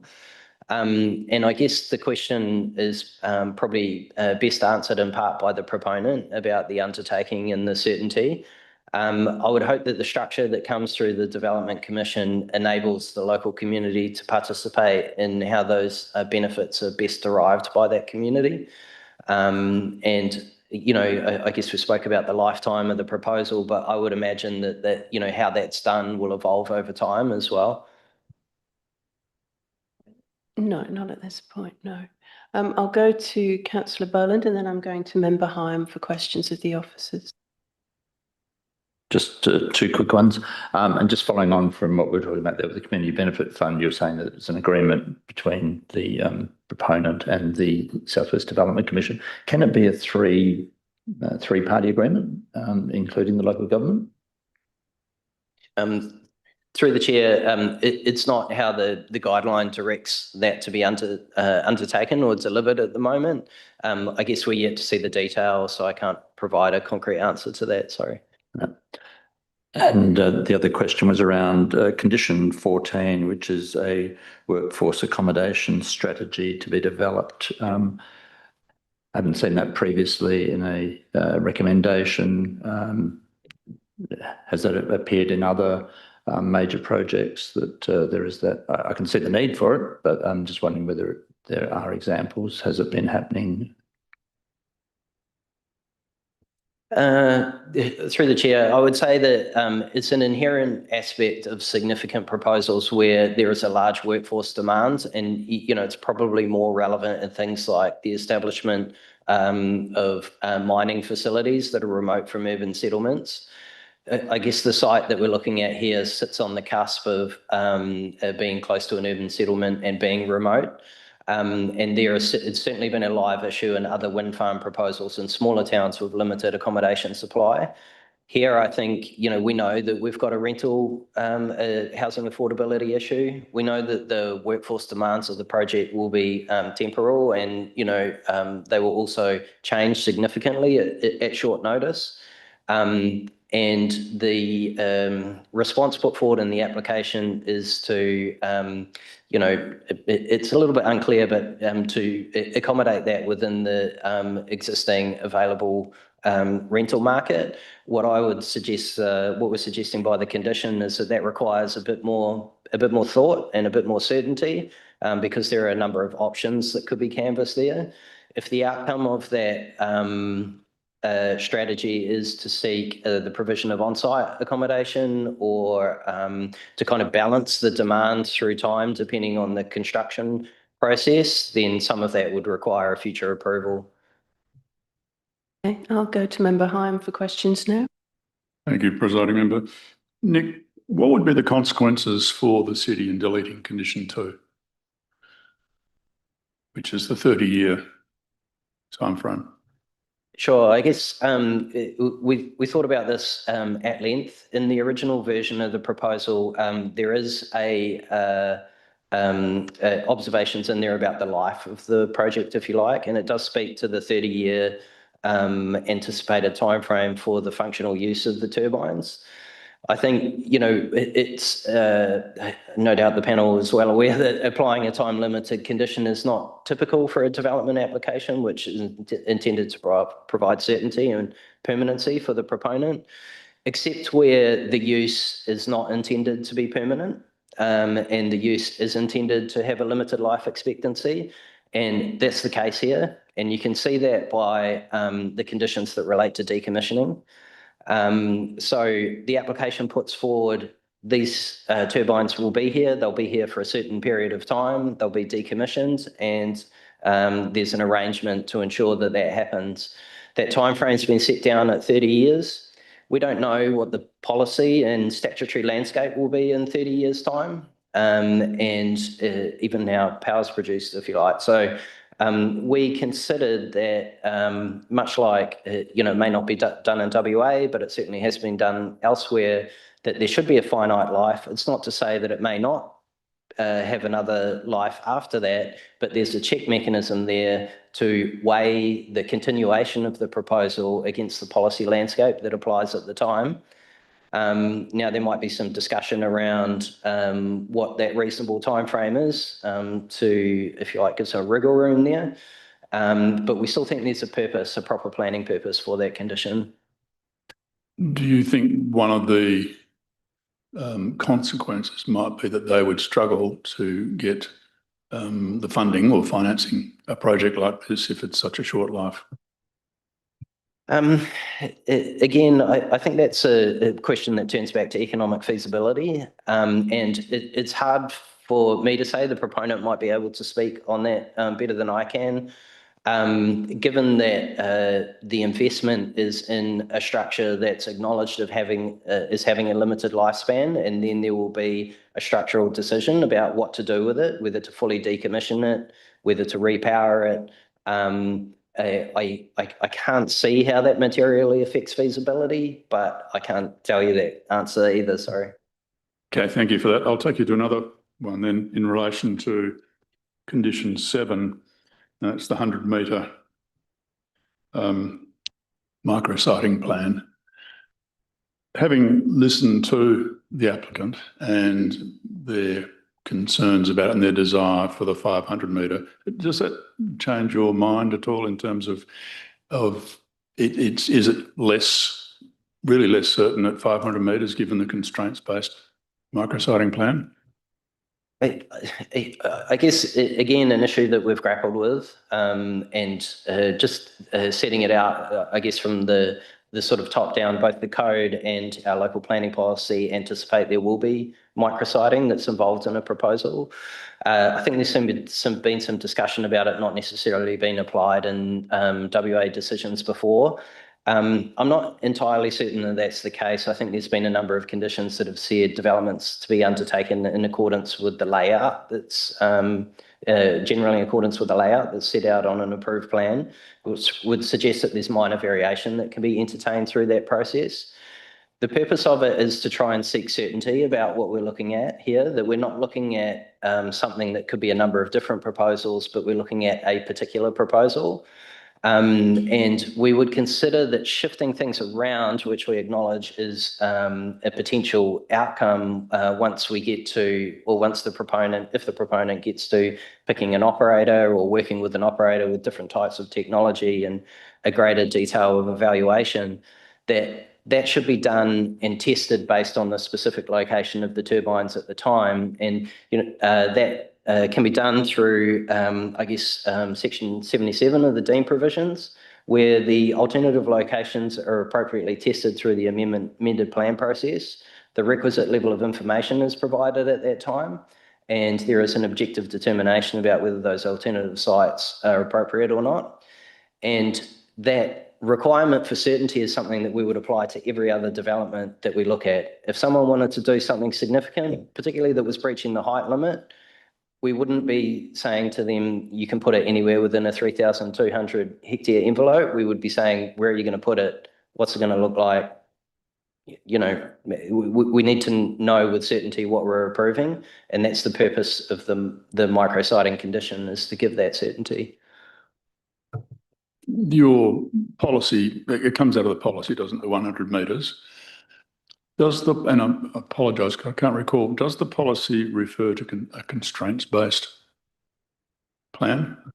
It doesn't. And through the chair, I think, the proponents have sought to, I guess, work towards addressing the concern about providing about the flexibility that was in the original version of the proposal by saying, here are the locations where the studies that we've done to date show that that land could potentially be used for the wind turbine generators. So, sorry. I suppose what I'm getting at is, does the constraints-based layer that gets put on 100-metre radius really reduce what they can and can't do? I mean, it's the constraints are quite significant. Yeah, it certainly does. And I think if you look at the micrositing plan that's been supplied with the different radius circles around the potential turbine locations, quite often the constraints-free area is a very limited portion of that. But then there are areas of the constraint-free area of the site that are completely outside of the nominated turbine locations as well. So yeah, it does work both ways. It does restrict the areas inside the whatever the micrositing distance might be, and it also restricts the balance of the site. But yeah, I appreciate the rationale before it. For it, I don't know if it provides sufficient certainty to go to that much broader approach, where you see basically the circles all overlap on the site at the 500-metre distance. Other questions? Member Lafante, did you have any more? Member Harm, you done? President Jean Rice, you done? Councillor Boland? I just had a couple very quick ones. Does this approval relate to the enabling works as well? The applicant talks about enabling works in their application. I presume that that might be things like the concrete batching, the fencing, some of the access points. This covers that as well? Through the chair, it does, and there's a particular condition there that relates to that approval of the detail. Thank you. And in terms of decommissioning, I asked the applicant previously why below ground works were not necessarily going to be removed. The Shire is comfortable with that response and sees that it's mostly about above ground infrastructure that's being decommissioned. I appreciate the rationale behind not needing to, I guess, destroy that infrastructure that might not impact on the end use. I would say theoretically that's possible if it's acceptable to the landowner, and it's something that should be given detailed consideration through the decommissioning plan that's required as a condition. Okay, thank you. Those are all my questions. So that being the case, thank the officers for their comprehensive responses. And we now move to the part of the agenda where we consider the recommendations of the RAR. We will take them in the order that the RAR presents them. Therefore, the first recommendation is to accept this compatible with the objectives of the zoning table and then to approve, subject to a number of conditions and advice notes. Could I ask, please, that if there is a mover and a seconder for this particular motion, that might be inclusive of those matters which were of an administrative nature, to which one of the R13s responded by the Shire preparing an attachment 1, which related to conditions 32, 34, 35, 37, 38 and 39, which was to add those words to the satisfaction of the local government, and related also to advice notes 3, 4, 5, 7, 11, 13, 16, 17 and 18, which replaced words such as must with should, as is appropriate for advice notes. Could I also point out that we have identified for advice note 6 an administrative task which requires relettering or renumbering, as we've got A, B, C's and D's repeated. And we believe there's a couple of words missing from advice note 24, which relates to the DBCA reserves. So with those inclusions, do I have a mover, please, for the RAR recommendation to approve? Member Lafante moves. However, Yes. I want to move it excluding condition 38 changes. I want to deal with those separately. Okay. Okay. Principally, I don't see that as being just a minor typo, a minor commentary in it. All right. Thank you. So 38 will become something that will be discussed further. Is there a seconder for that motion, please? Member Hyam seconds. Thank you. So Member Lafante, as mover of that motion, we have a discussion on the table. Would you like to open, please? Thank you. I have considered all of the material that's been provided to us. I have familiarised myself with the site, and I have reviewed all of the submissions that have been presented today and considered those in my determination. My starting point was to look at the scheme zoning, and as I have queried in today's meeting, both the current scheme and the proposed scheme LPS2 include this land use as discretionary use within on this site and within the relevant zone. There has also been clarification in this conversation about the ability for both this proposal and agricultural activities to continue and operate together on site. From my perspective, this proposal is an appropriate one for consideration under the scheme in terms of its land use. Turning to a variety of other issues in relation to this proposal, the first one being the overall height of the proposal and the number of wind turbines on the site. From my perspective, I have considered the elements that impact both the immediate local area, the broader area, which includes the Augusta town site, as well as the general broader principles around the type of technology and the renewable energy activity that is being proposed. I'm satisfied that the design and the height, I should say, in relation to this proposal is acceptable. I note that comes out from a variety, for me, from a variety of considerations. I've already talked about the immediate site itself in relationship with agriculture. I particularly looked at the impacts on the proposal from its local area, and there's been a lot of conversation about how they are being addressed in this proposal, both on the site as well as opportunities on the adjoining non-host sites, particularly in relation to both setback as well as landscaping. My observation in terms of attending both of those areas that I've already spoke to is that there is a substantial amount of landscaping that does obscure view at ground level or at road level when travelling at the immediate area.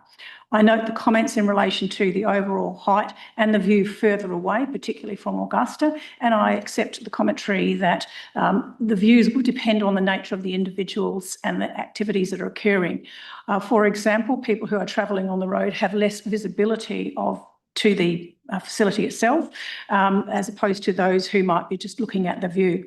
I also note that as part of being prepared for today's meeting, views from further down, in places that are lower within Augusta, those views also alter in terms of how you receive this material. The information also has included material in relation to the glint and the glare and how that is being treated in order to minimise the impact.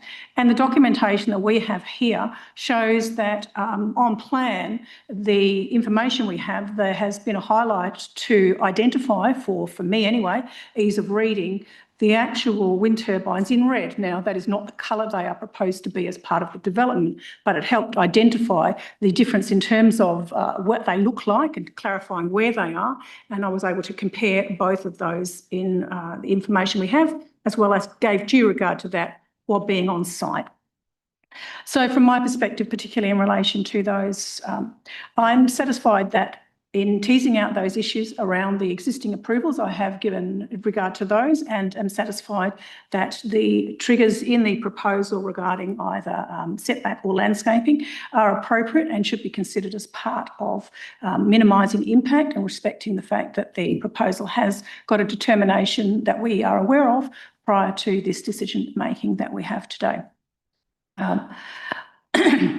I'm also satisfied that based on the material we have, it is not reasonable that the city officers would be experts in relation to the environmental elements and have duly and appropriately the matter's been referred to the relevant agencies to consider that. Those agencies, and I acknowledge and accept the position of the EPA, and were in terms of, in particular EPA, making a decision not to assess. I am not going to debate that position that, as the regulatory agent in that space, has provided their comments, and I have duly noted those, and am satisfied that the material that we have received is appropriate in the context of the decision that we are making today.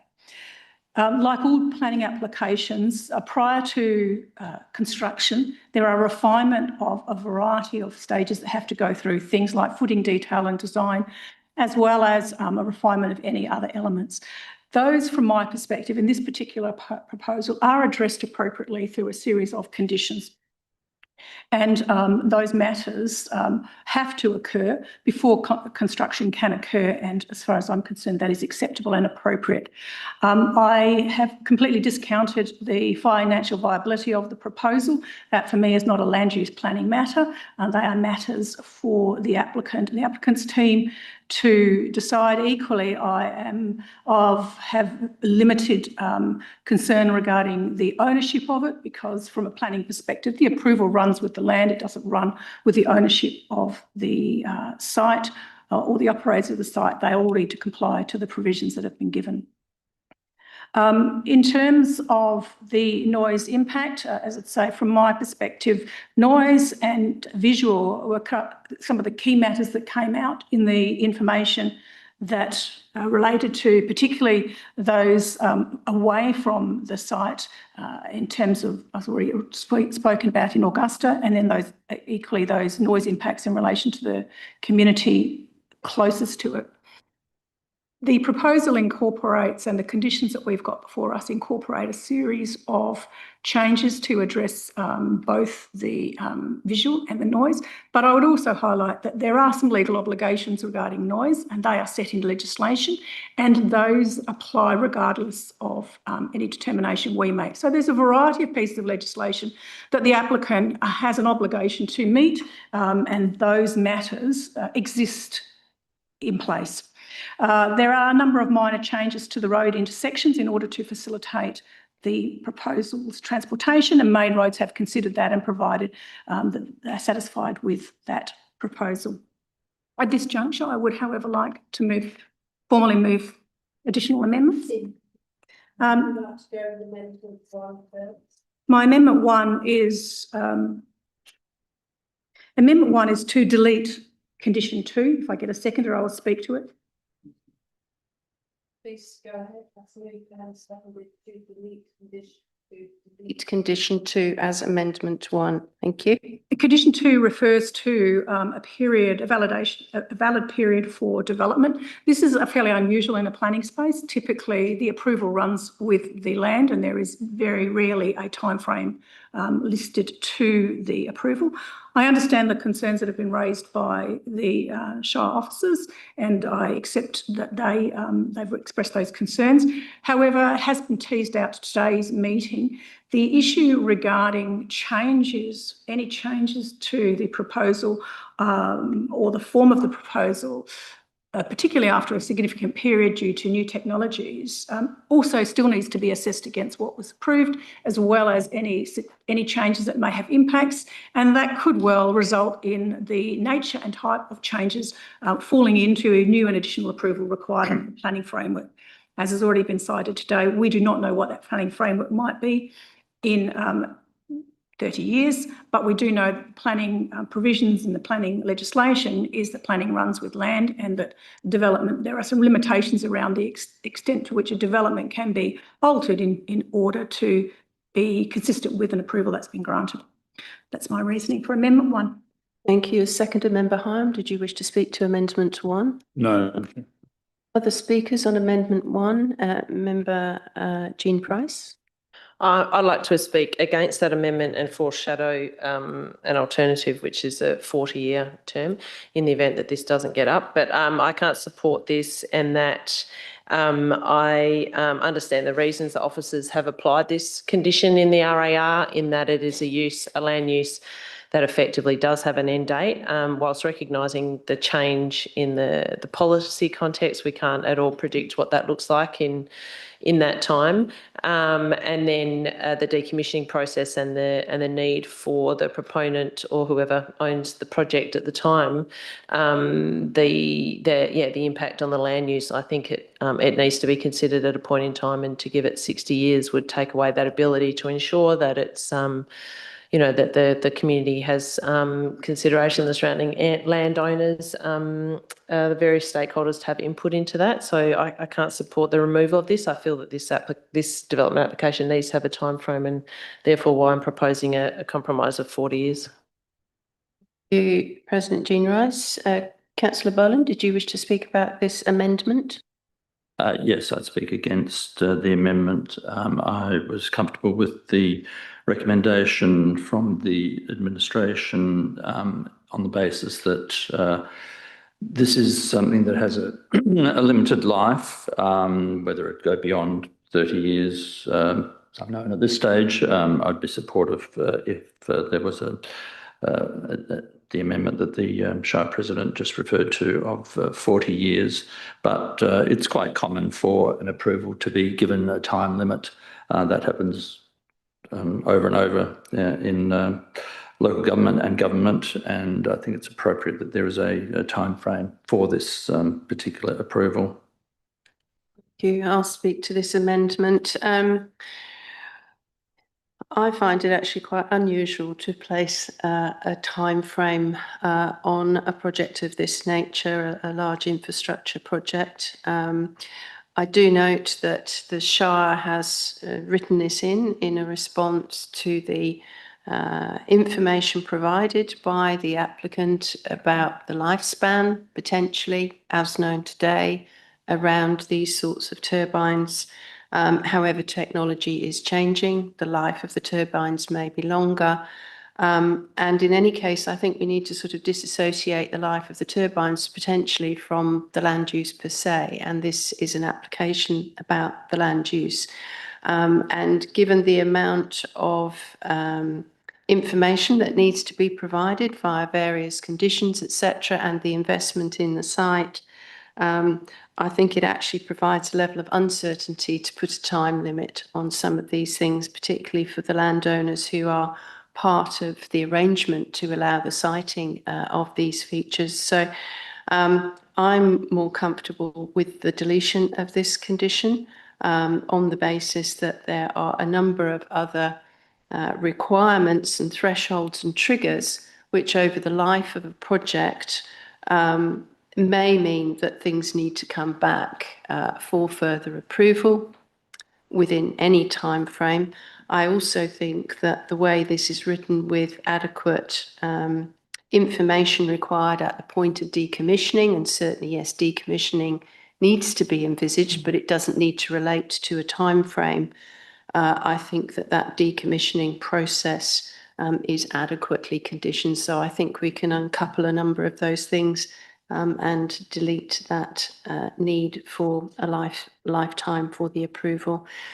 With that said, back to Member Lafante as the mover to close debate just on this amendment.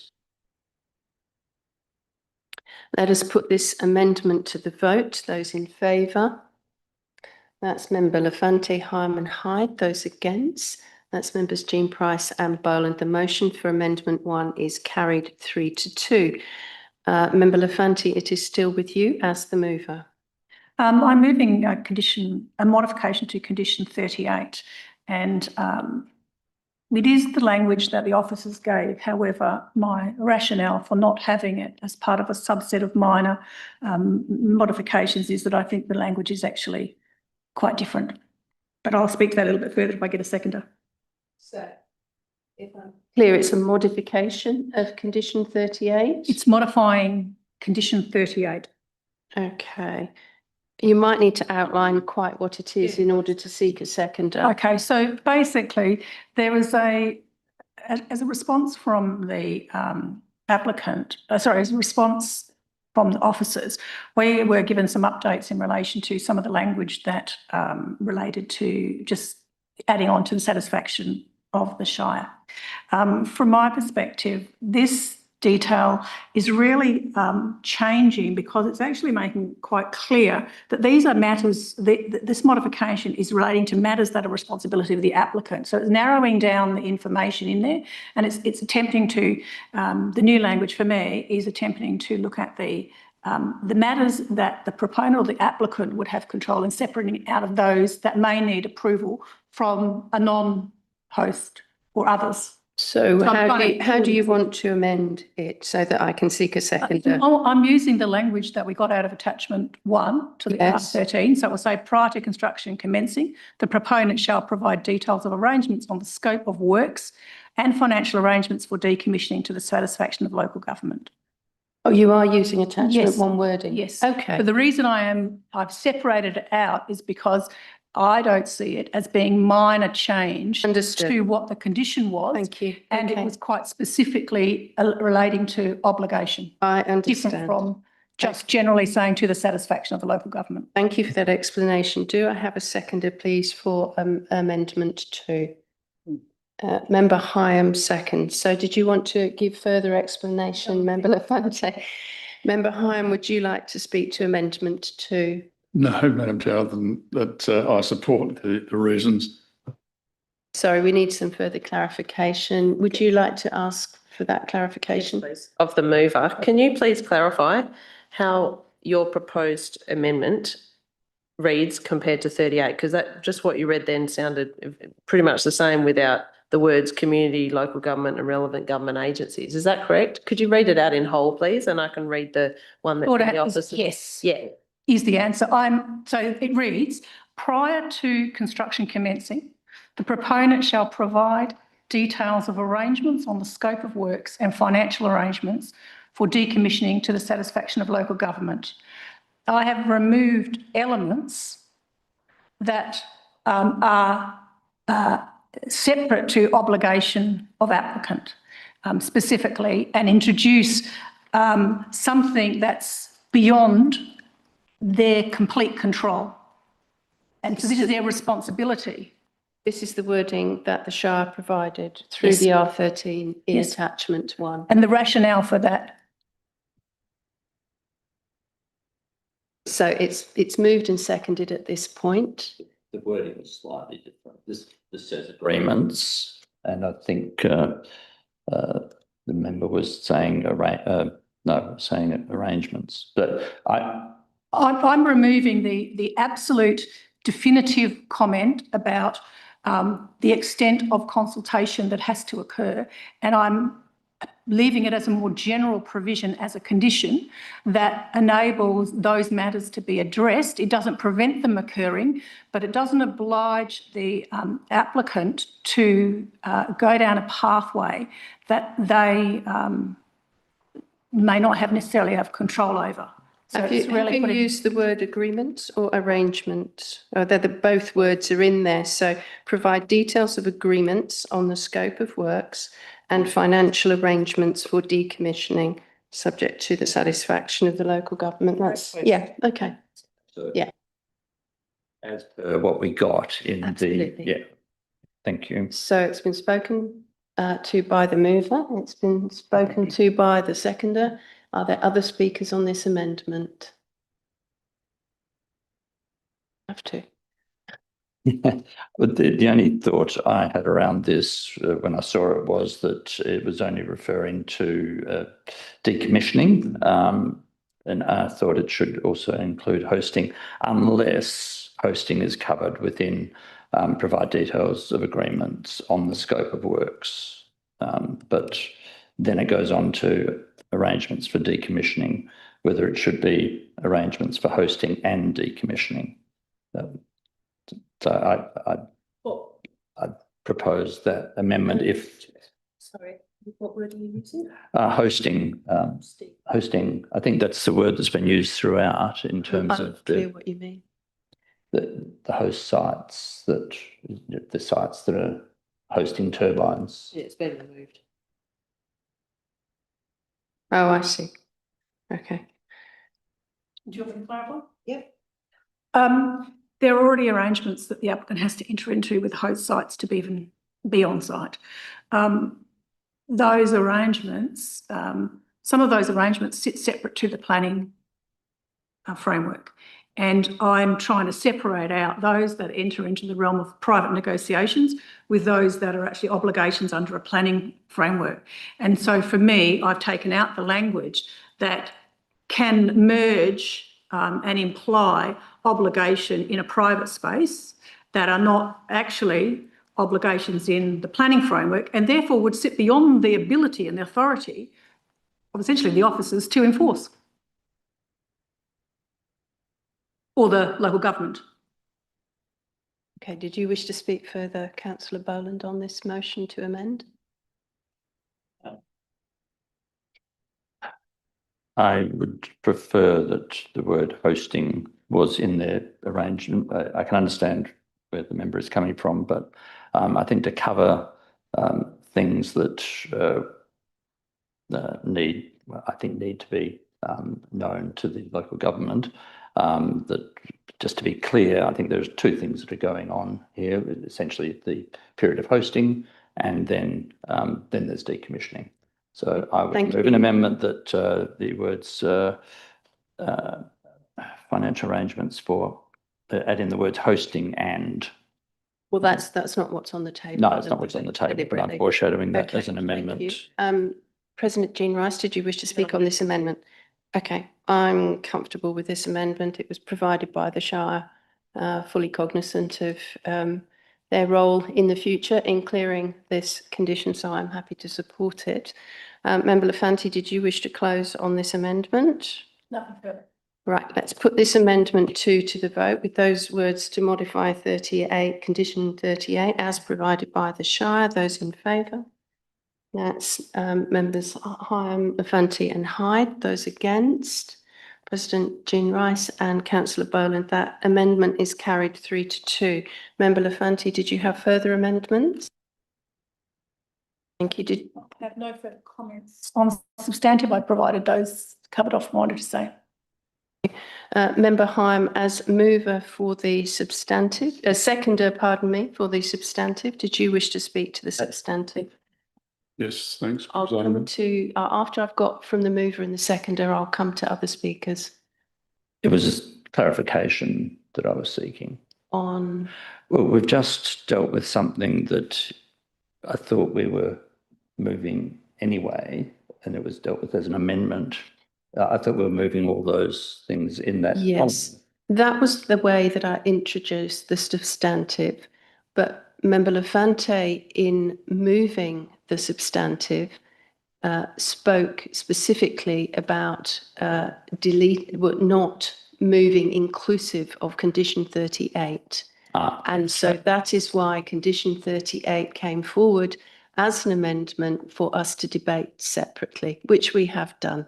Thank you for that clarification. Could I make one other point just in terms of clarification? Okay. That there was a second direction request, and that was responded to by the Shire, which clarified which plans okay, that needs to be dealt with through a further amendment if a mover and seconder can be found for that. That was not inclusive of the motion that's on the table. Yes. Okay, it was not in attachment 1 and it is not inclusive in the motion before us. But at some point, if you wish to move an amendment, then that is, you are at liberty to do that. At the moment, we are going through the substantive, which is on the table, and I'm referring to the seconder to have his right to speak on that substantive. Then I will move to other speakers on the substantive who can make a point to move further amendments should they wish to. Don't think it's necessarily an amendment. I think it's that we are clear about what we are dealing with. There was a request by the Secretariat to ask the administration, what are the plans you're referring to? So they made it quite specific when it may not have been clear in the... My understanding is that the mover and the seconder were fully cognizant of what they were moving and seconding. At this point, it did not include those changes to condition 2. We quite often seek R13 information to see what comes back. We are not obliged to take on board all of that information from the R13. It is for us as a panel to determine whether those changes may be appropriate or not. We may be satisfied, having seen the R13, to stick with what we have in the Responsible Authority report, which I gather would be the position of the mover, certainly at this point. We're going to hear from the seconder. Very well, that we have Thank that you, clear. Councillor Boland, for those requests for clarification. Member Hyam, would you like to speak to the substantive? Yes, thank you. I don't want to repeat what the mover has said. I agree entirely with the comments that she's made, but I just want to reiterate a couple of things. One is that I'm satisfied that this is a use which can be permitted on this land. It's an A use within the zone, and I believe it satisfies or is capable of satisfying the scheme objectives. It's also recognised that there's a strategic need for renewable energy sources within this region. And I note the officer's comments regarding, or in the RAR, regarding the strategic need when considering Local Planning Policy 23. And they state that the strategic need is diminished because of the high impact on the landscape in some identified locations. That's the officer's comments, and I think there are other contributing factors to that. And in my view, this is not a large system. It's quite spread out. It's not compact. So in terms of visibility, I think those matters can be addressed and will be addressed through some of the conditions that are being proposed. But I'll come back to the question of visibility later. To me, making a determination on this application is made more difficult because of the lack of certainty around the location of the wind turbines. Certainty around what exactly is being approved is a fundamental tenet of making decisions on development applications, as we've heard from the officers. The applicant is asking us to approve the location of the 20 wind turbines, each somewhere within a 500-metre radius. So there's and I say this with some reservation, there is a degree of trust me around that process. And I get a little bit nervous about that as a planner who gets involved in making decisions where we really are trying to say exactly what are we approving today. So having said this, though, there is precedence around such an approach. So it's not necessarily wrong. It's just I feel more comfortable having something where there's a little more certainty. One mitigating factor is that the constraints-based 500-metre radius is probably significantly limits where they can go anyway. So in my questioning of the officers, I was in two minds really as to whether or not the area they've got left in which to put these turbines is great anyway. I think there are some severe limitations on where they're going to be able to place these turbines. I also want to acknowledge the community presentations and the community concerns. In most cases, the comments and arguments presented were very cogent and well-reasoned. I do, however, want to say, and I've said this a few times at different meetings, it's not a numbers game when it comes to planning. You don't have 5,000 people against and 2 people for, and therefore it should go against. It's about planning arguments presented and the impact likely on the development application itself. However, they have clearly focused on the issues at hand, but I don't necessarily agree with all the comments that have been made. The applicant has provided many technical reports, which in some areas gives me comfort that those issues can be adequately managed in those cases. I refer to here the shadow flicker and blade glint and aviation impact, bird and bat impact and native vegetation and TECs, because these areas are largely controlled by other agencies, although there are conditions in there which require those things to be addressed. In terms of the setback distances, they can be largely compliant. Any potential noise issues to sensitive land uses will need to be to satisfy the noise regulations anyway. So as we've heard from the applicant today, they will have to address that, and they will have to address it for those people that spoke who may have in the future accommodation nearby, chalets nearby. In terms of the acid sulfate soils issue, I agree with the officers. This is a major risk. However, also note that the EPA decision not to assess and the proposal and their advice in this regard, it is their domain to decide on those things.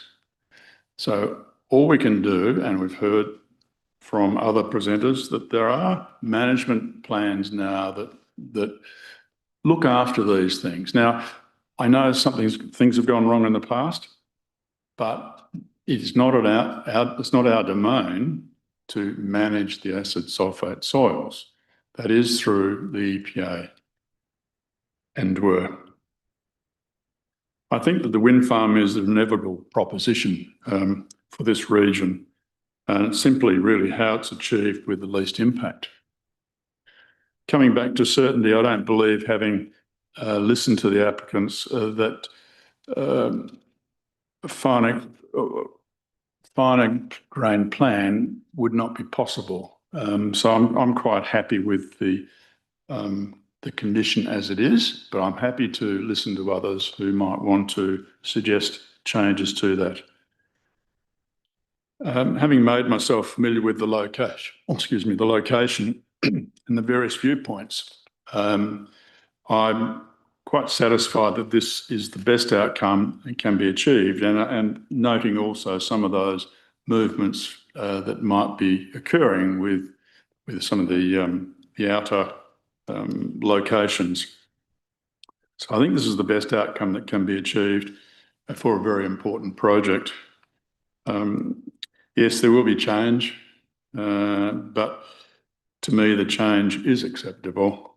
And when I look at the alternate recommendation for refusal, I don't believe there's sufficient grounds to refuse this application. So on that basis, I'm happy to support it. Thank you, Member Hyam. I'd look to other members of the panel to speak on the substantive for or against. Other speakers? President June Price, thank you. Thank you. I'm not sure where to start with this one. I guess critically to the process of being a decision maker, we have to consider the strategic planning framework. It's not about whether you like or dislike the application. It must be considered within the framework that we work in. And to say there's a significant deficiency in framework informing the decision makers in this is an understatement.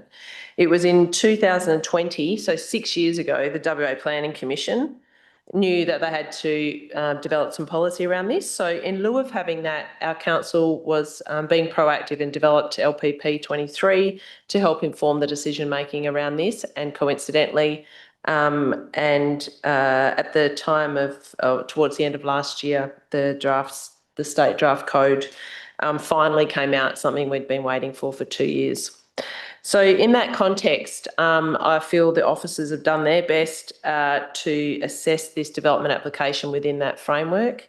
I recognise the community concern around the various aspects of this proposal. I do feel that there is a severe lack of certainty in this proposal. It's very conceptual.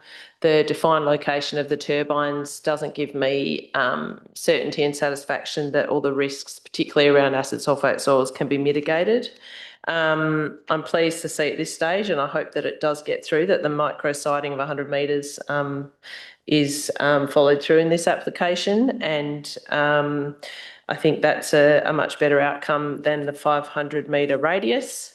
There's no doubt that the landscape and visual impacts of this proposal are evident, and if by way of making a few amendments in regards to the locations of a few turbines, that we can have better outcomes and landscape amenity, but recognising, of course, that this project does pose an impact on landscape and visual impact.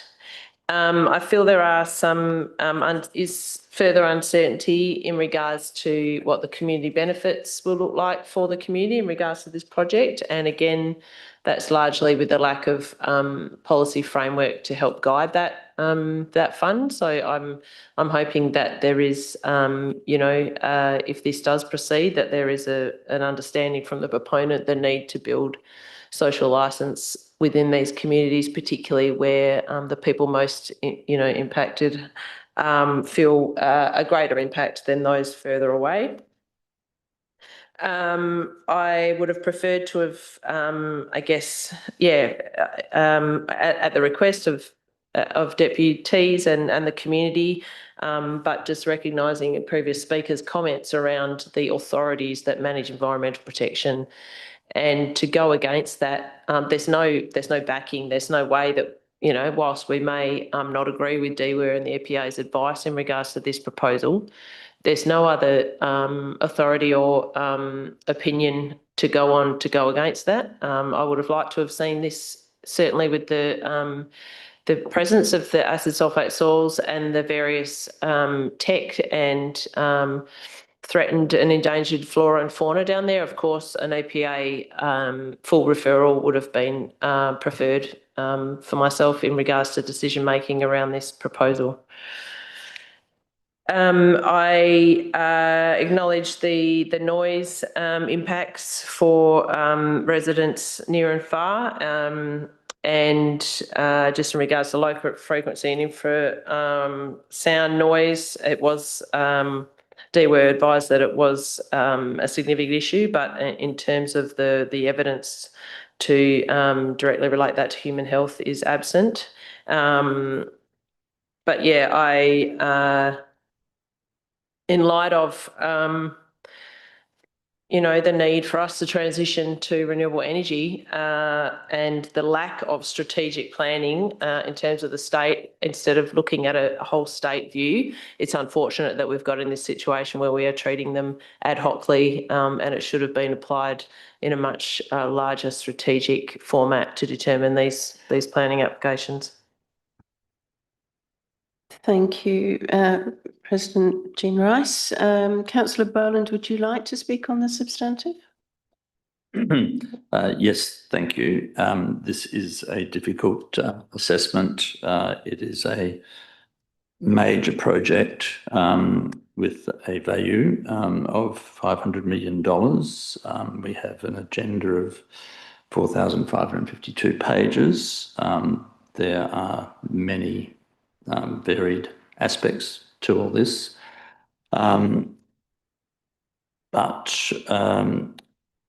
with the recommendations, I think we see the tension in the proposal, the two main issues. There's the recommendation to approve, and then there's an alternate recommendation to refuse on two particular grounds. I mean, there's also another option that there's been a request around consideration of deferral, but I'll go to the issues around refusal. The two that come out in the recommendation report are around the acid sulfate soils and the visual impact. And they are the two biggest. I have considerable reservations around the acid sulfate soils. There is a site adjacent where there were major problems, and that project did not continue because of that. I'm concerned that there is this proposal adjacent, and will it have the same issues? We are getting reassurance, I guess, from some quarters that those issues can be managed. There is a condition in that we are considering around a plan having to come to the Shire, which is that prior to construction commencing, an updated acid sulfate soils and dewatering management plan must be prepared to the satisfaction of local government on advice from the Department of Water and Environmental Regulation. And I trust that there is enough teeth in that to avoid major environmental problems if that is something that comes out of that management plan, if this is approved. There are conflicting views on that. We've had a number of deputations, and they have been drawing our attention to many aspects that are to be considered. There was the deputation around the situation with the area overall from Mr. Mangle, I think it was. It is a significant risk that does adhere to this project.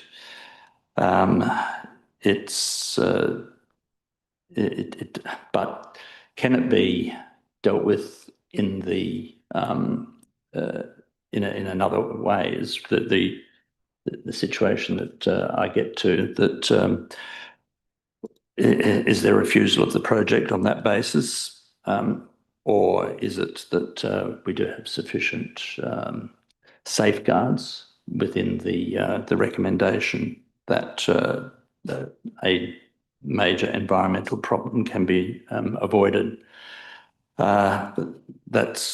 It doesn't seem like the EPA will be reviewing their non-assessment of the proposal. It's interesting that they did not look further at that and do a thorough assessment. Do an assessment according to their legislation. But we're left with that. There doesn't seem to be any method to have the matter go back to the EPA. So it seems like we're left with that we have to proceed with caution is really where it comes to. We trust that that what comes to the Shire will inform us about whether the project proceeds or not. And I think it does come. I think it is a matter of does the project proceed or not with that condition. I'm seeing it that way, and so it's going to be something to be considered by the Shire down the track if this proposal is approved. The other is the other major issue which comes out of the alternate recommendation is the impact, visual impact, and in a nutshell, I think that is unavoidable if a wind farm is something that can be approved under our planning scheme, which it does come down to that. I think the administration has done what they can to minimise the impact, but there's no doubt it's going to be a significant impact. Now, it does beg the question: is it a negative impact? Now, the view of many in the community is that it is a negative impact. It's been a hot topic in this area for years now, and it's a decision to approve today is not going to satisfy a lot of people within the community. We have to assess this really on planning considerations, and there will be an impact. There are some who take the view that it's not a negative impact. There's probably a number of camps in relation to seeing wind farms. Some, I think it was referred to by someone as elegant in their submission, but I would acknowledge that there's many who take a different view, that this is going to have a significant negative impact. There are some who are not bothered. There are some who see it and are accepting of it, but would maybe prefer that it isn't there because it's got an industrial component to what is it's a natural landscape, although heavily altered already by farming land. But there's been a huge amount of work gone into a large number of conditions. Those are the two that really are concerning for me, but there's been massive assessment, massive referral to relevant agencies, a major amount of community consultation.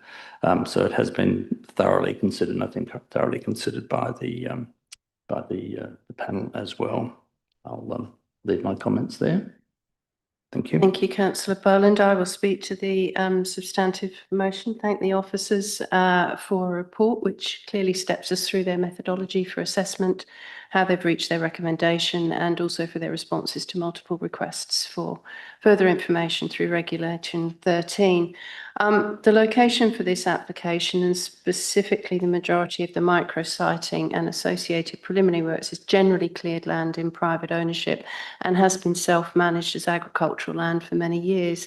The current agricultural activities, beef, dairy, cattle, pine plantations, etc., but we do need to remember that agricultural practices are not and never have been static.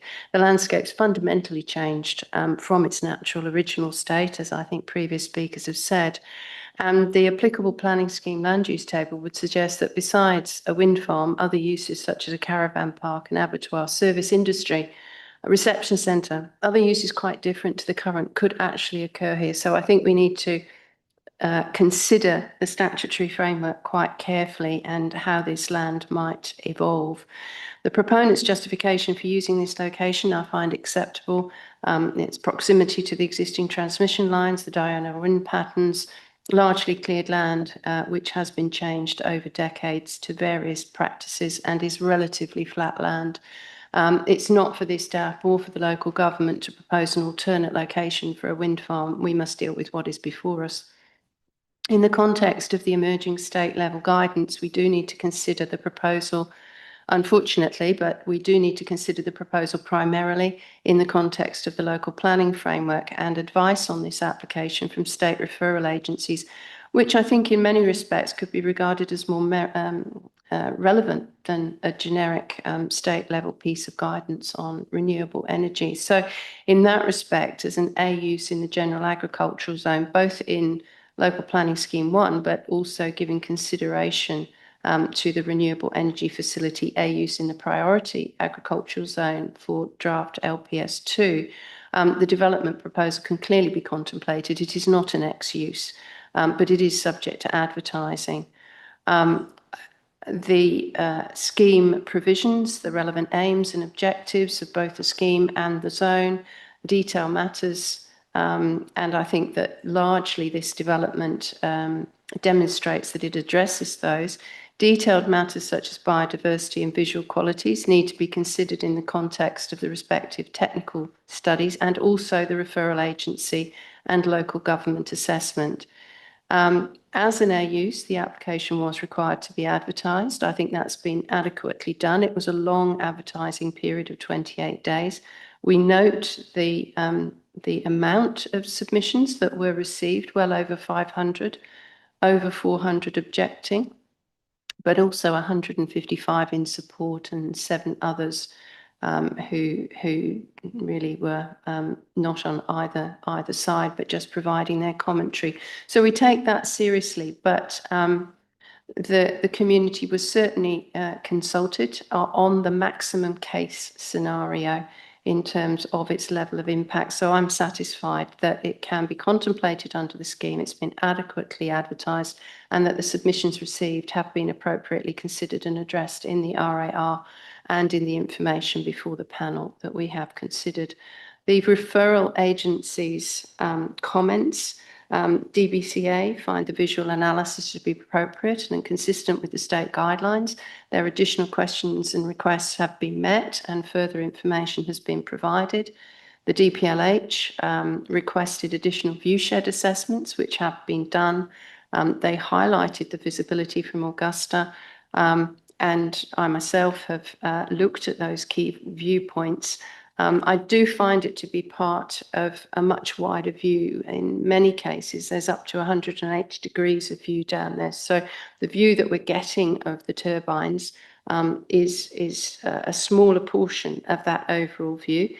It's distant, it's not the main feature of the view, which includes wide stretches of water, distant vegetation, the ocean and the foreshore. I think the technical analysis which has been done is adequate, but I do agree with others that perhaps there is still some movement that might be required for some which provide increased impact. All of the technical information on bushfire risk, I think, has been adequately dealt with. There are requests from DWER for water sourcing and storm management, acid sulfate soils and construction management. They've been adequately taken account of in the conditions.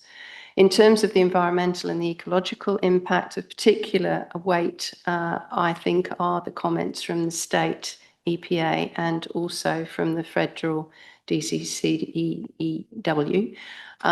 which considered all of the material that was provided and determined, A, at a local level that it was not to be assessed, and further at a federal level that it was not a controlled action.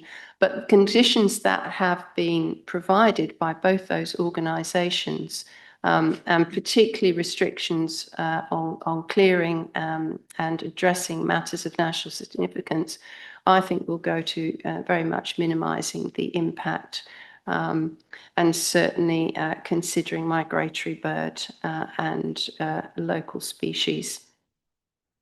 All of those referrals, I think the officers have assessed well, and I think that in future, if there are conditions which are not adequately met, then as we've heard from the proponent, that may trigger a threshold whereby that has to come back through the system, either as a Form 2 or, given the degree or significance of any changes, perhaps as a new application. But I think there's enough checks and balances in those. I think the Local Planning Policy 23 has been particularly useful in this assessment. It's a very recent policy. We need to give a lot of weight to that. At the moment, of course, it does take precedence over any state documents, and it's around that local planning policy and the setback distances that I think we are considering. And personally, I'm quite comfortable with the application of those. Certainly height is a key issue, but I think, as one of the previous speakers has said, I think it is an inevitable outcome of wind farm development. So given that the scheme contemplates it, there is an inevitable outcome from that. But I do note that they're not located in the visual management area A, but they do influence the background to those longer views. I note that no lighting is required and that dark sky principles are clearly upheld. The proponent has come forward with information around different foundations to reduce the risk of incursion into the acid sulfate soil and to deal with the high water table. But previously we've heard from people who farm the land about the changes in the water table that they have observed over decades of working the land. So it is a changing environment there, certainly. It is a large site, but it only disturbs a small proportion of the site in terms of ground disturbance, and we've heard that agriculture can adequately continue, so thereby this is not prejudicing the ongoing rural uses, and it can be compatible with those surrounding and ongoing agricultural uses. I do support the micro-siting plan as conditioned. I think it does give us some level of certainty and comfort, albeit I understand that the applicant is not comfortable with that. But from my point of view, and having listened and heard, I think it is an appropriate condition at this point. That said, I am supportive of approving the application. I would, however, like to make an amendment to condition 3 purely to provide some level of certainty around what is required. My proposal would be to the first dot point to add the words "in order to reduce visual impact from colour patch." And my second amendment would be to the third dot point to pluralise the word generators to generators, and after the number 17 add and 19. Those are my 2 proposed amendments to condition 3. Do I have a seconder, please, for those amendments? Member Hyam seconds. Only briefly, I think we heard from the Shire officers that some clarification was warranted. Having been around and about the site and looked at the locations for future tourist chalets, I think this is an appropriate condition, but I think condition 19 needs to be referred to, turbine 19 needs to be referred to in the third dot point. And I think I was unclear what the first dot point was meant to do. So that proposed wording actually gives the applicant some clarity whether that condition can be met or not. We wait to see, but I think it's an appropriate condition. Member Hyam has seconded to amendment 3. Did you wish to speak? Thank you, Madam Chair. Look, I agree entirely with you. I think there's an opportunity here to certainly firstly clarify it and then reinforce what the intent was. Thank you. Are there any other speakers on this amendment? Let's put amendment 3 to the vote. Those in favour? That's a unanimous decision. Thank you. I have no further comments to provide on the substantive. We've all spoken once. I return therefore to the mover, Member Lafante, to have the right of reply and close debate. Thank you. Unusual as it may be, in my right of reply and as per the standing orders, I can also continue to move amendments. And I note the earlier comment from Member Greg Boland in relation to what I understood to be the query about clarification of all of the plans, and he was referring specifically. Just wait until we have the telephone turned off. Thank you. And make sure everybody else's phone is silent too at this juncture. Member Lafante, could you start again, please?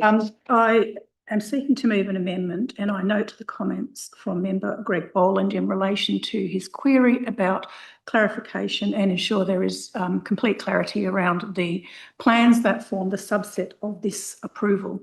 And whilst I didn't initially move it, I don't see there's any particular concern with now moving an amendment that would incorporate all of those itemised plans.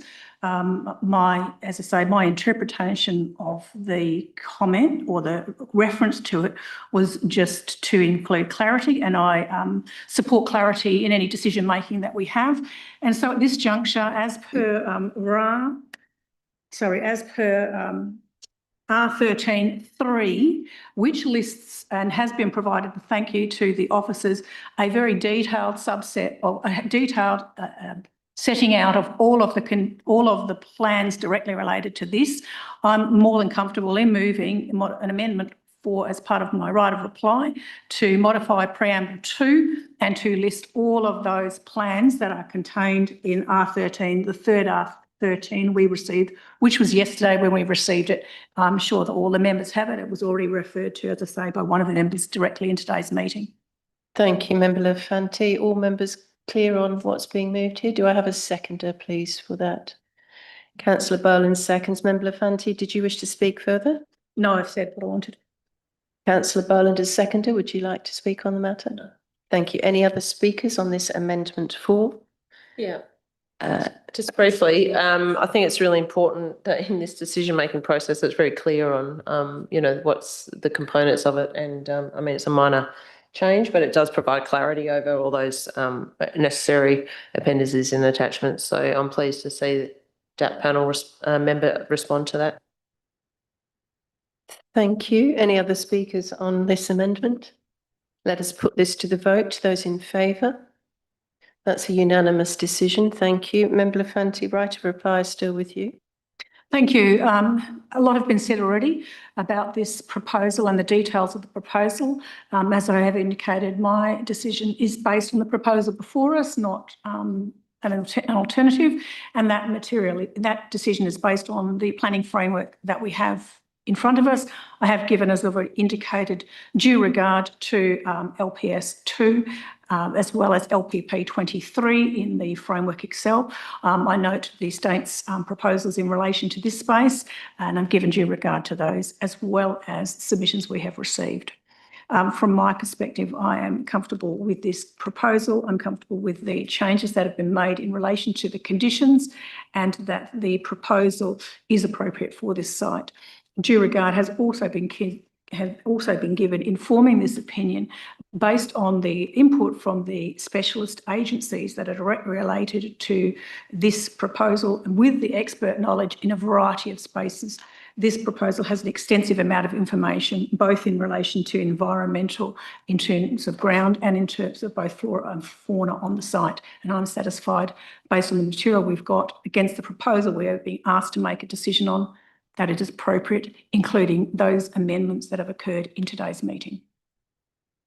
Thank you, Member Lafanti. That closes debate. We will now go to vote on the substantive motion as amended. Could I seek those in favour, please? Member Lafanti, Member Hyam, Member Hyde, President Jean Rice. Those against? Oh, was your hand up? Yes. Oh, it's pardon. That's a unanimous decision. Thank you very much. I couldn't quite see you there. Thank you. So that closes that section of our agenda. Moving to Part C, other business, we have any SAT applications listed on the application report on the DAP website. We have no further business. So thank you to all of the panel members. Thank you to the presenters. Thank you to the Shire staff.